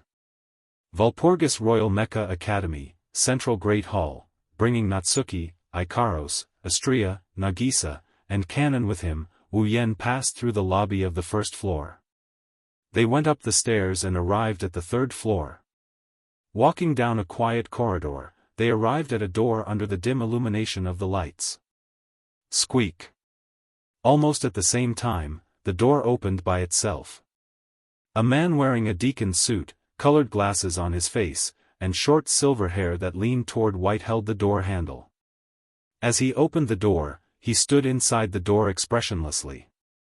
However, there was a trace of uncontrollable vigilance in his eyes. This sense of vigilance isn't just directed at Wu Yen, it's also directed at the 5 girls standing behind Wu Yen. They're wearing white with red edges and a red pleated skirt, they look like a squad. Only Nagisa, Kanon, and Astria glanced at Shinobu. Wu Yen, Natsuki, and Ikaros didn't even look at Shinobu. Instead, they focused on the other side of the door. "Ah, it's been hard on you, Scarlet Eyes." The elegant young man stood by the window at the very front. He turned around with a smile that seemed both joyful and excited as he exclaimed in amazement. That arrow just now was just too shocking. Its destructive power was even higher than Tyrantrex's demonic sword. What exactly is that bow? Is it some kind of magic equipment with a magic circuit? What kind of magic circuit could it be? A few of them seemed to be curious. She threw out a question that sounded like an interrogation, but Wu Yan didn't have any intention of answering. He just led the girls inside. Natsuki, Nagisa, and Kanon followed behind Wu Yan while sizing up the annoying grin on the young man's face. They had their own thoughts about it. Natsuki, Nagisa, and Kanon did not come here with Wu Yan last time. Even though they knew someone was trying to use Wu Yan, they did not know what the person looked like. However, the three girls had different thoughts when they first saw the young man. They did not share the same thoughts. Nagisa felt the same way. The young man might be handsome with a charming smile, but no matter how you looked at him, it made one's hair stand on end. Kanon felt the same way. She felt the same way about the young man. Apart from his noble temperament, he also had a dark and eerie presence like a poisonous snake. Natsuki squinted her eyes. As he looked at the young man, an interesting smile appeared on his face at some point. While Natsuki, Nagisa, and Kanon were observing the young man was also looking at the three girls. Looking at the young and calm Natsuki, the bright and cute Nagisa, and the pure and holy Kanon, the young man looked like he was admiring a work of art. He kept praising them. "It's really beautiful. It doesn't pale in comparison to Magnus' squadron at all. Or rather, in terms of appearance, your automaton is more attractive. I wonder if it can compare to Magnus in terms of performance?" Once again, Wu Yan chose to ignore the boy's inexplicable remark. Masayuki, who was standing by the door, was extremely displeased, but she couldn't do anything about it. Last time, when he faced Wu Yan, he only used an automaton to threaten the person Shinobi had sworn to protect. And now, all five of the other party's automaton were present. Even if their performance couldn't be compared to the angelic girl who had placed the laser sword on the neck of the true lord rank, they definitely wouldn't be any worse. Shinobi didn't have the confidence to deal with five of them alone. Thus, no matter how unhappy Shinobi was, he could only endure it. Compared to Shinobi, the young man didn't seem to care at all. He shrugged and looked out the window with a smile. "Looks like your target is still alive and well." Wu Yan's eyes flashed for a split second before he walked over to the window and looked out of it. This was the third floor of the central lecture hall. The venue of the night meeting was behind the central lecture hall. It was on the lawn between the medical department and the law department. From the window on the third floor of the central lecture hall, one could clearly see the situation of the night meeting. Of course, that place was now replaced by a huge crater. Wu Yan can see the guards forming a cordon around the huge crater. They are chasing the students out of the crater. The Discipline and Discipline Committee members are assisting the guards in collecting the evidence of the students who are present. Other than the guards and disciplinary committee members, even the professors were chased out of the crater. There were only 2 people left in the crater. They weren't the guards or disciplinary committee members. Magnus, who was wearing a silver mask and a black cloak that looked like a battle robe. The dean of the academy, who should have been annihilated by the arrow of the meteor knight, could not be any more dead. At this moment, the principal was conversing with Magnus, who was leading his squadron. It seemed that they were discussing something. The dean's back was facing the central lecture hall, so Wu Yan and the other 2 couldn't see the dean's expression clearly. Magnus, on the other hand, is wearing an ice cube face and a mask. From the surface, it's impossible to tell what the 2 of them are discussing. However, Wu Yan and the young man could guess what they were talking about just by guessing. Looks like in order to prevent himself from being ambushed by some inexplicable people again, the cautious Sir Dean is planning to let the number 1 in the academy, Marshall, who is currently the closest to the Demon King, be his guard to protect his safety. As if he had seen a happy scene, the young man smiled happily. "Next, if you want to kill the dean, you'll have to face that monster." "Monster?" Wu Yan looked at the young man. This was the first time he spoke since he entered the executive department. "You're scared of Magnus?" "Scared? Scared? how can I not be scared? Although he said that, the young man didn't seem to care at all. Magnus' squadron is a super powerful automaton that can fight against 13 people. Even if they really go up against them, they won't be able to do anything, right? Lucian thought to himself. Magnus' squadron is a super powerful automaton that can fight against 13 people. Yes. The young man turned around and looked at Wu Yan. Of course, if the complete control vibration is at the level you mentioned last time, I won't be scared no matter how many of them come. This sentence clearly exposed the fact that the young man still cared about the vector manipulation Wu Yan mentioned last time. Wu Yan looked at the young man with a faint smile. He wanted to let the young man know that Wu Yan wouldn't reveal anything. Then, what do you plan to do next? The young man curled his lips in boredom. If you don't kill the dean, even if I don't do it, the Granville family will still have their eyes on Angelique. By then, unless you guys stay by her side 24/7, Angelique will not be able to resist without any power. In the face of such an obvious threat, Wu Yan's expression didn't change from start to finish. Instead, he looked at the boy with pity in his eyes, causing the boy to retract his smile. Without waiting for the young man to say anything, Wu Yan turned around and walked outside. You're being hunted. The young man kindly reminded. I have a way to hide my identity, don't you need me to help you? Wu Yan stopped in his tracks, he turned around and taunted her. Do you think everyone is as shameful as you are? With that, Wu Yan led the girls out of the executive department's meeting hall without looking back. It wasn't until Wu Yan left that the young man's expression finally turned gloomy.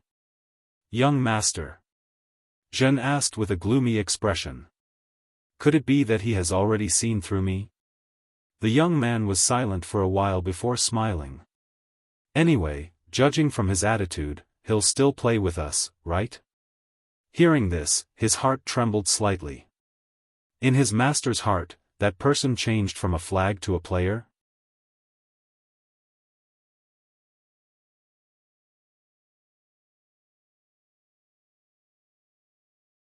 Chapter 1668. Kimberly was sitting on a rather luxurious chair in the middle of the room filled with bookshelves and books. She closed her eyes and tapped her fingers on the armrest, letting the sound echo in the air. Yaya was making tea beside her, but it was obvious that she was absent-minded. Charlotte, on the other hand, was holding Angelette's hand and standing in front of Kimberly with Flay and Raisin. They were all silent as they waited for Kimberly to speak. Sigmund was standing on the back of one of the Garm series automatons.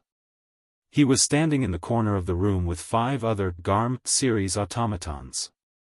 This scene was maintained for a full 10 to 20 minutes, but there was not a single person who spoke, causing the surrounding atmosphere to be filled with a strange sense of heaviness. Perhaps Wu Yan's attack on the dean had a huge impact on Charlotte, Flay, Raisin, and the others. At least, even the most impatient Charlotte was holding Angelette's hand and didn't say anything. If it was under normal circumstances, perhaps this indescribable silence would have been broken. Of course, the owner of the room, Kimberly, didn't intend to let the silence last for too long. A few minutes later, Kimberly opened her eyes. His somewhat cold gaze landed on Angeliette's body. Actually, I really want to capture you and interrogate you directly. Angeliette was clearly shocked by this sentence. Tears appeared in the corners of her eyes, and she couldn't help but hide behind Charlotte. Teacher Kimberly. Charlotte quickly hugged Angelette's shoulder and glared at Kimberly. This has nothing to do with Angelette, right? What nonsense are you talking about? Kimberly glanced at Charlotte. Do you really think that Angeliette had nothing to do with this matter? Charlotte opened her mouth slightly, but she couldn't refute Kimberly's words. It doesn't matter if Mariette had anything to do with Wu Yan's assassination attempt on the dean. She seems to know something. Lei Jin chimed in like he's trying to do justice to Wu Yan. After all, before Wu Yan made his move, Angelette had indeed arrived. Angeliette had indeed come to the scene and had Tyrant Rex stop him. This also proved that Angeliette had known beforehand that he would make a move on the headmaster, right? Correct, correct. Kimberly's voice was so calm that it was reminiscent of a machine. She said to the others. Of course. I'm curious as to why the second daughter of Count Bilao, who has been missing for many years, would suddenly appear in the academy. I'm even more suspicious about the fact that she became a student of the academy. After hearing Kimberly's words, Charlotte recalled something and spoke to Angeliette in agitation. Angeliette. Where have you been all these years? Do you know how worried I was? Where's Mom? You're together, right? Faced with Charlotte's endless questions, Angeliette looked at Charlotte with a pained expression, but she didn't say anything. She closed her eyes and lowered her head. Angeliette. Charlotte couldn't help but raise her voice when she saw that Angeliette didn't want to say anything. Deal with your family matters after this. Kimberly interrupted Charlotte's questioning with dissatisfaction as she glanced at Angeliette. I just want to know if the reason Scarlet Eyes tried to assassinate the Dean has anything to do with you. Angeliette's shoulders trembled. Charlotte, who was holding her, immediately understood. Kimberly, Flay, Lejeune and the others also understood. Then, Flay involuntarily took a step forward. She was a little timid, but she also spoke with some hope. Wu Yan's assassination on the Dean wasn't his own idea, right? Angeliette still didn't answer. She only buried her head in Charlotte's arms as if she didn't want to say anything. But it was precisely because of this that it confirmed the authenticity of the sentence just now. Could it be that he was threatened by someone? Charlotte shook her head in disbelief. She said in a negative tone while shaking her head. That's impossible. He's so strong that even Magnus was once suppressed by him. When I practiced with him, even if I used all my strength, I could only barely fight against his automaton. I've never won against that one. You've never won against an automaton? Raisin was shocked. You're one of the members of the 13. Apart from Magnus, no one else would dare to say that they have a 100% chance of defeating you, right? You can't even do anything to an automaton like him? I don't want to, but it's the truth. Charlotte smiled bitterly. His strength is already at a level where he's in a different dimension from me. Just like Magnus, he doesn't give off the feeling of being the strongest. He's invincible. Indeed. Wu Yan is the same as Magnus. They're both the type that's strong enough to make others despair. Raisin was still unwilling, but he still said that. If that's the case, no one can threaten someone as powerful as him, right? That's why I said you're all brats.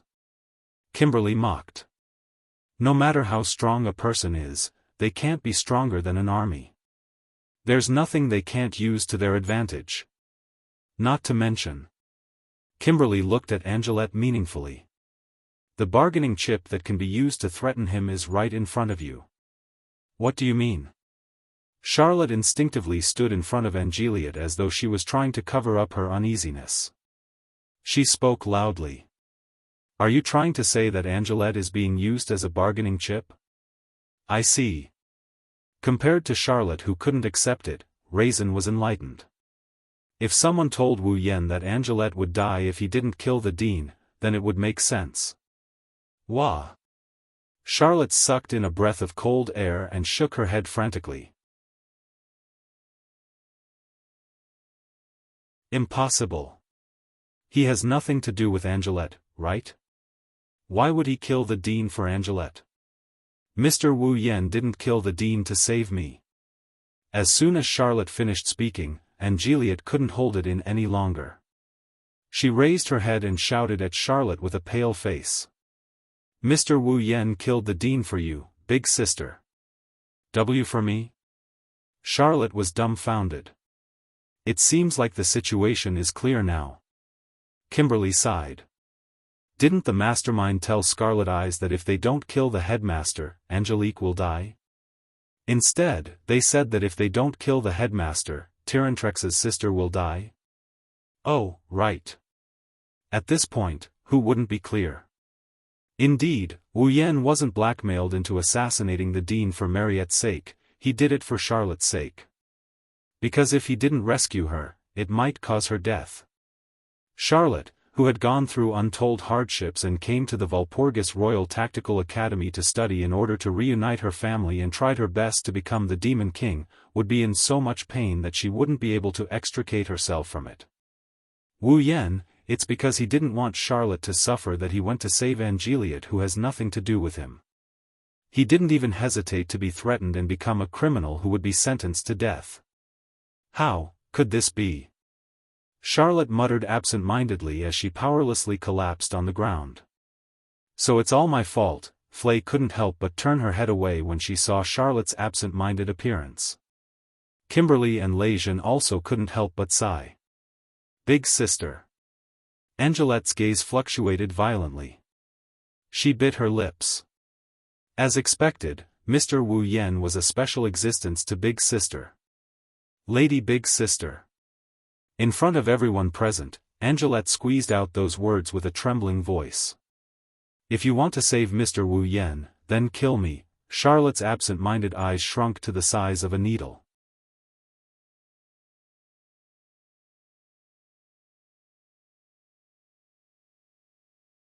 Chapter 1669. Just kill me. His trembling voice resounded clearly in the entire room, and also clearly passed into the ears of everyone present. Flay, Kimberly, Ryzen, Ye and the others' expressions changed when they heard those words. Charlotte was even more stunned. Angelique. Beside her, Sigmund, who was standing on the back of one of the Bgarm series automatons, couldn't help but speak sternly. Do you know what you're saying? Angelique forced a miserable smile. I'm just speaking the truth. Do you want to use your own death to free the Scarlet Eyes from the threat of the mastermind behind the scenes?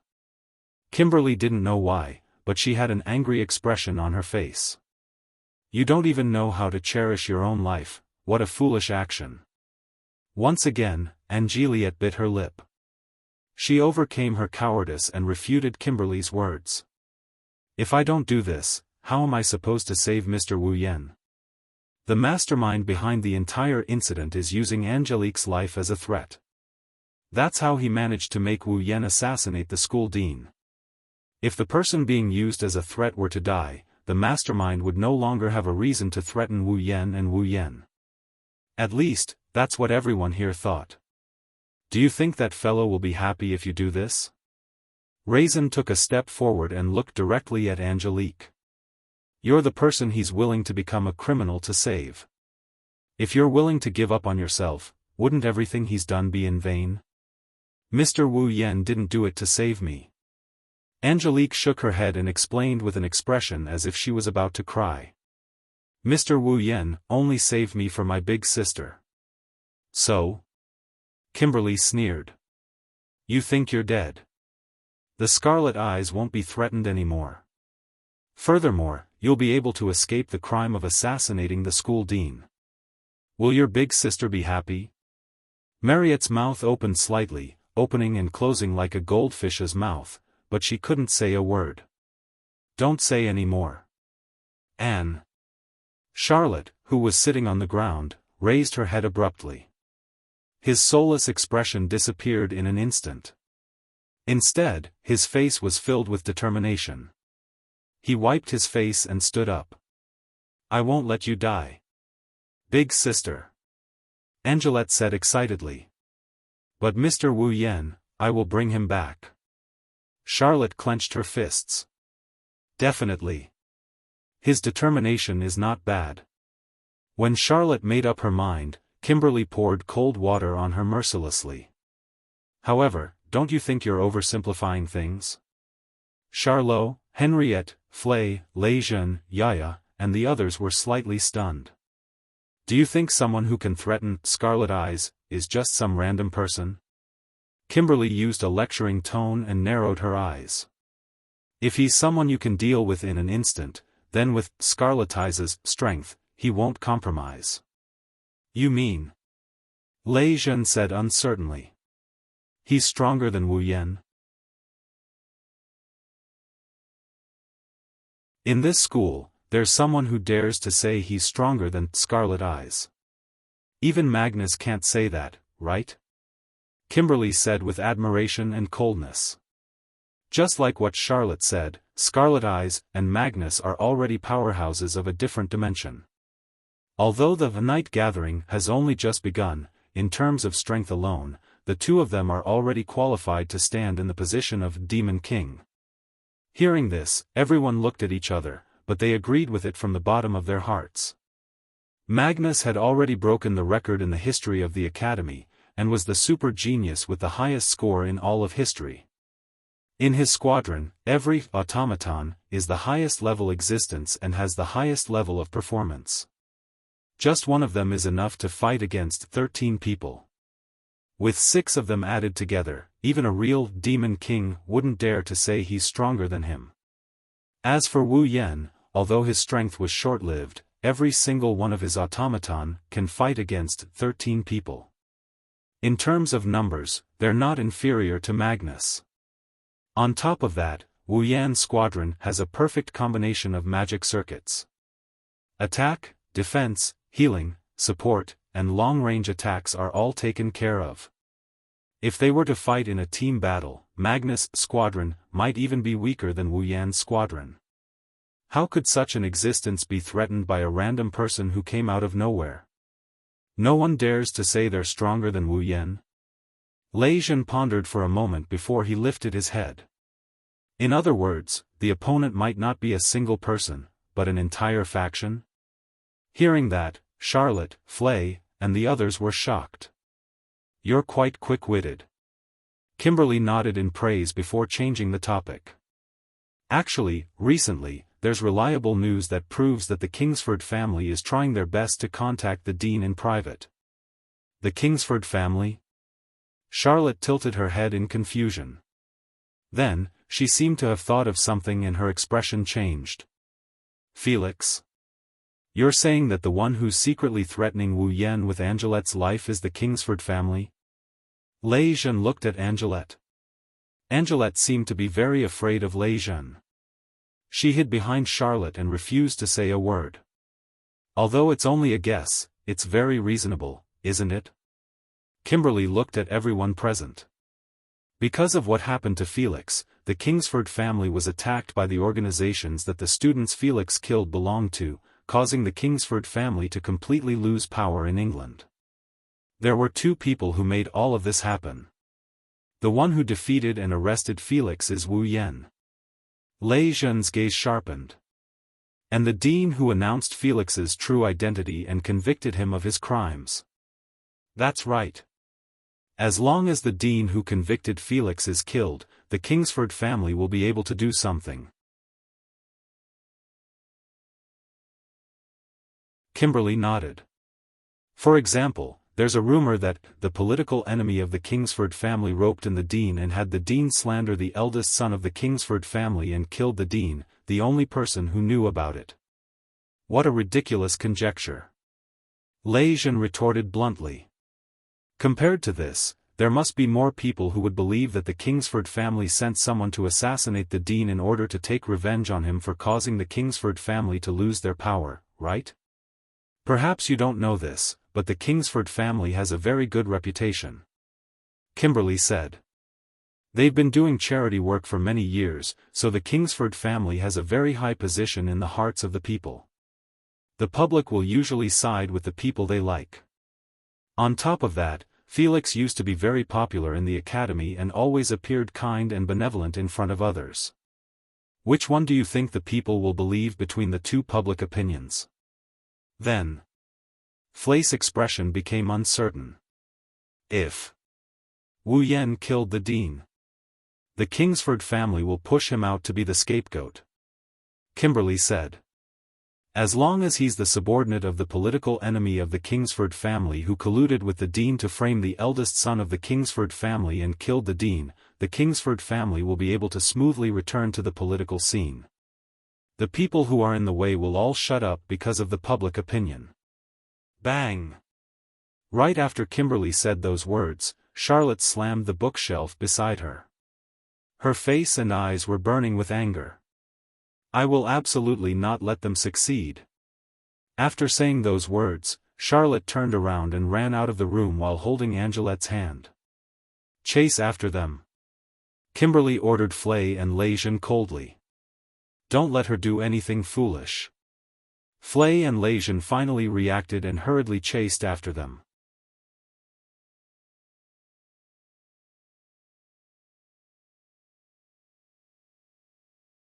Chapter 1670. Seal.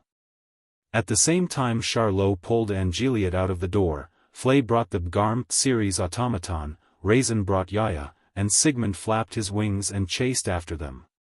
Calm down. Seal. Sigmund landed on Charlotte's beret and spoke sternly with the words he always used to warn Charlotte. If you act so recklessly, not only will you fail to save Wu Yan, you might even lose your life. Sister. Sister. You can't go. Angelette held Charlotte's hand tightly and shook her head desperately. Even if it's sister, you're no match for them. Then do you want me to just stand by and do nothing? Charlotte screamed with a face full of agitation. He's in this state because of me, and the mastermind is the Kingsford family. I'm the one who set up the trap for Felix, and I'm the one who dragged him out. However, I was too naive and didn't expect Felix to attack me. That's why Wu Yan had no choice but to fight Felix. So, I should be the one who caused the Kingsford family to lose their power. Charlotte's eyes were wet as she spoke. But now, not only is he being used by others because of me, he's also bearing the consequences for me. How can I just stand by and do nothing? In the end, the fact that the Kingsford family is the mastermind is just Teacher Kimberly's guess. Lejeune chased after them with Yaya. She glared at Charlotte. Everything is just a guess. Who knows if it's true? But you said it yourself. It's impossible for a single person to be able to threaten him. Only by relying on the power of an entire force could they possibly threaten him, right? Charlotte was unmoved. It seemed that she had completely believed that the mastermind behind this was the Kingsford family. Although the Kingsford family has lost their power, their influence is still not enough. However, his influence is still not something a normal person can compare to. Wu Yan alone. No matter how strong he is, an individual's strength is limited, isn't it? According to what you said, there are forces that are comparable to the Kingsford family. How can you be sure that it is the Kingsford family? Lejeune's voice grew louder. Even if the Kingsford family is behind this, as you said, the power of one person is limited. Do you think you can fight against the Kingsford family by yourself? Even if I can't, I'll go. Charlotte shouted. I won't let him bear all this alone. After that, Charlotte turned around once more and wanted to run away. But her two hands were tightly gripped by a pair of slender yet strong hands. Big sister. Angeliette pursed her lips stubbornly. You can't go, Wu Yan definitely wouldn't want to see you like this. Flay used her red eyes, which were usually filled with weakness but were now filled with determination, to look at Charlotte. He killed the dean because of you. So, at the very least, please calm down. Only then can you bring him back, right?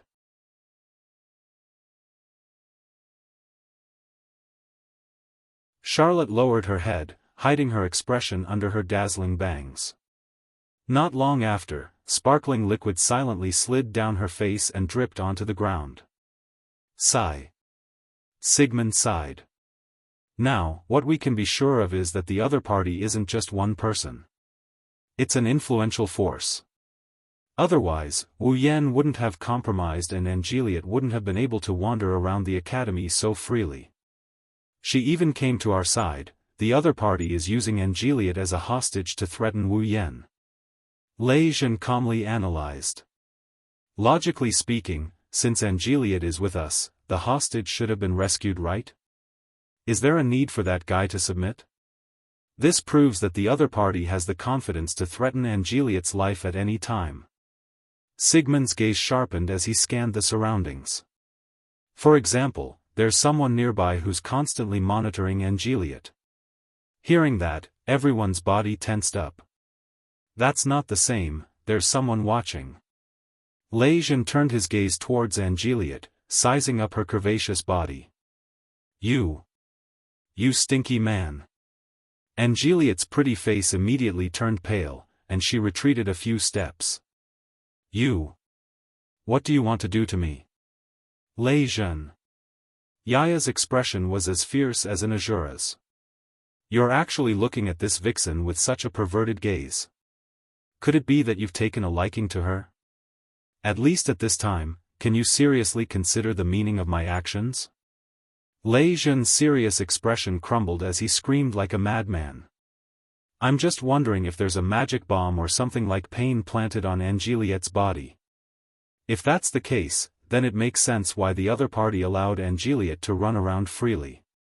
In any case, if Wu Yan or Angeliet wanted to resist, they could detonate some sort of threat in Angeliet's body and everything would be over.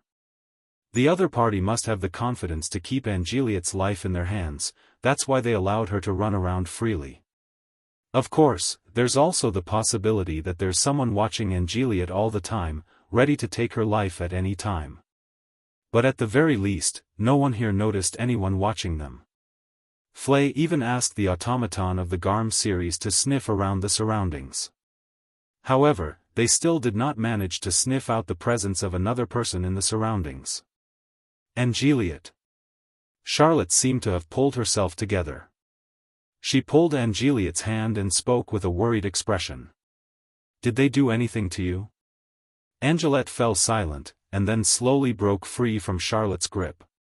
Please don't meddle in my affairs anymore, big sister. Angeliet lowered her head, her low voice echoing in the room. Mr. Wu Yan is being threatened, sister is in so much pain, and everyone is so worried because of me. So, don't worry about me and let me run my own course. This way, Mr. Wu Yan will be able to return. What nonsense are you spouting? Charlotte said angrily. You're my sister, how can I let you run your own course? Angeliet glanced at Charlotte and clenched her teeth. She didn't say anything else and ran into the depths of the forest. Wait. Angeliet.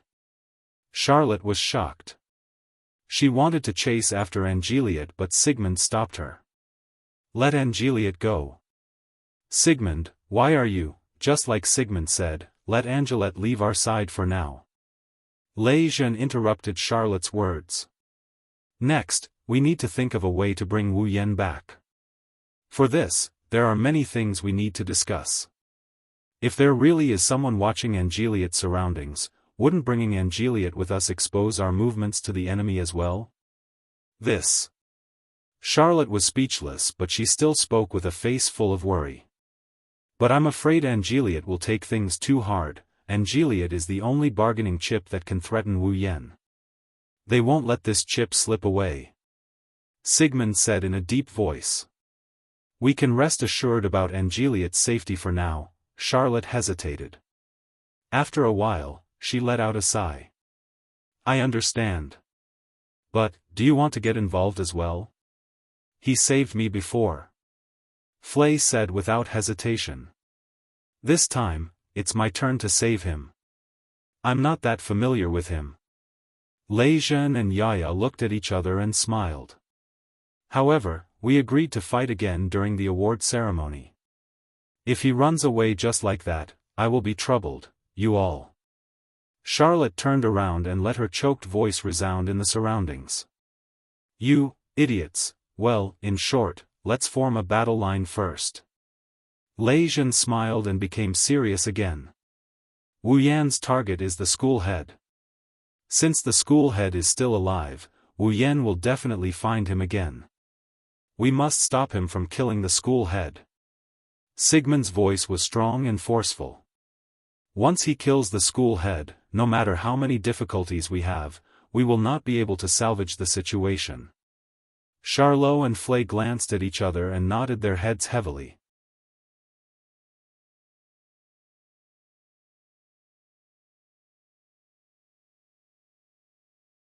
Chapter 1671. Walpurgis Kingly School of Engineering, Griffin Lodge. Charlotte opened the door to her room and brought Sigmund in. She waved her hand and closed the door behind her. She went to her own bed and fell on it. Logically speaking, since the curfew had passed, even if Charlotte was one of the 13, she should have been scolded by the dormitory supervisor for not locking the door when she came back. In the past, it wasn't as if Charlotte hadn't sneaked out at night. Every time, the warden of the Griffin hut would give her a good scolding. However, tonight, Charlotte returned to her room without a hitch. The reason was none other than the glove-bearers who were qualified to join the night gathering had the right to postpone their return to their dorm during the night gathering. After all, the night meeting would last until midnight every night, even if the battle ended earlier. Therefore, for the convenience of the glove-bearers, the dormitory supervisor would give them the spare key to the main door during the night gathering, allowing them to decide on the time and return to their dorm freely. Thanks to this, Charlotte didn't have to be scolded by the dormitory supervisor at night. Otherwise, with her current agitation, she would have flipped out. She buried her face in her bed and smelled the fragrance from her body. However, Charlotte's mind was in a mess. It wasn't Charlotte's fault. After all, too many things had happened tonight. First, the battlefield of the night assembly was destroyed, and the dean's life was targeted. Then, the battlefield of the night assembly was destroyed. The one who targeted the dean's life was none other than Charlotte's only friend in the academy, or rather, in the world. Again. Her long-lost sister suddenly appeared in front of Charlotte and asked her to stop her only friend from murdering the dean. After everything was over for the time being. One after another, the inside stories were revealed. Charlotte's sister was taken as a hostage by someone else. In order to save her sister, Charlotte's only friend had no choice but to assassinate the dean and become a criminal worthy of capital punishment. The mastermind behind this is most likely someone that Charlotte admired in the past but tried to frame Charlotte. In the end, Charlotte found out and caused Felix's family to lose their influence in the political world. Also, the Felix family. It should have been Charlotte's own responsibility, but she ended up letting her only friend, her only younger sister, shoulder everything for her. Charlotte, who looked strong but was actually very weak, almost couldn't breathe when the truth came out one after another. She shed tears. Sigmund. Charlotte opened her mouth in a low voice. Tell me, am I a person who brings misfortune to the people around me? Sigh. Sigh. Sigmund seemed to have expected Charlotte to have such a thought. He sighed. Sighed. Do you think everything is your fault? Am I wrong? Charlotte hugged the blanket tightly and buried her head in it. Back then, if it wasn't for the fact that I didn't control my automaton properly and let it bite someone, Count Bilo's family wouldn't have fallen to such a state. Father, mother, and Anneli wouldn't have all disappeared. If Anneli didn't go missing, she wouldn't have been taken as a hostage. She's being used to threaten my only friend. Charlotte's voice was getting lower and lower. Those who are close to me all met with misfortune and those around me left me one after another. Isn't this enough to prove that I'm a person who brings misfortune to others? So, do you think you should be responsible for the misfortune you brought to others? Sigmund landed in front of Charlotte and stared at her who buried her head in the blanket. The reason you want to stop Wu Yen is because he's doing something you should be responsible for, right? Of course not. Of course not. Charlot immediately raised his head and looked at Sigmund as he denied it. Because he's my friend, I can't watch him become a criminal who will be ostracized by everyone. Furthermore, he did it for me. Just because he's your friend? Sigmund seemed to be trying to see through Charlotte's heart as he stared into her eyes. Don't tell me you don't think of him as a member of the opposite sex? Charlotte's eyes trembled violently as she became agitated. She wanted to say something but in the end, the agitation in her eyes turned into sadness. Sigmund's real age was more than 10 times Charlotte's. Ever since Charlotte was born, Sigmund had always been by her side and had never left. Perhaps Charlotte's father didn't understand her, her mother didn't understand her, and even her sister, Angeliette, didn't understand her. However, Sigmund was definitely the person who understood her the most in the world. It was impossible for Charlotte's true thoughts to be hidden from Sigmund. He would be able to see through her with a single glance. And that was the truth. You think you don't have the right to like Wu Yan, right? Every word of Sigmund struck Charlotte's heart. Because you think you're an unfortunate woman. Liking someone will only bring misfortune to him. Because you think you need to revive the Bilo family and find your family. That's why you don't have time to waste on liking someone. Because you used to like Felix. If you fall in love with Wu Yan now, you're an inattentive and frivolous woman.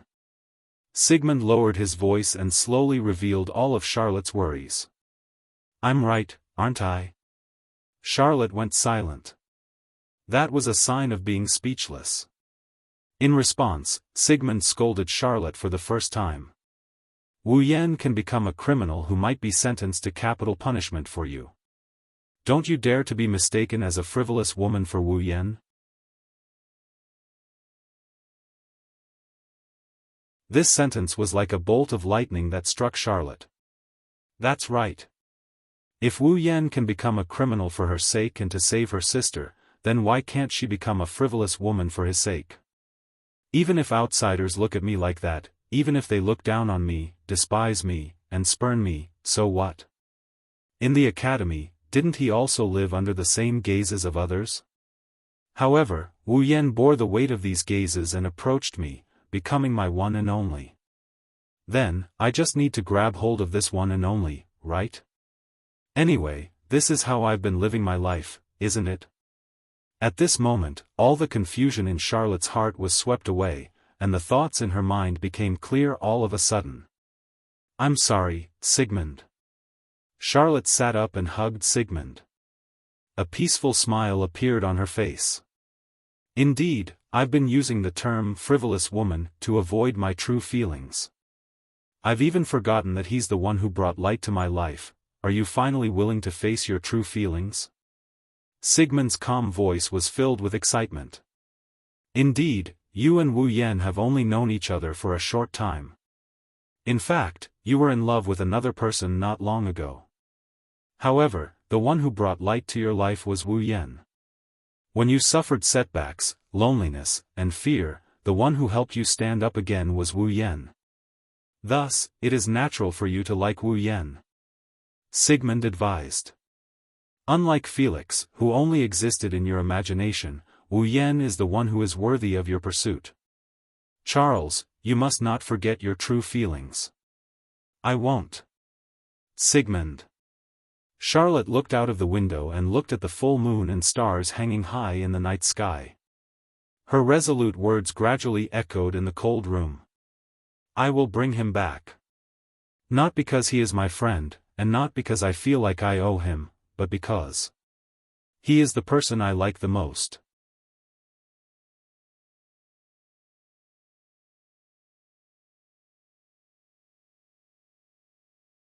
Chapter 1672. The sky was blue and the morning light shone. The cold morning breeze swept across the entire Walpurgis Wangli Machine Learning Academy, whistling and blowing to every corner. In the cold breeze, the grass swayed, the leaves flew, and the sounds of birds, beasts, and insects turned into echoes in the forest and gradually spread out, making the morning more peaceful than the night. However, no matter how peaceful it was just on the surface. Whether it was those in the know or those with sharp senses, they could faintly sense that during this period of time, Walpurgis Wangli Machine Learning Academy would not be too peaceful. As a matter of fact, what happened last night had spread throughout the entire Walpurgis Wangli Machine Learning Academy in a short span of a night. Nowadays, there was almost no one in the Walpurgis Royal Tactical Academy who didn't know about this. The fourth member of the 13, Scarlet Eyes, had destroyed the venue of the night gathering when he won the first battle of the night gathering. He even almost killed the principal. It couldn't be helped. There were too many people at the venue of the night gathering last night. Even if there weren't 1,000, there were at least 700 to 800. Under such circumstances, Wu Yan used some kind of defensive means to protect the people at the venue, but he left the principal alive and attacked the principal. There were too many people who saw it. There were too many witnesses. Even if they wanted to deny it.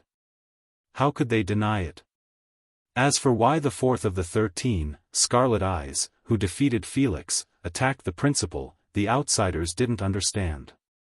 However, in this world, the most unstoppable thing was rumors.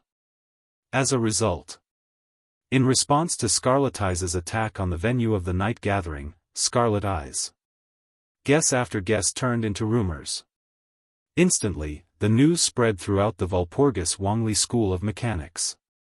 Of course, rumors were just rumors. When it fell into the ears of the wise, they knew it couldn't be any more fake and could only be treated as a joke after a meal. However, as the saying went, even a blind cat can catch a dead mouse. Some of the rumors poked at something that was extremely unfavorable to the principal and Wu Yan. It also fell into the hands of some people with bad intentions. Charlotte, who was having breakfast with Sigmund in the student cafeteria, overheard the conversation among the students. Who would have thought that the newcomer, Scarlet Eyes, would actually do something like destroying the night meeting? It's not as simple as destroying the night gathering. Back then, everyone at the venue was protected by an unknown magic spell, only the principal wasn't protected. On top of that, the arrow shot by Scarlet Eyes that was attacking in mid-air was also aimed at the dean. Needless to say, Scarlet Eyes must be trying to assassinate the dean. How dare he offend the symbol of the Academy's authority? He's going to be sentenced to death. I thought something was wrong. Say, a freshman who just transferred to the Academy was already in the limelight and suppressed Magnus before he even entered the Academy. How could a normal person do that? That Scarlet Eyes must be a genius that was specially nurtured by some force, faction? Could it be a faction that doesn't get along with Felix's Kingsford family? If that's the case, then the matter of Felix being a Kaibal candy, that's right, it's very likely that he was slandered. Hearing this, a lot of noise in the student cafeteria quieted down, and the surrounding atmosphere suddenly became subtle. Sigmund couldn't swallow his favorite chicken anymore. Charlotte's hand holding the cutlery couldn't help but tremble. However, the students who didn't notice this continued to brag. Speaking of which, I can't believe that Felix is a Cabalcandi. I still can't believe it. I think it's very suspicious too, but isn't that a crime that all the professors, guards, and disciplinary committee members testified and the dean personally judged? However, I've also heard that the dean refused the investigation team of the royal family of England and other forces to investigate the campus. Since we are certain that Felix is a Kaibal candy, why did he refuse other people's investigation? That's right. Also, don't you think the dean's judgment was too fast? So, the dean already judged Felix's crime as soon as he caught him. That's very suspicious. On top of that, Felix was captured by the Scarlet Eyes, and now, the Scarlet Eyes is here to assassinate the dean. In other words, Felix was set up by the dean and the Scarlet Eyes. Now, the Scarlet Eyes are trying to assassinate the dean and silence him so that the truth will never see the light of day again? That's very likely. That's very possible. After all, even Felix's ranking has been replaced by Scarlet Eyes by the dean. He's just a new student. Even if he's a bit strong, he shouldn't be given such a high ranking right away, right? So to speak, Scarlet Eyes is a genius raised by a certain hostile force of the Kingsford family. He snuck into the academy just to conspire with the dean and frame Felix so that the Kingsford family would fall, right? It's very possible. After all, we still don't know the background of Scarlet Eyes, don't we? Looks like Scarlet Eyes is an evil gang. Clang! At this moment, the sound of something smashing onto the ground rang out loudly, causing the entire student cafeteria to go completely silent. It was so quiet that even the sound of a needle dropping on the ground could be heard clearly. That was the sound of Charlotte standing up with all her might, causing the chair to fall heavily to the ground. Not only that, but a burst of berserk mana slowly rose from Charlotte's body. It was like a flame that could be seen with the naked eye and entered Sigmund's body, causing his body to emit a radiance of mana. Raising his head, Charlot used his cold, furious, and ruthless gaze to sweep through the entire student cafeteria. Everyone who was swept by his gaze revealed a horrified expression, their faces filled with shock. Then, Charlotte's low voice echoed above the student cafeteria. "You! I dare you to say one more bad word about me." There weren't many students in the cafeteria, but there were still over 100 of them. However, even though there were over 100 people present, not a single one of them made a sound. In fact, their faces were covered with sweat. That was to be expected. Who is this person? Her codename was Tyrant Rex. She was the legendary Tyrant Rex who was incomparably violent and would attack whenever she wanted to. She was the Tyrant Rex who dared to beat up the senior students, destroy the professor's research labs, and blow up the academy's lecture halls. Thus, there was not a single person here who wasn't confident. If there was anyone who dared to speak ill of Wu Yan again, the Tyrant Rex would definitely turn the entire cafeteria and even that person into ashes. No one would doubt that Charlotte was capable of doing that. Following Charlotte's outburst, the magic power on her body also started to spread through the entire cafeteria. All of the students present turned incomparably pale. Not to mention speaking, they did not even dare to move in the slightest. Tyrant Rex.